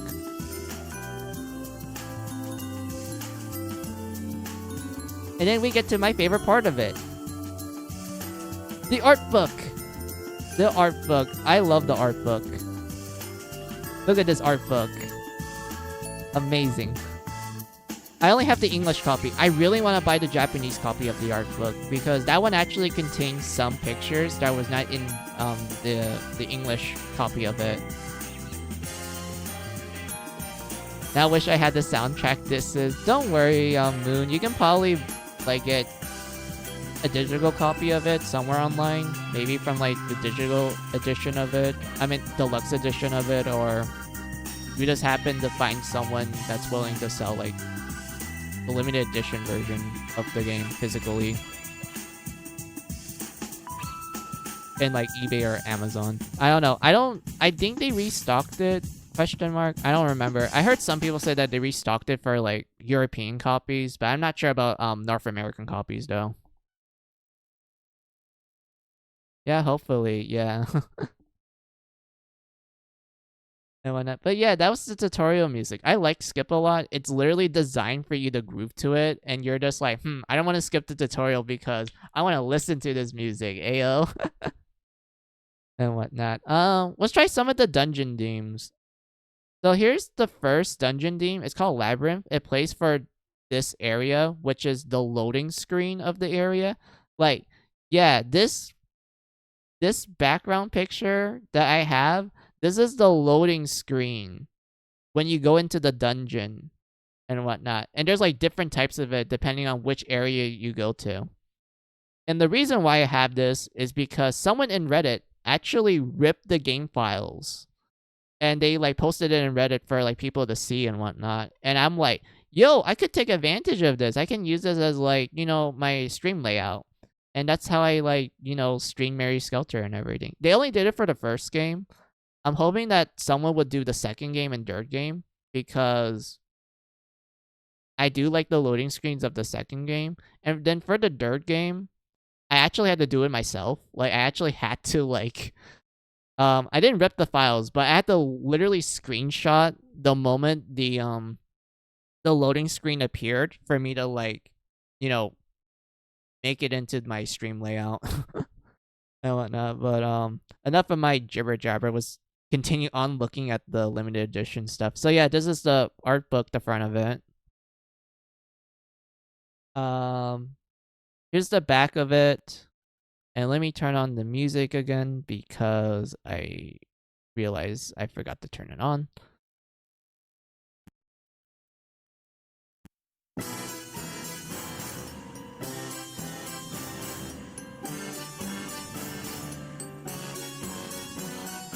So that's the back. And then I'll show you the inside of it for a little bit. I'm not going to choose the one that had like spoiler stuff in it.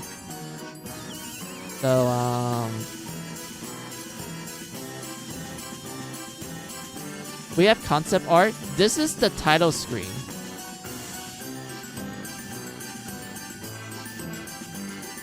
Artwork of Mary burying her face in Charlotte's booba had me going.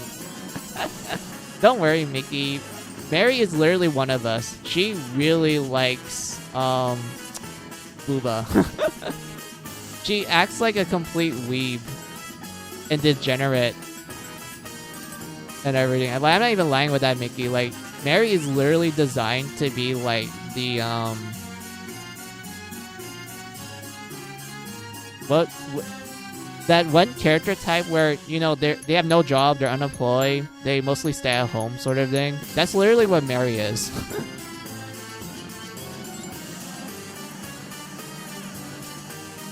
A neat. Yeah, she's literally a neat. She has 0 socialization skills. Her only friend is Charlotte, and even then, like, she always wants to, like, look good. Like, she wants to look good in general, so Charlotte will, like, hug her and whatnot, which means she's able to, like, you know, feel the booba. And whatnot. But yeah, she's literally one of us. And everything. So yeah, this is the concept art for the title screen, this is the actual title screen. Like, this is like essentially them finalizing it and whatnot. And I love it a lot. The title screen of Finale is wonderful.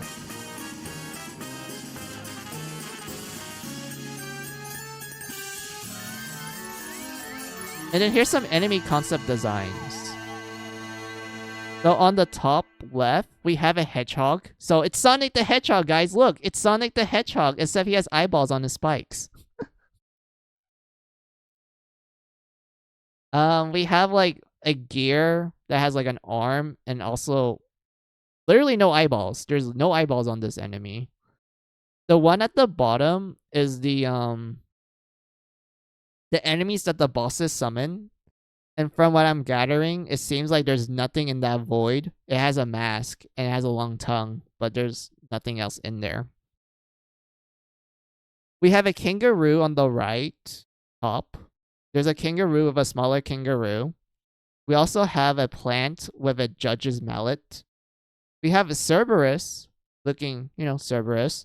And at the bottom right, we have a syringe that's actually a bunch of eyeballs inside of the syringe.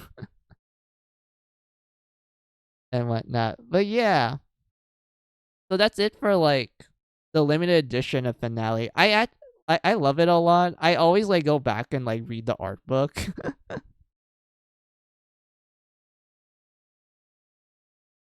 And everything. I just love it. I really like Mary Sculptor a lot. It really is one of my favorite series from Compile Heart. Especially if you like dungeon crawlers. So yeah, let me do that.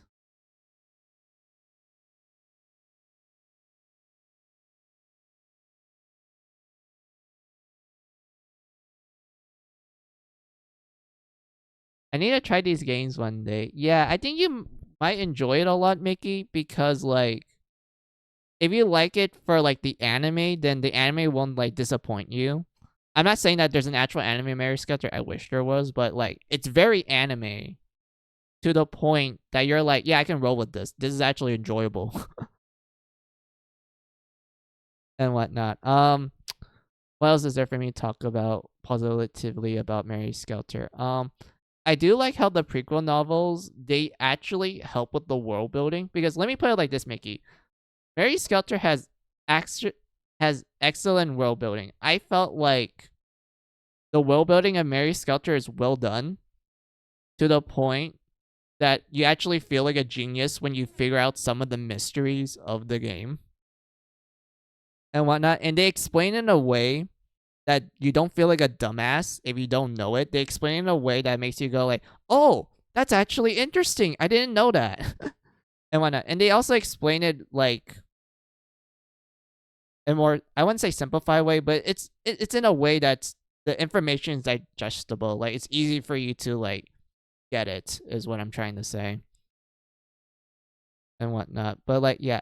The world building in Mary Sculptor is wonderful, and how each game actually built on the world building, and the prequel novels does help extend it even more. And what makes it interesting is that each game, they don't retcon any of the pre-existing information, Mickey. Like in some, you know, game cases where they're like, oh yeah, let's make a sequel, and then like, let's just retcon this one detail in the world because why the fuck not? No, Mary Skelter is like, nah, we're not gonna retcon anything. We're gonna make sure that it fits and it feels natural too. And whatnot. And I love that aspect a lot about Mary Skelter. Like, the world building is extremely solid. And the prequel novels make it even better. The soundtrack, as you have listened for the last few minutes, absolutely bangers. Like, this is from the first game, Mickey. Like, the music that I'm just showing you, that's from the first game. Just wait until you play the second game and finale. Those games have some banger ass tracks. In fact, I want to show you one of my favorite tracks from finale, actually.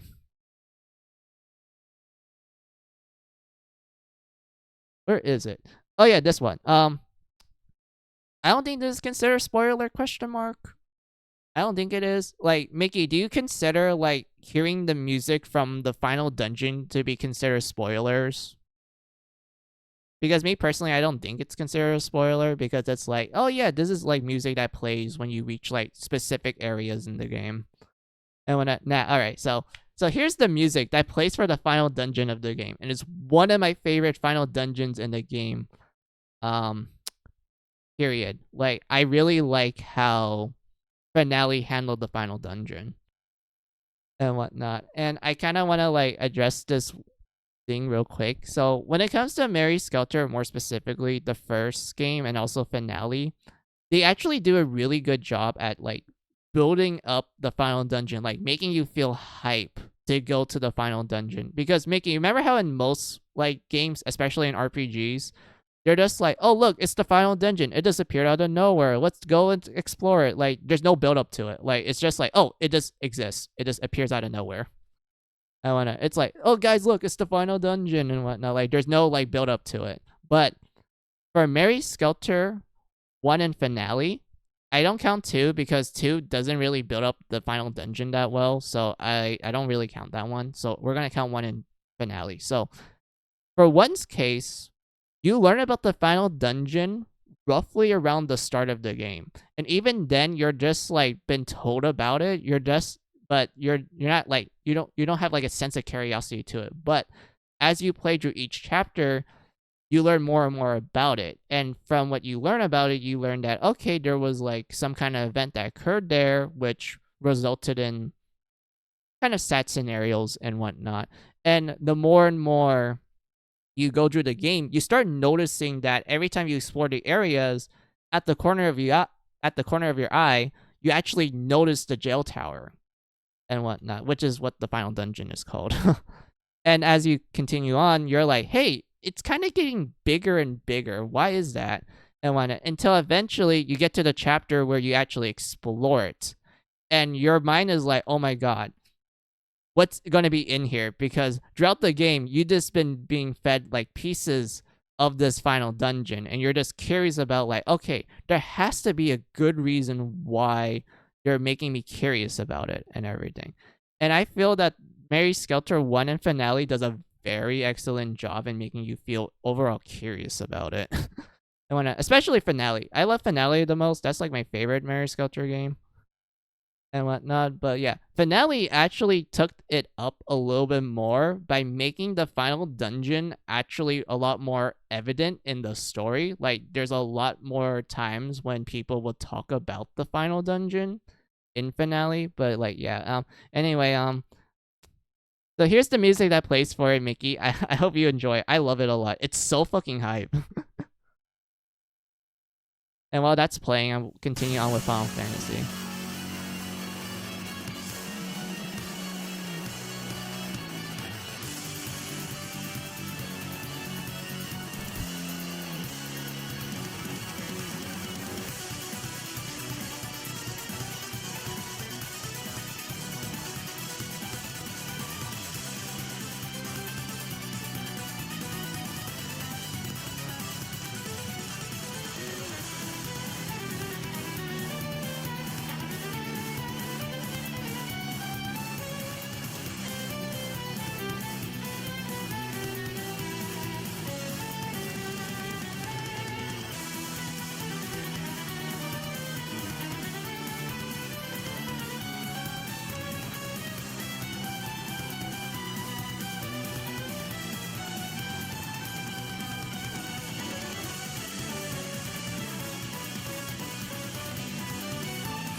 So yeah, that was the final dungeon of finale.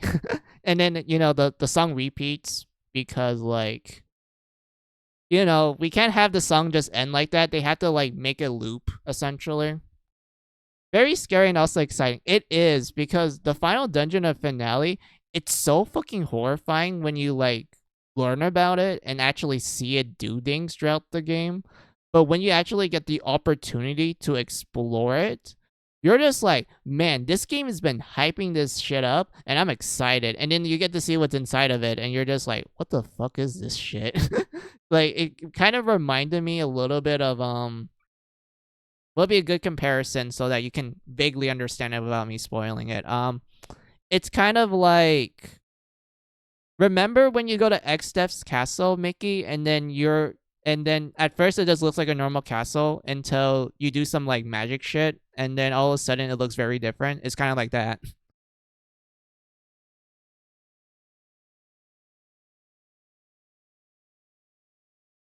And whatnot, but it's a lot more. Let's just say it's in 3D. It's in 3D. That was nice. Also, my meal is over now. Bye, Musi. No problems, man. Thank you for like stopping by during your meal time and, like, you know, talking with me, interacting with everyone and whatnot. I appreciate it, Moon. Yeah, I know what you mean. Oh my god, the Orkin Castle. Yeah, just imagine that, Mickey, but it's in 3D. And whatnot. And they still keep the, like, you know, the organic parts squiggly and whatnot. And everything. But yeah, I love that final dungeon theme a lot. It's so hype. It makes you go like, yes, we're like, this is the end. This is the finale of Mary Skelter. They might as well go out on an absolute banger. I wanna, and then you get to the music of finale. I'll show you 3 tracks from it, Mickey. And it kind of like, I hope it like kind of conveys like, oh my god, this music is fucking pog as shit. And whatnot. So the music that I'm going to show you is called Speed of Lightning, and this music plays in the tutorial dungeon. Yes, Mickey, this music right here that I'm going to play right now appears in the tutorial dungeon, and finale has 3 tutorial dungeons.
And then the song repeats because, like, you know, they most of these songs are usually on repeat when you like listen to them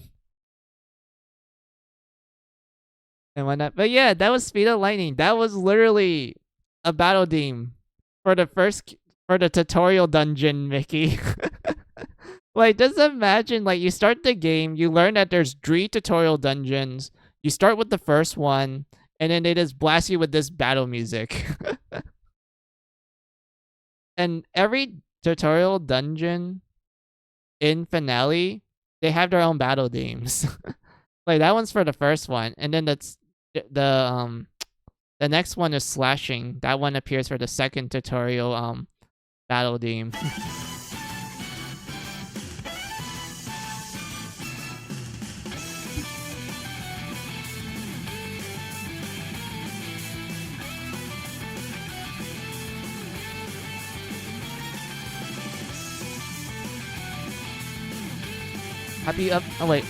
Hype you up for the upcoming game. Yep, indeed. Like, it does a really excellent job.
So yeah, that was slashing. The battle theme for the second tutorial dungeon, Mickey. Oh wow.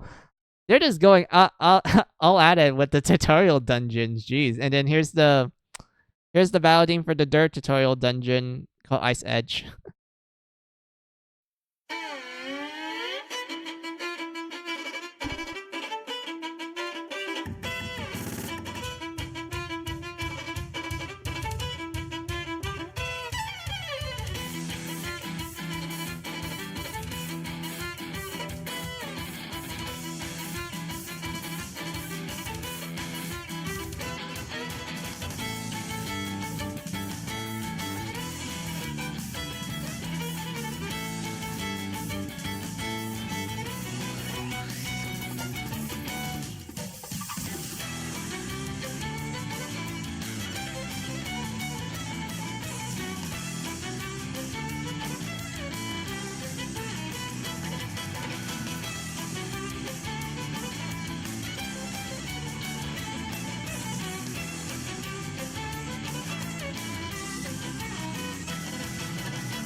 Oh, I got lucky. We got the Giant's Glove. Nice. Are they good, technically? Oh, alright. They're kind of good. I like my speed, though. Yeah, I like my speed. I don't want to decrease my speed.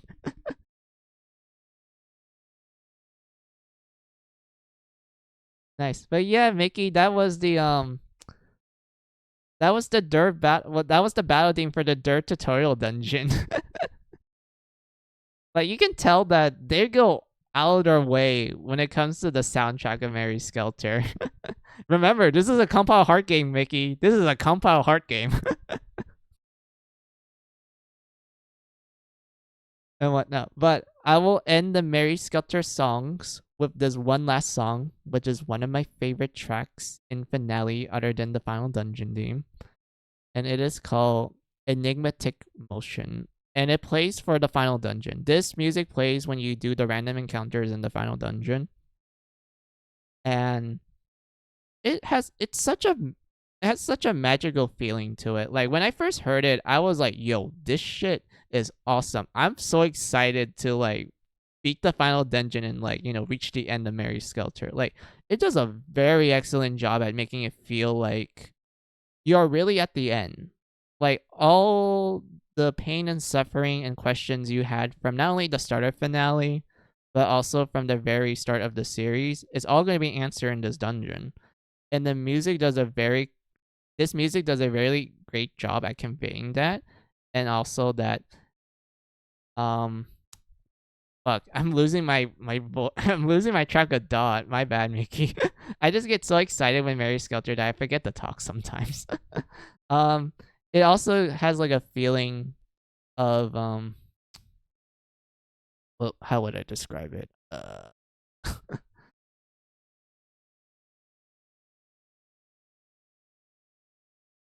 Oh yeah, so all the pain and suffering you experience and the questions you have from the start of the game, but also from the start of the series, will be answered here, and you will make it out alive.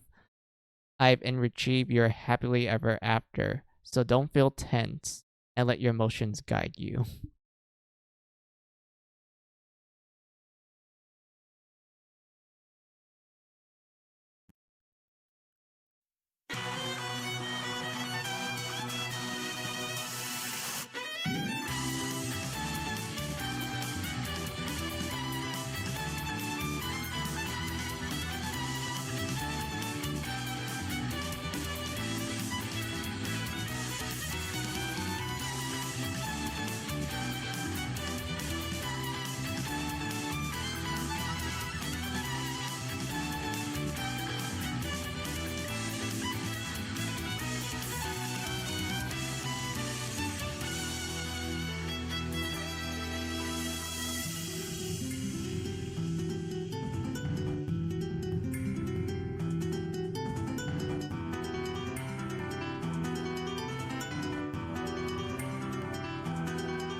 They're your friends, they're healing you. Yeah, and heal their back.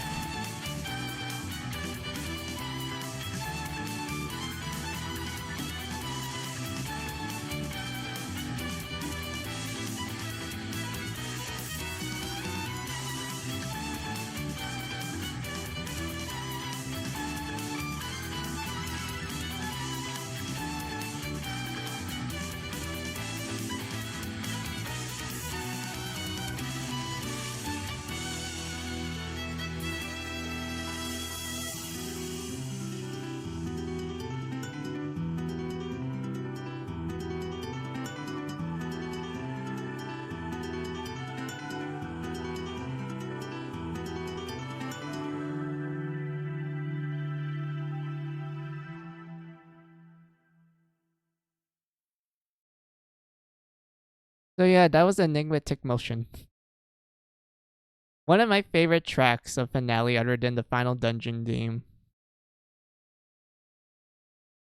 I love it a lot because it really does convey that you are actually at the end. Like, this is the end of Mary Skelter. Like, all these random encounters you're gonna face, they're gonna be tough, but you will make it out alive. Just let your emotions guide you. You're gonna achieve your happily ever after in the end.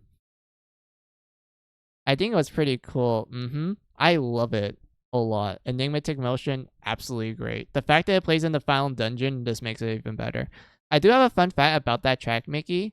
So apparently, it was supposed to be the mini boss theme because the placement of that song in the soundtrack is usually where the mini boss theme is. But it doesn't play for the mini bosses. A different song plays for the mini bosses instead. So it kind of made me go like, huh, it's either A, the game got rushed, so they weren't able to like, intermit like the song, in its usual position. Or B, they just decided to keep it for the final dungeon and just use something else instead.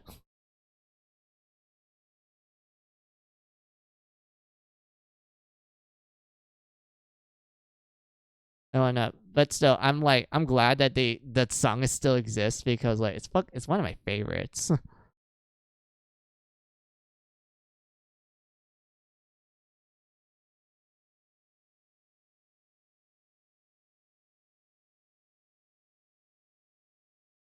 I liked it. I feel like I'm forgetting something. Oh wait, I just remember something, Mickey. Hold on.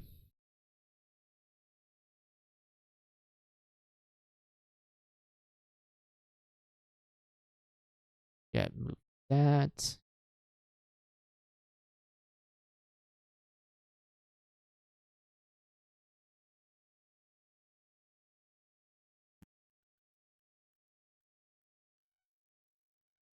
Alright. Now I remember what I forgot, Mickey. I wanted to actually show this to you. So this track right here, it's called Skelter. Which makes you go like, oh, Skelter, like Mary Skelter? Yeah. yeah, that's like kind of the joke there. But so Skelter is a track that appears in all the Mary Skelter games. Like all the Mary Skelter games have Skelter in it. That's the name of this track right here. And it's like my absolute favorite of the whole series. Like I have favorite songs like on each game, but if you ask me like what's your favorite song for the whole series, it'd be Skelter. Skelter, if you ask me, is like one of the best songs in Mary Skelter and whatnot. And it usually plays when the game is like, yo, we need to hype it up. It's the hype theme essentially. Like it's literally designed to hype you up. And whatnot. So I'm gonna let that play, and then after that, no more Mary Sculptor songs. We will go back to Final Fantasy songs, and like me trying to figure out how to get to the Fountain of Life because I just realized I'm lost and whatnot. But yeah, so one last Mary Sculptor song, and then we're back to Final Fantasy songs.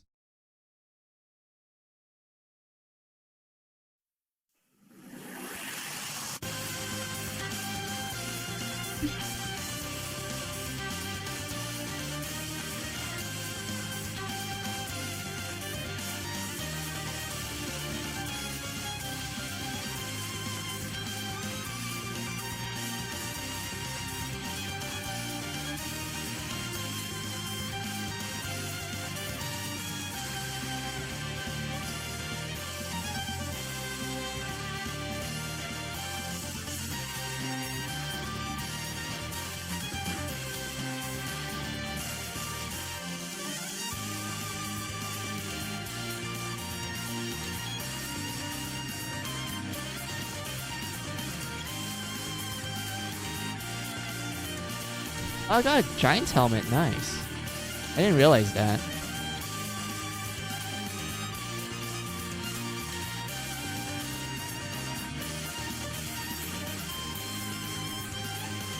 Eh, teleport.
Wait, what? How am I supposed to get the treasure over there? Wait, there has to be some kind of stairs.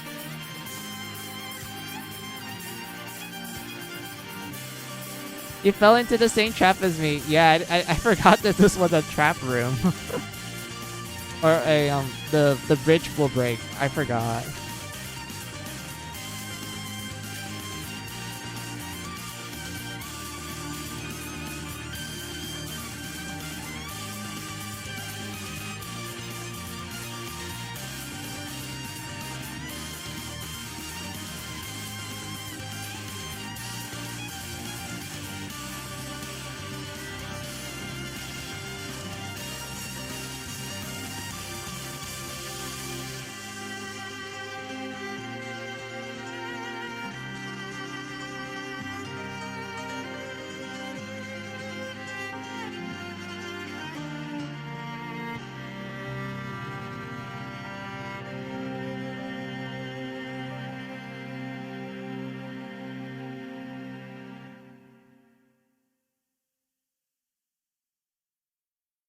So yeah, that's the last Mary Skelter track I want to share with you, Mickey.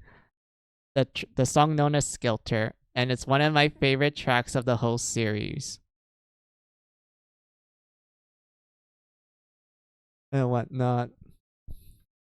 The sad thing about this track, Mickey, is that normally when you hear this play, you don't get to hear the full song. You only hear like the first part of it, you know, the violin and everything.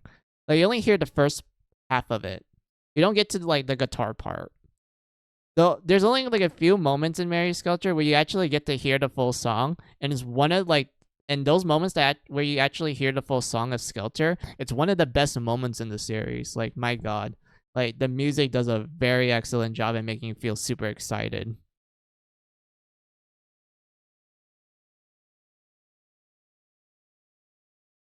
And whatnot. But yeah, let's go back to Final Fantasy. Let me go press the enable sound button.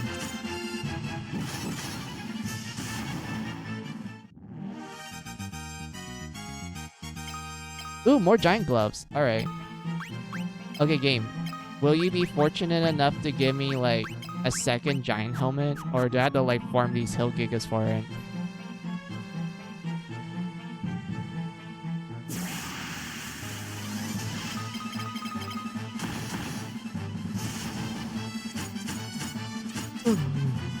Yawning a lot.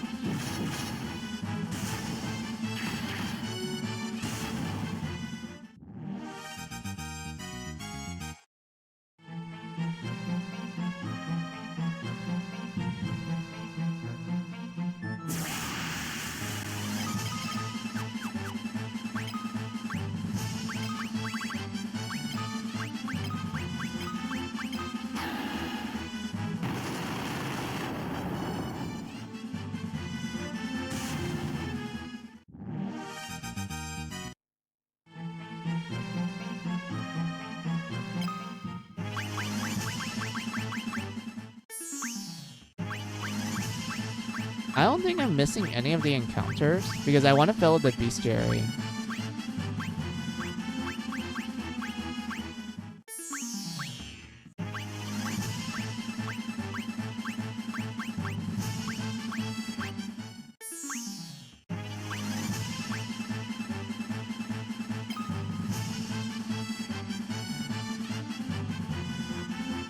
Let's see. Lightning, ice, body, death, matter, mind, poison.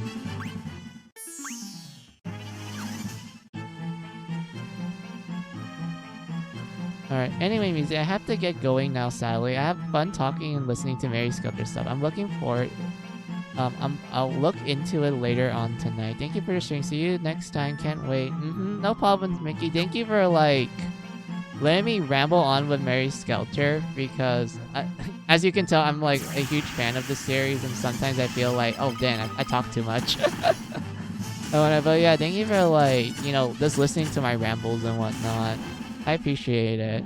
So yeah, have a good day, Mickey. I hope it was like, sorry, I hope you have like a good night if it's nighttime for you. So no problems. I like hearing about it. Thank you.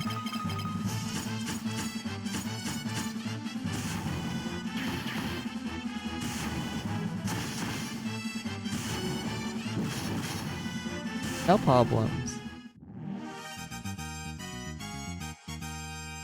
Alright, where's this life spring? I I just want to go hatch my well, not chocobo, my wyvern. I want to hatch my wyvern.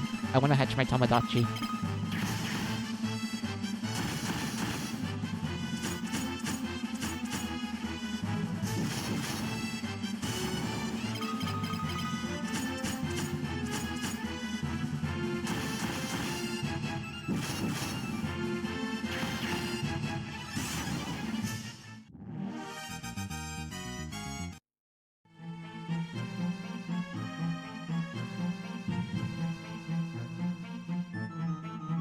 Where am I? I'm kind of lost. Wait.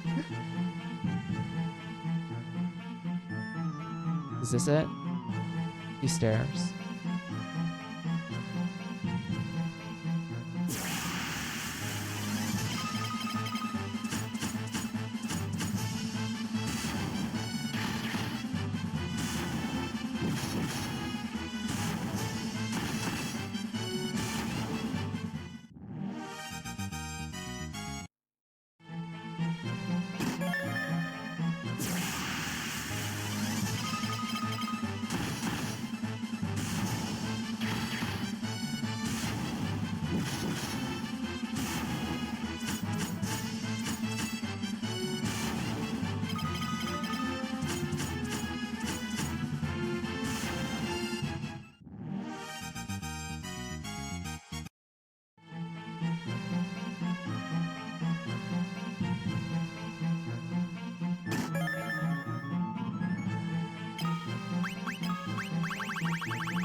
Wait, what is this? Has the same effect as wall.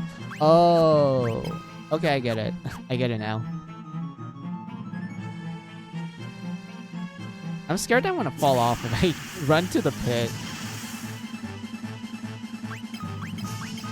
Let's flee for now. Wait, I can't run? Really?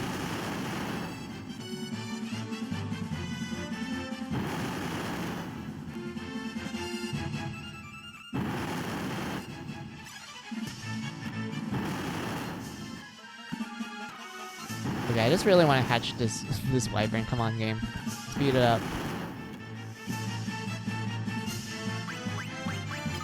I can only melee them. This sucks. Can I run? Alright, we gotta fight our way out.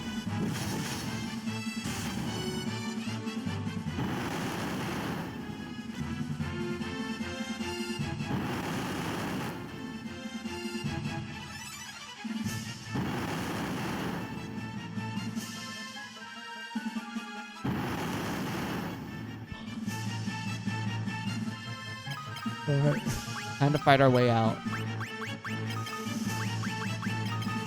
Why am I yawning a lot? I'm not even that tired.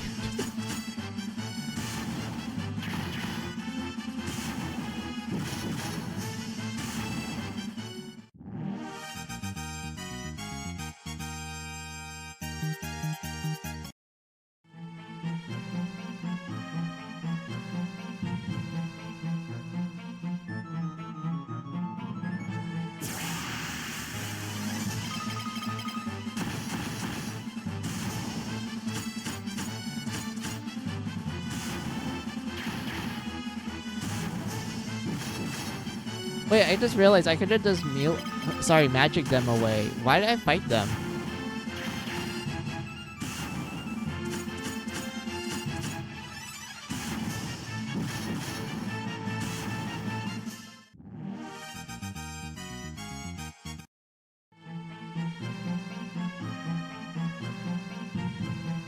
Oh, oops. Fire. Can I actually run away? I want to know.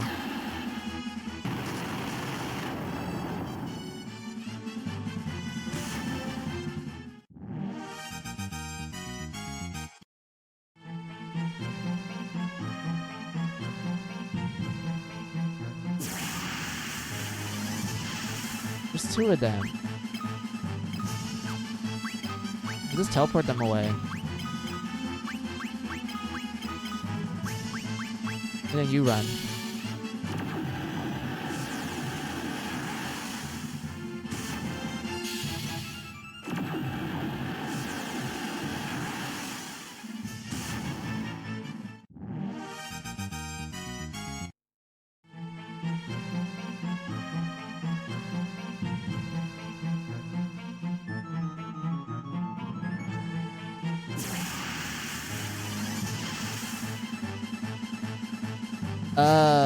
More gigas. Do this. And then run.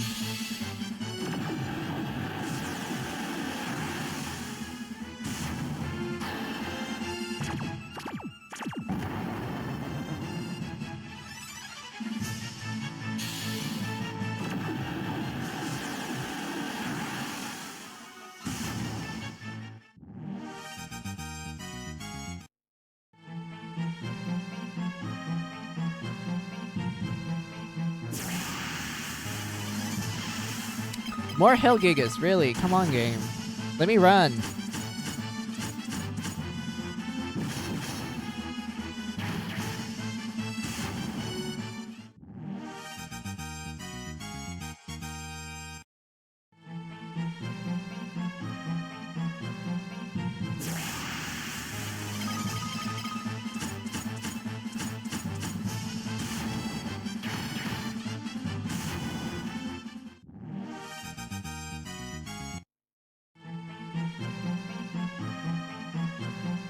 Come on.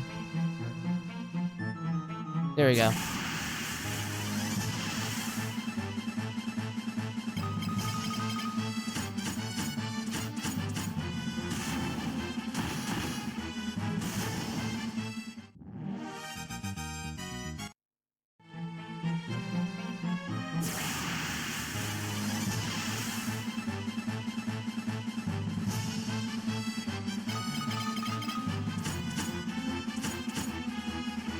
Am I even going the right way?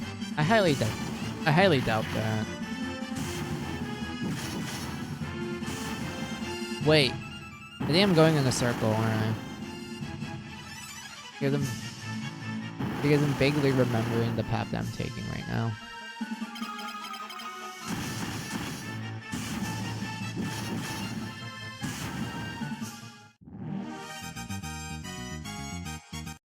Wait. Yep. I went this way before. There was another path, right? Or was this a different path? No, this is a different path. Why do I think this is the same path? It just looks so familiar to the other one.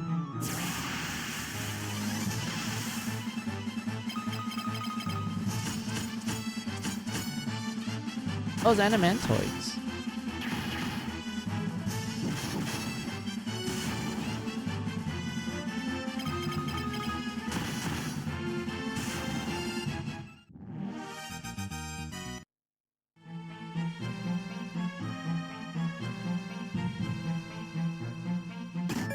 There's a chest. Alright.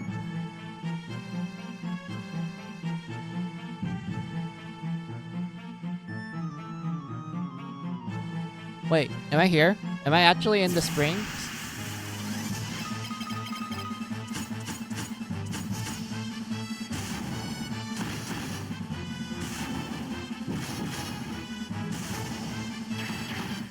Please tell me I'm in the springs, please. Oh my god, I'm near it. Okay, I just had to pick the right door. Excuse me, why this bird?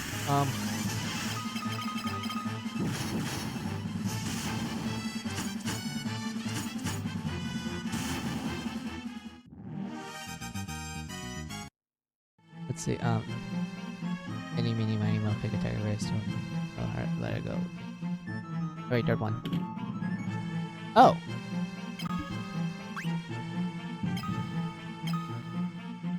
I think this is a boss. Chimera after egg. Oh guys, look! It's a chimera! Oh man, look at that. Look at that big boy, damn.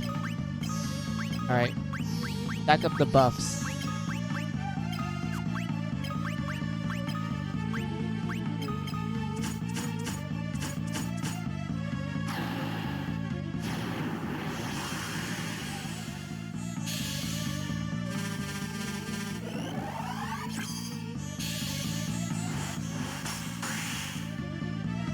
do you miss? How do you miss? Are you kidding me? Defend. Protect. Blink. Smack. Oh. It just crumbled. Damn.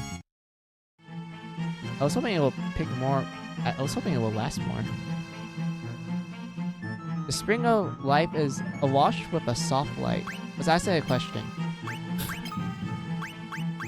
Oh god, I love how this game treats you like a dumbass if you just do the wrong thing. Where's the egg?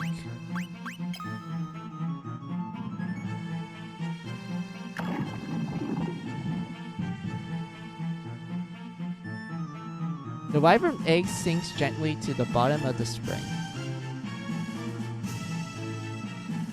Oh, I think I have to go back now.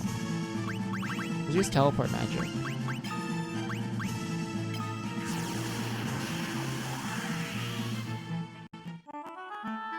Alright. That wasn't bad. Let me heal up and then I'll call the end of stream.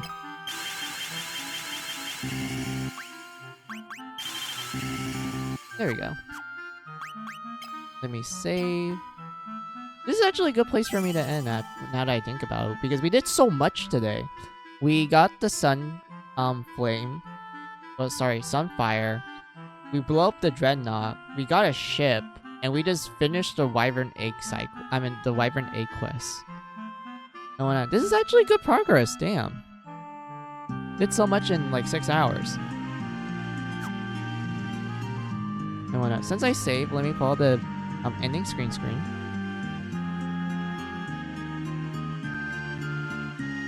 Alright.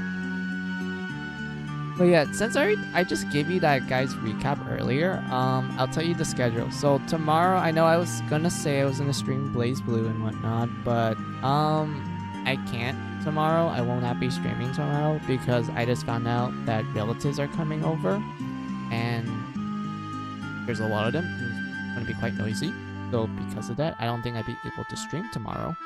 But in Christmas Eve, I will definitely be able to stream early in the morning, and I will be streaming Parasite Eve. And we're only going to be doing like the prologue chapter because that takes place in Christmas Eve, and I think when you finish the prologue, it goes to Christmas Day and whatnot, and that's why I'll just end stream because I'm just that type of person that would just play the games on a specific day. And whatnot. I don't know why I'm having a hard time talking now. I think I'm just getting a little tired. But yeah, that'll be all for the schedule update. So I'll say my thanks and I'll say my goodbyes. So thank you all for watching me. I appreciate it a lot. Those who've been lurking, I appreciate the support. You guys are cool. Those who've been chatting with me, I enjoy the conversations we have. I can't believe I went from like Final Fantasy talk to Compound Heart and then ended with Mary Skelter. That's how things are because I love Mary Skelter a lot, and it's one of my favorite series. Like I said a lot of times in this stream, it's one of my favorite series from Compound Heart, and I enjoy it so much. And I'm kind of sad that not a lot of people either heard of it or they don't really think too much of it. It's kind of sad because I think it's one of Compound Heart's best series, others than Death End Request. And I would argue Trillion. I think Trillion is also a pretty good game from them as well. And everything. But yeah, that's enough for my jibber jabber. So I'll say my goodbyes now. So have a good day. Have a good night. Have a good afternoon, whatever time it is on your side of the world. This is Final Mizu saying goodbye. Goodbye.